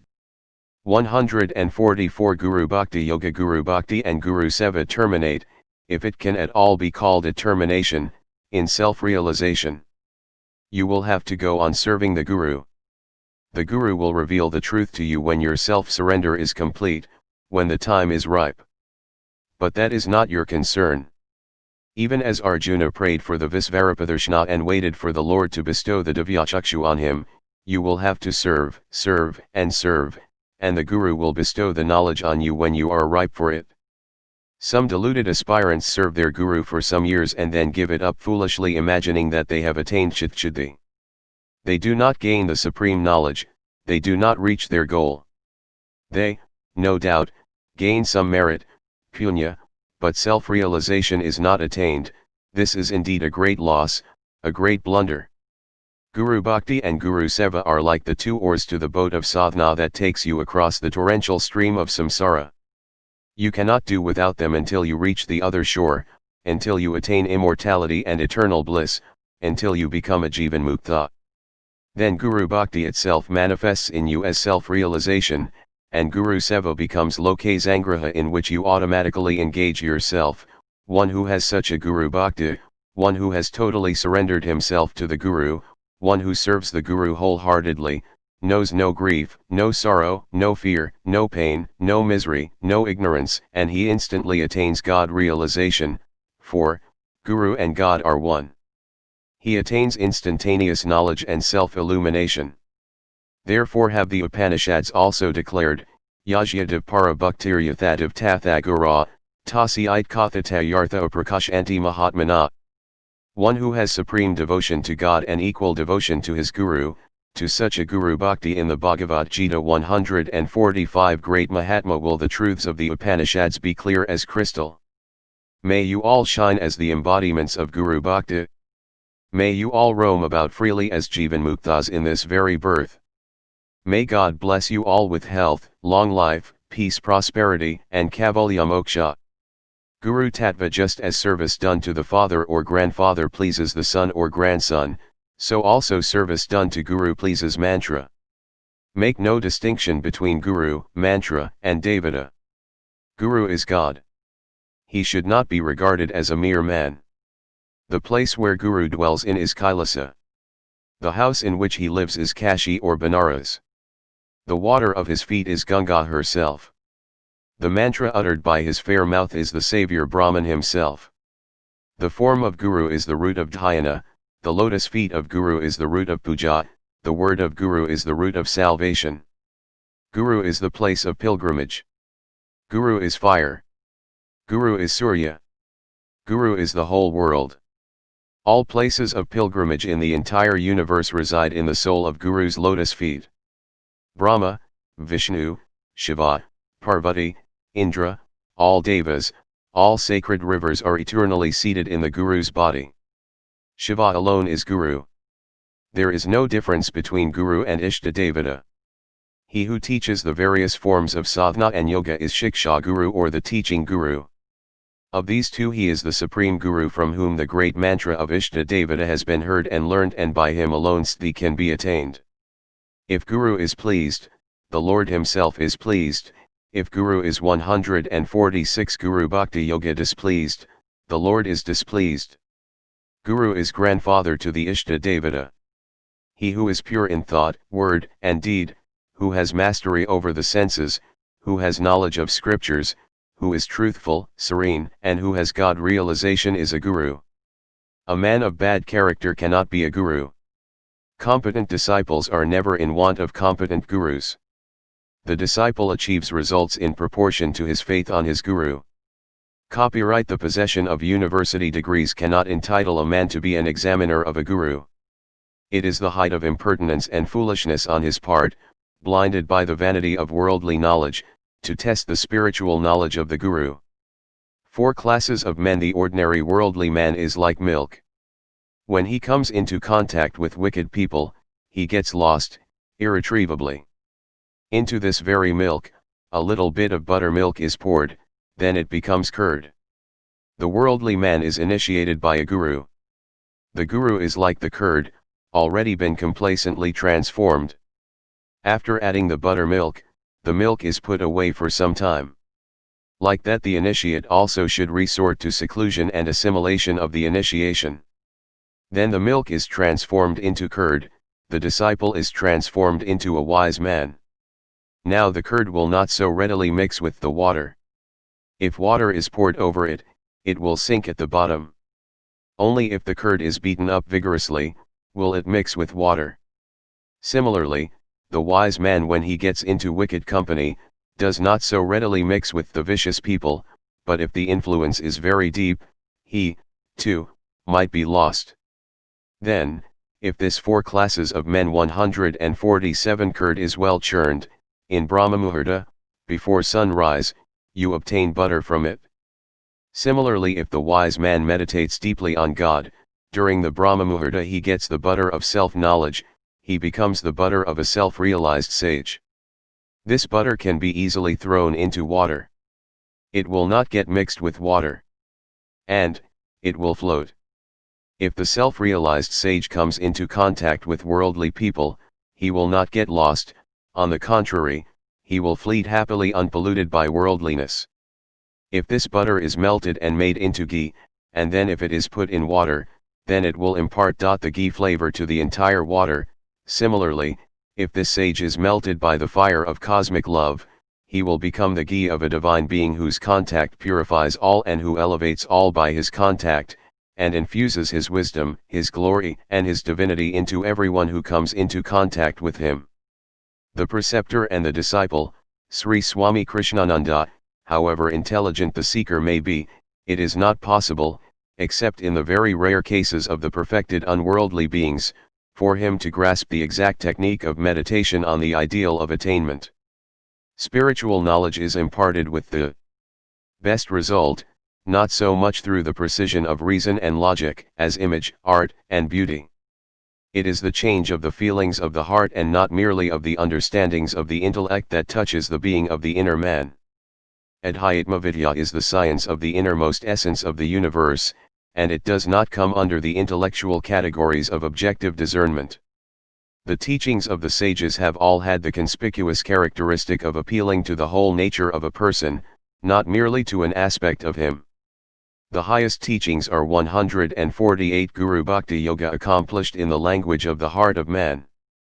The troubles of life are not alleviated through flowery expressions and subtle hair splitting. The cause of sorrow is rooted in the very make-up of the individual and not only in his superficial coatings. The inner disease is not cured by washing simply the outer shirt. The root of illness has to be dug out. The best performance always becomes possible when both the subject and the object effect a conscious interaction, not so much when the effort is exercised by the subject alone. Mind is objectified universal consciousness. The conscious subject and the conscious object are both consciousness stresses differing only in the degree of the subtlety and the expansiveness of their condition. Each higher, subtler, and more expansive state is more potent and inclusive than the lower. No action or event is completely subjective or completely objective in the lower limited sense of their individuality. The truth is midway between the two. Action and reaction are the subjective and the objective forces simultaneously working, each being intimately connected with the other. The external and the internal are the two complementary phases of the one whole being. There is no purpose served when there is eye to see but no light, or, when there is light but no eye to see. The contact of both affects perceptions. If entire individual subjectively were the truth, the individual would have been the absolute lord of the universe, and, if the entire objectivity were the truth, no individual could attain liberation, and freedom would be a chimera. The subject and the object have, therefore, equal shares in determining the effect of their interaction. The internal and the external forms of the one power of being blend together to produce an effect. This fact well explains the wonderful process of the preceptor and the disciple. 149 teachers imparting of knowledge to the disciple. The transformation of the consciousness of the disciple is the joint action of the receptive capacity and the conscious exertion of the disciple and the consciousness force of the teacher sending it forth. The teacher should be a Shratriya and a Brahmanastha mund. Up. I2-12. The more potent spiritual energy of the teacher is infused into the less purified mental state of the disciple, which results in the dispelling of the darkness and the enlightening of the mind of the latter. The consciousness of the teacher enters the dark comber in the disciple, who bears it with the strength of truth and purity and receives it to the extent his mind is purged of rajas and tamas. We hear of earnest seekers going to Asab and imploring, Adhihi Bhagavo Brahma. O great sire, teach me Brahman. Bhrigu learned Brahmavidya from his teacher Varuna, Nachiketas from Yama, Sukesha and others from Pipalata, Shaunaka from Angiraza, Swatakata from Uddalaka, Narada from Sanat Kumara, Indra from Prajapati, Maitreyi from Yajanavakaya. The disciples are generally asked to observe silence and continence in sequestration for many years before being initiated into the sacred truth. They had a great joy in leading a natural life in isolated places, practicing spiritual penance. The transcendental mystery is not easy to be contemplated upon amidst the distracting bustles of social life. The distant forests, thick and green, away from the touch of the air of the business of worldly life, have ever since ages managed to attract lovers of silence and peace. The forests breathe a new life, unknown to the common man, and speak in the language of eternity. They seem to be happily unaware of the revolting forces and the brute conflicts in nature which man so much complains of. In these forests, the seekers spend their time in silent meditation, entirely devoted to the supreme 150 Guru Bhakti Yoga reality, faith, continence, austerity, and knowledge. Prasna up 1.10, are the watchwords of these blessed ones who practice self-integration with iron determination. The sincere votaries of truth are equipped with all the spiritually ethical qualifications, realizing that the not done can never be reached through what is done, getting disgust for the action-bound world, went humbly and reverentially to the preceptor for receiving from him that knowledge which reveals the imperishable. And to them the glorious teacher speaks the knowledge of Brahman. The disciples were those high-souled ones who had the highest devotion to the Supreme Being, and for their preceptor as much as for the Supreme Being. To them alone, it is declared, the truth becomes illumined. Uddalaka, illustrating his proposition that only he who has got a preceptor can know the truth, compares the one who is without a spiritual guide to a blindfolded man who may miss his way and reach some other undesirable destination due to his lack of sight. The Mundaka Upanishad says that he who is desirous of real prosperity should worship the knower of the self. No sophistry of intellect is allowed to hamper the growth of the divine relation that exists between the Guru and the Sishya. Even the gods had doubt as to this, for truly, it is not easy to be known, very subtle is this matter. Katha up. 1.21 He is not easy to be known when told by an inferior person, though, he may be, expounded about manifoldly, unless declared by another, who is supremely wise, there is no way, of attaining him, for he is inconceivably subtler than what is very subtle, and unarguable. Katha up. Il-8. Even the proud Indra and the great Narada become humble before their teachers. This speaks of the preceptor and the disciple. 151 Majestic transcendentness of the Absolute, not knowable through easy means. How innocent and simple was that Satyakama who said to his teacher, when asked about his parentage, "Sire, I do not know this, of what family I am, I asked my mother. She told me in reply, I begot you in my youth when I was wandering much as a servant maid, and I, being such, do not know this, of what family you are." Then, the teacher inferred that Satyakama must be a Brahmana, telling him that a non-Brahmana will not be able to speak thus, the truth, and accepted him as disciple. Narada bows down and says, "O Lord, I am in sorrow, may the Lord take me across sorrow." Not by reasoning is this knowledge to be attained, instructed about by another, it is easy to be known. Katha up. 2.9 These make it clear that self-knowledge cannot be attained by an individual striving for himself in his ignorance independently without a teacher. None can reach it by his own personal effort without a proper guide, very mysterious and subtle is it. Book learning is dead knowledge, the knowledge which directly comes from the teacher is a dynamic consciousness power. With regard to this it is said, the father should speak the knowledge of Brahman to the eldest son or a worthy pupil, not to anyone else, even if one should offer him the sea-girt earth, filled with its treasures. Verily, he should consider that, this, knowledge, is greater than that, verily, this is greater than that. Chh up. 3-11-5. The initiation is only a matriculation of the pupil in the spiritual current, but the actual effort to soar high into the Absolute is to be exercised by him with the grace of the preceptor through protracted meditation, which is the firm restraining of the senses, with vigilance and non-pride. For 152 Guru Bhakti Yoga the meditative condition comes and goes. Katha up. Via 11. There is no greater error than spiritual pride. Even the state of high meditation is transitory, it passes away quickly. Let there be no pride, no conceit, even if one may feel that he is about to be finally liberated. The light of discrimination should always be kept bright. When the process of practice is perfect, there quickly comes the highest experience of the reality. How to obtain Guru Kripa. Swami Chidanandaji's speech on September 2, 1952. Revered immortal selves, I shall just put before you all a few worship words, especially as today is most auspicious to the divinity manifest as the Guru. Therefore I shall speak on Guru and Guru Kripa. Here in this ashram we are looking at Guru and Guru Kripa topsy-turvy. Guru serves the disciple, and the disciple gives instruction to the Guru and he has to obey. If this is true, then I think we have to try to once again set right this topsy-turvy attitude.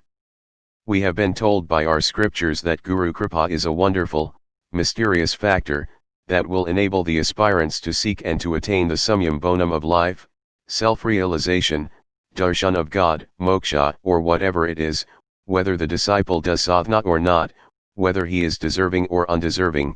The Guru Kripa sets aside all normal laws that operate in the spiritual self and takes one to the transcendental bliss. If we are to believe the scriptures, we should say that besides Guru Kripa there is nothing needed for us to attain perfection in life. Side by side, if this factor also is true that Guru is an infinite ocean of mercy, that his Kripa ever showers upon how to obtain Guru Kripa 153 all seekers whether they are worthy or unworthy, whether they are qualified or not, then by this time we must all have been already apt to come as full of bliss. Is that so? No. We find very much to our vexation that we are caught up, ignorance is there, illusion is there, we are deceived at every turn by our own lower self. Wherein lies the defect? Which is the untruth? If both the above statements are true and yet disciples are still very much earthy, something else must be wrong somewhere else. What is that something else? We don't have the temerity to say that the scriptures are untrue. At the same time, we do not also assert that the Guru is not compassionate, the Guru does not shower his Kripa upon us. If we reflect upon this, some factors come up before us which are worthy of serious consideration. Guru Kripa is undeniably a divine force that can turn even a stone into the infinite Satchidananda, leave alone a conscious being. There is absolutely not the least bit of exaggeration in the statement and the fact that the Guru is always gracious.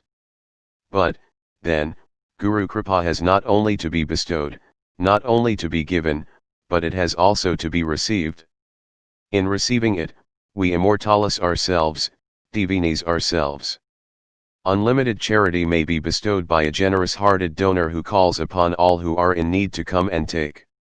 But not all the wealth of the world will be of any avail to an indigent one if he will not avail himself of this great opportunity and become a receiver. And therefore it is that the great Lord Jesus said, "Seek and it shall be found, knock and it shall open unto you, ask and it shall be given." It was not as there was any dearth of the divine munificence, divine grace, or Guru Kripa. Light was not lacking, but then there was a law that we have to ask, we have to seek and we have to knock, and having done it we 154 Guru Bhakti Yoga must be ready to receive it. If this is present, then Guru Kripa is all the wonders, it will flow into us and raise us to the highest realm of immortality, eternal light and infinite bliss. But, then, how can we receive it? How should we conduct ourselves if we are to be ready to receive this grace? By discipleship. For, the question of Guru and Guru Kripa arises only for the disciple. For such as are not of the category named disciple, it is not denied that mercy, compassion, grace, and Ashirvad will not be given, but not Guru Kripa. When I say Guru Kripa, it is something special, something mysterious, something that bestows not anything merely of this earth, but gives the highest thing for which human life is there for. For a devotee may get the Ashirvad of a saint, the Kripa of a saint. He may also be blessed. He may also partake of the power of his compassion. But, for the attainment of the gift of Guru Kripa, we have first to be disciples. Then alone have we taken the first step to qualify to become a proper recipient. How is it that one may be a disciple? It is not the Guru that accepts the disciple, but the disciple has to first accept the Guru. If the disciple has first of all to render himself the Sishya, it is immaterial whether the Guru says yes, you are my Sishya, or does not, he becomes deserving of and a rightful claimant to Guru Kripa. We have to understand what the sacred thing disciple constitutes. Inasmuch as Guru Kripa takes us to the highest state, discipleship is qualifying ourselves to receive that highest state or the realization of ourselves as Satchidananda. Therefore, first of all, we have to feel that our present state is something which is not part of our real nature, which is something undesirable, something which we have to get rid of, and that then alone we shall have how to obtain Guru Kripa 155 peace, happiness. Let us reflect and analyze, how many of us have got this feeling? When I say our present state, I mean our present state as the jiva, spirit enmeshed in a very agonizing cage of flesh and bone. How many of us feel that we are in a cage stifled, not able to breathe freely, and sincerely wish to break out of this cage? If we have this feeling, then we are trying to grow into discipleship. Then we can approach the freed one, for the Guru is the freed one and one capable of freeing us also. If we feel this pain and this agony of Jivatva, then we approach this freed one and pray to him, "Oh, free us from this body." This prayer may not be expressed or articulated, but this prayer must ever be recited from the innermost core of our being, every moment of our life. Then alone can we expect Guru Kripa. If this pain and agony are not there, it is worthwhile trying to generate them. But, such is the covering wall of dark Maya that we are perfectly satisfied with our position. To feel the necessity of mukti, freedom, divine consciousness of the higher spiritual life, we should resort to satsanga. To study of scriptures, and we should paint vividly before underscore our mental eye, the wretchedness of human life on earth. These things will generate mumukshutva. Mumukshutva is the first step if we have even to think of Guru Kripa. If we do not have this fiery mumukshutva, let us not think of Guru Kripa. Let us not talk about Guru Kripa. We are unworthy. First of all acquire this mumukshutva. Then we have to serve the Guru. Service is that mysterious something which pulls down the barrier that stands between us and underscore the influence of Guru Kripa. For, if we have to be the proper receivers, it is service that removes the obstacles to this bhava of the receiver. Ego is the greatest barrier. Our old set of self-conceit, preconceived notions, these form 156 Guru Bhakti Yoga, another formidable second barrier. For all this service is the effective barrier breaker. What is service of the Guru? Service of the Guru is to try our level best to carry out his Upadesh. Carry out the teachings of the Guru. Upon his sublime instructions we have to mold our life. We should also try to mold ourselves into that pattern which he himself is a visible ideal of. What is the secret of carrying out the instructions of the Guru to our humble best? It is a willing obedience of spirit. That is the most important thing. Readiness to bow completely down to earth. Accept him as the leader and obey him. This obedience should be assiduously cultivated, for every aspect of our old nature, of our lower nature, our mental part, our indriya, and tavarana, try to see that we are prevented from developing this spirit of obedience, because every time we move towards this attitude of obedience, the prompting will come from our old habit, from our preconceived notions. Let us go the way to which we have been accustomed. This instinct of ages has to be overcome and broken down. There must be joy in obedience to the Guru, and there should be a real craving in the spirit that should obey. To be a disciple, you should obey even in dream. The idea of doing anything which is contrary to the spirit of the Guru's Upadesh should never arise in our consciousness. Day and night our sadhana should be to cultivate this attitude to perfection. If this is done, we are sufficiently on the way to qualify ourselves to receive Guru Kripa. This is the external part of the sadhana. Inwardly we have also to break down the old set of ideas which somehow or other has crept into us regarding the Guru, his grace, and its functions. What is Guru Kripa and its function? It is a hard task. But this task has to be done.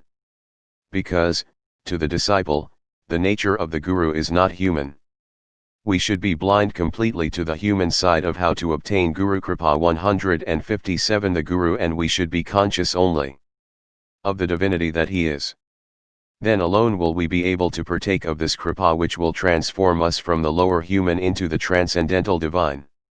Our relationship with the Guru is purely divine, purely spiritual, and as long as we have not completely rubbed out the least vestige of human relationship with the Guru, we shall not be able to enter into the divine spiritual relation with the Guru. For being our Guru, we expect that he should relieve us of small troubles, bodily ills, financial difficulties, domestic problems, little paltry matters of this earthly life. We will get all that if we pray to the Guru. But that is all that you will get, nothing beyond that. No, that mysterious lofty thing called Guru Kripa that will not flow into us. Therefore, first of all we shall try to efface all human relationships with the Guru. For that, subjectively, we have to work out an inner transformation.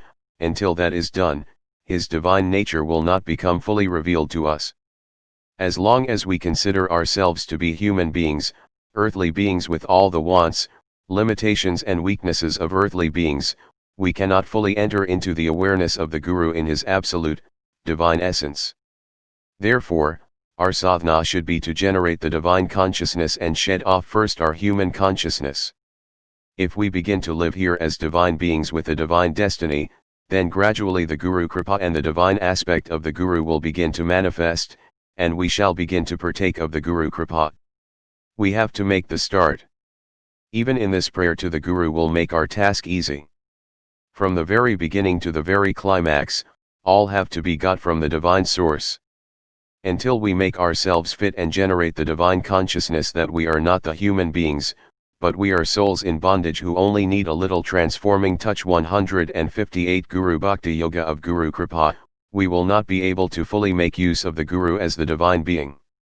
To illustrate this point, a prince who has lost his heritage does not know that he is a prince, happens in his wanderings to stand before his father's palace, being cowed down in the consciousness of a beggar.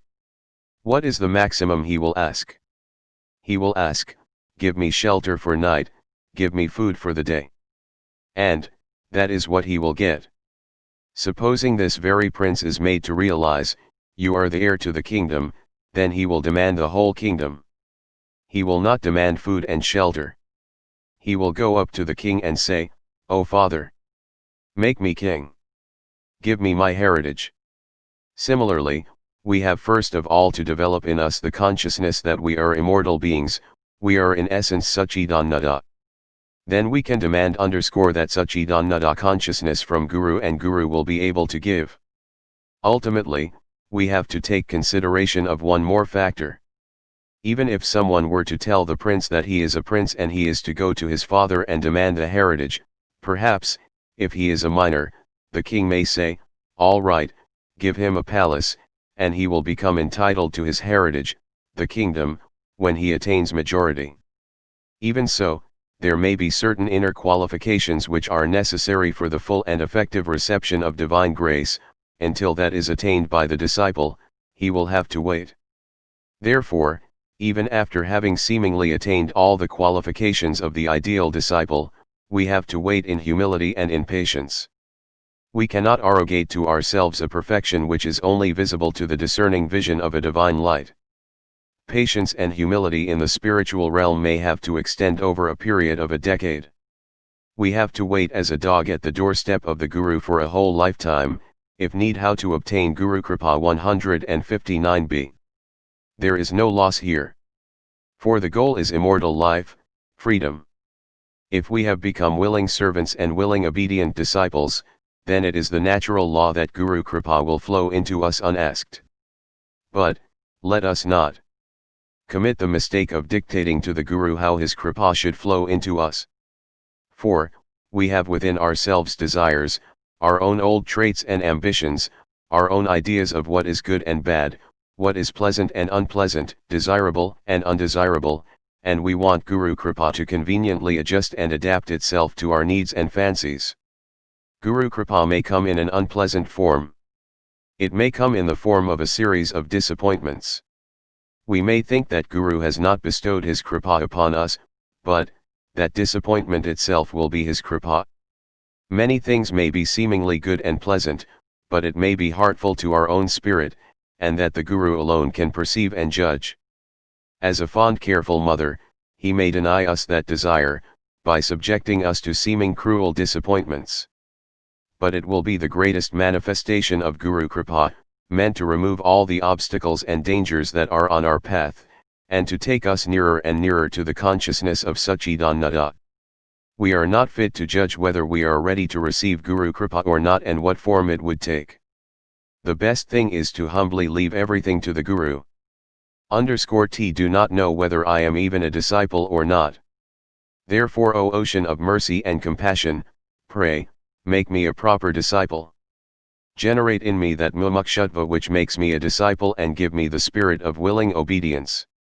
Help me in trying to follow thy instructions. Help me in trying to mold myself upon the pattern set up by thee. This must be our constant prayer. And, by this alone shall we be able to draw the kripa of our Guru and 160 Guru Bhakti Yoga make our life fruitful. And the perfect way of praying is trying out best to be real disciples. Worship of the divine Swami Chidanandaji's Guru Purnima speech. We are indeed thrice blessed today. Already we are extremely blessed in that in this life itself we have had the unique and indescribable good fortune of having attained to the lotus feet of our divine master Sajaradev Sri Swami Sivanandaji, a blessing whose magnitude is hardly realized even by us. Whether we know it or not, we have been so fortunate in having come to be his disciples that I feel that it is a great fortune that even the gods envy. In this blessed life of ours at his feet, trying to follow in his footsteps today, we are even more blessed because we have had a special chance of offering our adorations and worship to him in an intimate and personal way and receiving his blessings upon this most auspicious day of the Guru Purnima. To be near him, living under his benign guidance, is such a great blessing that it is given only to 1 in a million among mortals, out of great merit done in countless past lives. Therefore, it is a great responsibility placed upon us to strive to realize the full meaning of this Varadana that has been bestowed upon us by the Lord and strive our sincere best to prove ourselves worthy of this divine grace. As a part of the puja and the adoring worship which we offer to his divine feet this day, a few words upon this subject of worship of the divine are being spoken. This is a day of puja. It is called Vyasa Puja or Guru Puja. As it happens to fall on a Purnima day, it is also called Guru Purnima or Vyasa Purnima. It is a day of very solemn, significant, and exalted worship. Worship of the divine 161 worship is conceived of in different ways by people in different states of consciousness, in different stages of evolution. The earliest savage worshipped anything that was awesome, and fearful, that appeared to be terribly strong and something over which he had no control, e.g., thunder, rain, sun, ocean, mountain, and fire. At a later time, man created fanciful objects and endowed them with some qualities and a glorified personality with his own imagination and tried to worship these objects anything beautiful, even smooth stones. At a still different stage of evolution, the conception of a higher power, a supreme intelligence at the back of all phenomena, came to be slowly grasped. It resulted in Sakara worship, because even though the human mind was able to grasp this conception of a supreme power, that stage had not yet been reached when this power in its formless, nameless, attributeless, transcendent aspect was understood. It was the personal God aspect of this impersonal being that was worshipped. The avataras were there. Images were made of the different deities, and elaborate ritualistic worship of these deities with flowers, sweet-smelling sandal paste, waving of lights and offering of delicious naivedya was undertaken. A vast majority of persons still prefer and feel inclined to this sort of formal worship of the personal deity. There are still others who conceive of this deity, not as an objectified physical material form, but they regard it as being enshrined in their own hearts, with form, perhaps, but yet as seated in the heart lotus. They sit in silence and try to do manasic puja. There are yet others who, with their mystic sense opened up, dispense with the elaborate ritual even in their manasic puja. Their worship consists of the mere repetition of the divine name. That itself, they feel, is a sufficient and a 162 Guru Bhakti Yoga, comprehensive, integral worship. They conceive it to be an even higher form than elaborate worship with different angas. Japa is a much simpler and more direct form of worship. The worship of others takes a still higher form where even the japa is eliminated and they concentrate upon divinity alone to think of it continuously in an unbroken stream of remembrance. They find delight in this sort of worship alone. Still higher up in the ladder of evolution, the sages declare that the best form of worship is direct perception of the divinity, in samadhi, to rise beyond the mind, and, therefore, concentration and meditation, which are after all mental processes, to go into the supramental state of intuition, and to be intensely conscious of the deity while in direct communion with it. Thus we have numerous conceptions of the self-same processes of offering our adoration, love, reverence, and worship to the Supreme Being from the most external least one to the highest subtle purely subjective type, culminating in the transcendental worship of direct perception or samadhi. What is the type of worship that we, as disciples at the feet of a Satguru, should try to offer unto him? How is our worship of the Guru classified? What is the peculiarity of the worship offered by the individual soul to the enlightened soul, so that through this worship the bound individual soul may draw the strength of the enlightened soul, draw the grace of the Supreme Satchidananda and attain release from birth and death? I shall remind you of two statements. 1.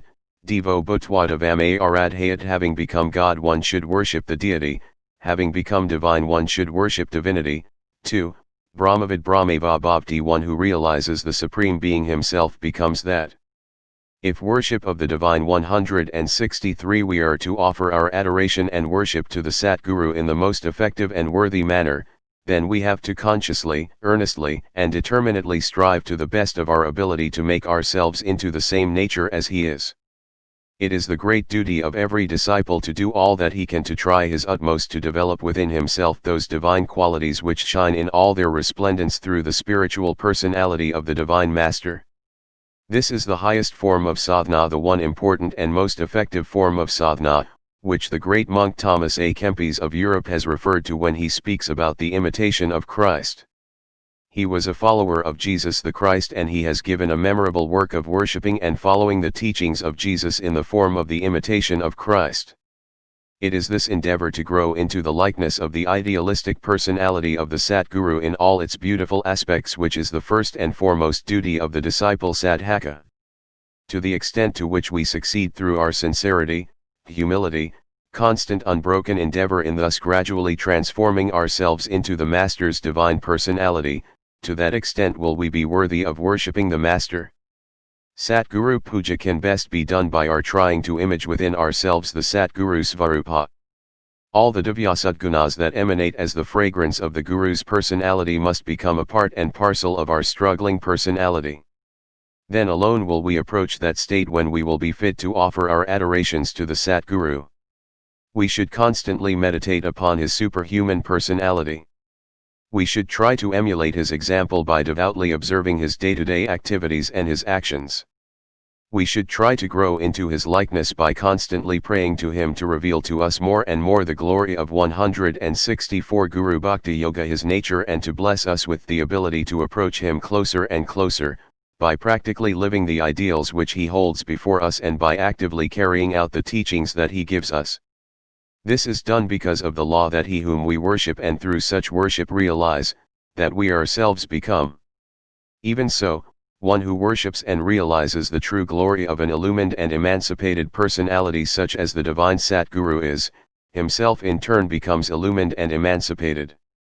We know that the very aim of our discipleship, the very purpose of spiritual life, is to attain illumination and attain eternal emancipation from birth and death. Therefore, we must strive our sincere best to live this law. Through making ourselves by devout emulation and imitation fit to worship the Divine Master, we must worship him. And thus, through that worship we should realize him. And, realizing him, we shall forever be free and attain to the glorious state of Jivanmukti which is exemplified in the living personality of the Divine Master. This Guru Puja, this worship of the Divine Master, is on a par with the supreme type of worship with direct perception in Samadhi already referred to. For the Guru is actually God himself in visible manifest form. The Satguru is not merely like God, but he is God. Guru Sakshat Para Brahma is the great and deeply significant truth. The correct grasp of this truth is the key to real discipleship. This correct grasp and understanding comes to the seeker mainly through Guru Kripa, or the grace of the divinity that is the Satguru. To draw down this indispensable grace is the central purpose and aim of adoration and worship of the Master. Guru Puja is for Guru Kripa, by which alone it becomes possible for you to realize the Guru as Supreme Akhanda_Akarasa Satchidananda. Guru Puja is, therefore, Para Puja. it is the worship of the divine 165 highest worship of the Supreme Being direct and face to face. Such worship is the surest means to illumination. This is the truth. We pray to the great ADI Gurus and the divine feet of Sat Gurudev that they may give us the necessary strength, the illumination and the inspiration to day by day grow more and more into his divine likeness. We pray that he may bless us to thus make ourselves fit for his worship and through his worship, to attain illumination. May the blessings of Sat Guru be upon you all. And, let us hope that in this very life, we may fulfill the supreme purpose of this rare and precious human birth, and attain self-realization. May we make the best use of this unique blessed opportunity that has been given to us in the form of discipleship to Satguru Bhagwan Sri Swami Sivanandaji Maharaj, and thus may our life soon flower into bliss, illumination, and blessedness. Invitation, Sri Swami Sachidananda. 1. Come, O traveler, to the abode of bliss, pay homage to Shiva the Lord of love, never miss, who saith even once, O Shiva, I am thine. Shiva becomes his, delay not brother, come to the holy feet of Shiva, to kiss. 2. On the lap of Ganga, Shiva welcomes one and all, to take to the goal ultimate, hear the sweet call. To hear, O seeker, rush to the diamond jubilee hall, where sings Shiva serve all, love all, be kind to all. 3. Wisdom great to one and all, Shiva gives and gives, expecting nothing, accepting anything, he lives. 166 Guru Bhakti Yoga without distinction of caste, creed, sex, like a little boy, to all Shiva, the Lord of the universe, radiates great joy. 4. Shiva is love incarnate come servant cosmic, Shiva is embodiment of bliss and full of comic, surrender thy ego, at the holy feet of Shiva the great, come O, seeker, to the abode of bliss the holy retreat, all about Guru. 1. Guru, preceptor, one who initiates into the mysteries of the self. 2. Paramaguru, preceptor's preceptor, grand preceptor. 3. Paratpar Guru, great grand preceptor, a preceptor is looked upon as being identical with the absolute reality. 4. Parmashti Guru, great grand preceptor. 5. Kula Guru, family teacher or preceptor. 6. Vidya Guru, a preceptor who teaches scriptures. 7. Jnana Guru, a preceptor who teaches or transmits highest knowledge. 8. Siksha Guru, a preceptor who trains and molds the character of a disciple. 9. Diksha Guru, a preceptor who initiates into the order, Brahmacharya, Sannyasa, etc. 10. Adi Guru, the original or the first preceptor. 11. Jagat Guru, world preceptor, one whose teachings can be followed universally. 12. Sat Guru, real, not false, or pseudo, preceptor, or one knowing the truth. 13. Mahaguru, the great preceptor. All about Guru 167:14. Advaita Guru, a preceptor who propagates the doctrine of non-duality. 15. Ananta Guru, infinite preceptor, one who is beyond all limitations, being the very embodiment of Brahman. 16. Gurudev, the divine preceptor, superhuman preceptor. 17. Guru Maharaj, sovereign preceptor. 18. Guru Bhai, brother disciple. 19. Guru Patni, preceptors or mostly teachers consort. 20. Guru Putra, teacher's son. 21. Guru Mata, preceptor's mother, sometimes his wife. 2. 22. Guru Seva, service of the preceptor. 23. Guru Susrusha, service of preceptor. 24. Guru Bhakti, devotion to preceptor. 25. Guru Mantra, a mystic hymn or chant relating to the preceptor.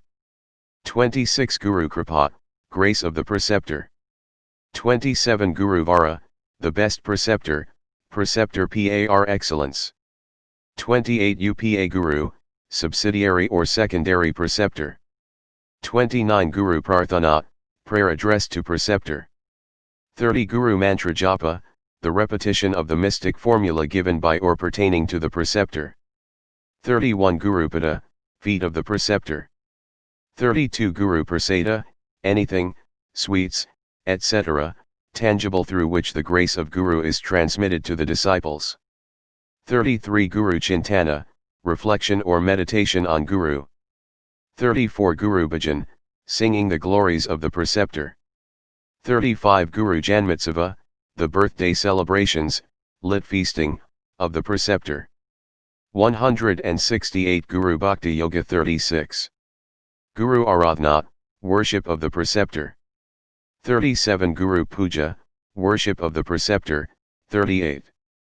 Guru Savadurandhara, one devoted to and delighted in the service of his preceptor. 39 Guru Kripapatra, one who deserves the grace of the preceptor. 40 Guru Sishya Samadhana, the sacred relation between the disciple, and preceptor. 41 Guru Karanakamala, the lotus feet of the preceptor. 42 Guru Siyasakta, inclined to or desirous of the service to preceptor. 43 Guru Padapuja, worship done to the feet of the preceptor. 44 Guru Ukishta, the leaving of a preceptor, which are believed to be purifying the mind of the eater. 45 Guru Patuka, sandals of the preceptor. 46 Guru Stuti, an expression of one's devotion through the praise of one's preceptor. 47 Guru Statra, a poem or a collection of poems extolling the preceptor. 48 Guru Bhakti Prabhav, the saving influence of devout devotion to preceptor. 49 Guru Mahima, the mysterious power of the preceptor. 50 Guru Charitram, an account pertaining to a preceptor's life and personality. 51 Guru Leela, the inscrutable deeds of the preceptor. 52 Guru Katha, a biography on preceptor. 53 Guru Maharaj Ki Jai, glory to the preceptor. 54 Guruji, the revered preceptor. 55 Guru Gita, a song, short or long, depicting the nature and deeds of a preceptor. All about Guru. 169. 56. Gurudwara, a temple of the Sikhs, lit. The gateway leading to the preceptor or reality. 57 Guru Mukha Sadhana, spiritual practices carried on under the guidance of a preceptor. 58 Guru Purnima, the sacred full moon day dedicated to the worship all the preceptors. 59 Guru Saranam Mama, taking refuge in or paying homage to the preceptor. 60 Guru Grantha, a book embodying the teachings of a preceptor or preceptors. 61 Guru Karanamrita, the liquid, considered as divine elixir since it bestows immortality, Amritatvam, with which preceptors' feet are washed. 62 Guru Murti, the physical figure of preceptor. 63 Guru Dhyana, meditation on the Guru. 64 Guru Ajana, the commandments of the preceptor. 65 Guru Padadhuli, the holy dust of the feet of preceptor. 66 Guru Padarinu, the sand particle, sticking to or under the feet of the preceptor.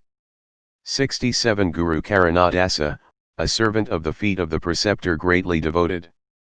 68 Guru Padasavaka, a servant of the feet of the preceptor greatly devoted. 69 Guru Premi, the beloved of or one who loves the preceptor. 70 Guru Karanaraja, dust or tiny particles under the feet of Guru. 71 Chid Guru, Guru who is an embodiment of knowledge or consciousness. 72 Chijana Guru, Guru who is an embodiment of knowledge or consciousness as it were, a solid mass of knowledge. 170 Guru Bhakti Yoga. 73.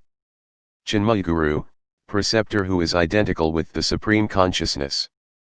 74 Mana Guru, preceptor who remains speechless, serene and self-composed.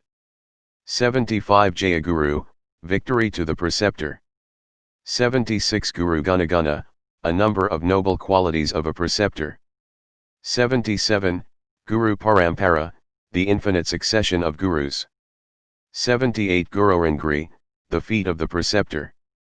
79 Guru Ashtadhara Satanamavala, a list of 108 epithets of the preceptor. 80 Guru Ashtadhara Sahasranamavala, a list of 1008 epithets of the preceptor. 81 Guru Raja, the king among preceptors highly qualified.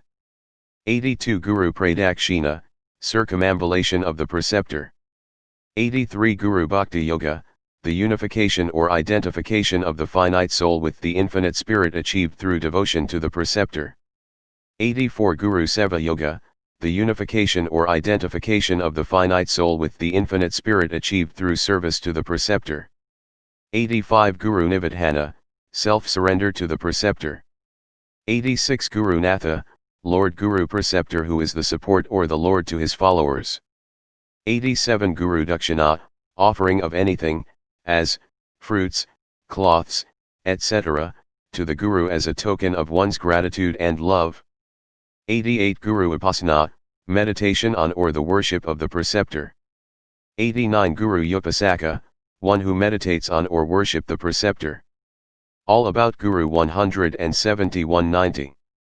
Brahmanishtha Guru, _preceptor who is established in the consciousness of the all-pervading reality. 91 Guru Upadesha, instructions of a preceptor. 92 Guru Sevatatpara, devoted to the service of the preceptor's feet. 93 Guru Pitham, the raised seat on which the Guru sits. 94 Guru Bhakti Prabhav, the mighty power manifesting itself, in the disciple, as a result of devotion to preceptor. 95 Guru Padambuja, the lotus feet of the preceptor. 96 Guru Seva Magna, immersed in the service of the preceptor. 97 Guru Seva Kushala, efficient in waiting on the preceptor. 98 Guru Seva Vradadhari, one who has endowed or pledged himself to the service of the preceptor. 99 Guru Bhaktiratna, a pearl, the best, among those devoted to Guru. 100 Guru Devata Archana, worship of the divine preceptor. 101 Guru Seshavastra, the used clothes of the preceptor. 102 Guru Vandana, saluting or prostrating oneself before the Guru. 103 Guru Seva Agraganya, the foremost among the attendants of the Guru. 104 Guru Awainanakari, one who carries out the behests of the preceptor. 107 Deva Guru, the preceptor of the gods Brihaspati. 172 Guru Bhakti Yoga 108. Ajura Guru, the preceptor of the demons or Rakshasa Sakracharya. 109 Brahmavidya Guru, preceptor who imparts the knowledge of the highest truth. 110 Brahmasratraya Guru, a preceptor who is master of the theoretical knowledge of the reality. 111 Guru Saranagati, taking shelter under protecting care of the Guru.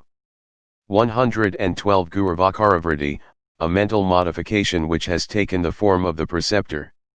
113 Guru Padamudra, the foot impression of the preceptor.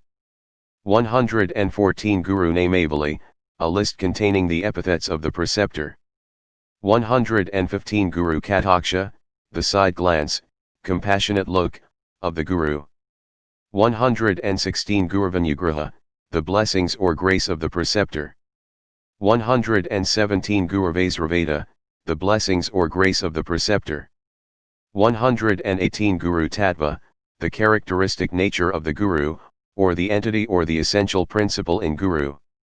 119 Guru Karunaravinda, the lotus feet of the preceptor. 120 Guru Padaravinda, the lotus feet of the preceptor. 121 Guru Mahatva, the mighty power or influence of the preceptor. 122 Guru Sevadhurandhara, an adept who bears the brunt of the service to the Guru. 123 Guru Sishya Samveda, the dialogue between the disciple and his Guru. All about Guru 173-124. Lokaprasada Guru, the world-renowned preceptor. 125 Jagad Prasada Guru, the world-renowned preceptor. 126 Guru Droha, disloyalty towards one's preceptor, deceiving him. 127 Guru Drohi, one who is disloyal to or cheats one's own Guru. 128 Guru Ninda, criticism or vilification of one's own Guru. 129 Guru Sanidhana, proximity to the preceptor. 130 Guru Kulam, preceptor's abode or residency. 131 Guru Vakyam, the words or injunctions of the preceptor. 132 Guru Nivasa, the abode of the Guru. 174 Guru Bhakti Yoga mantras for japa or meditation. Om Sri, Gum, Gurubhya Nama. Om Sri Sat Guru Paramatmana Nama. Om Sri Gurave Nama. Om Sri Sachidananda Gurave Nama. Om Sri Gurusharanam Mama. Om Sahanavavatu Sahanau Banaksha Sahaviryam Karavavahai Tejas Vinavadhidamastu Ma Vidvishavaha. Om Shanta Shanta Shanta.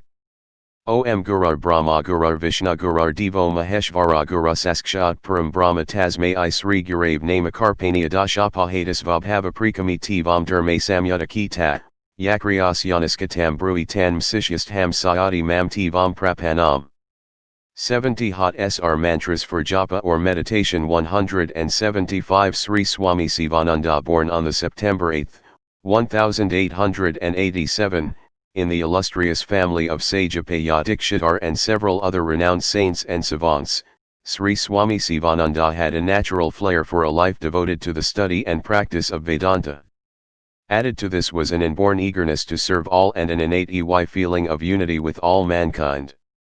His passion for service drew him to the medical career, and soon he gravitated to where he thought that his service was most needed. Malaya claimed him. He had earlier been editing a health journal and wrote extensively on health problems. He discovered that people needed right knowledge most of all. Dissemination of that knowledge he espoused as his own mission. It was divine dispensation and the blessing of God upon mankind that the doctor of body and mind renounced his career and took to a life of renunciation to qualify himself for ministering to the soul of man.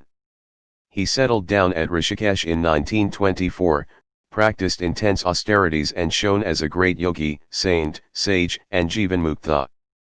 In 1932 he started the Sivananda Ashram.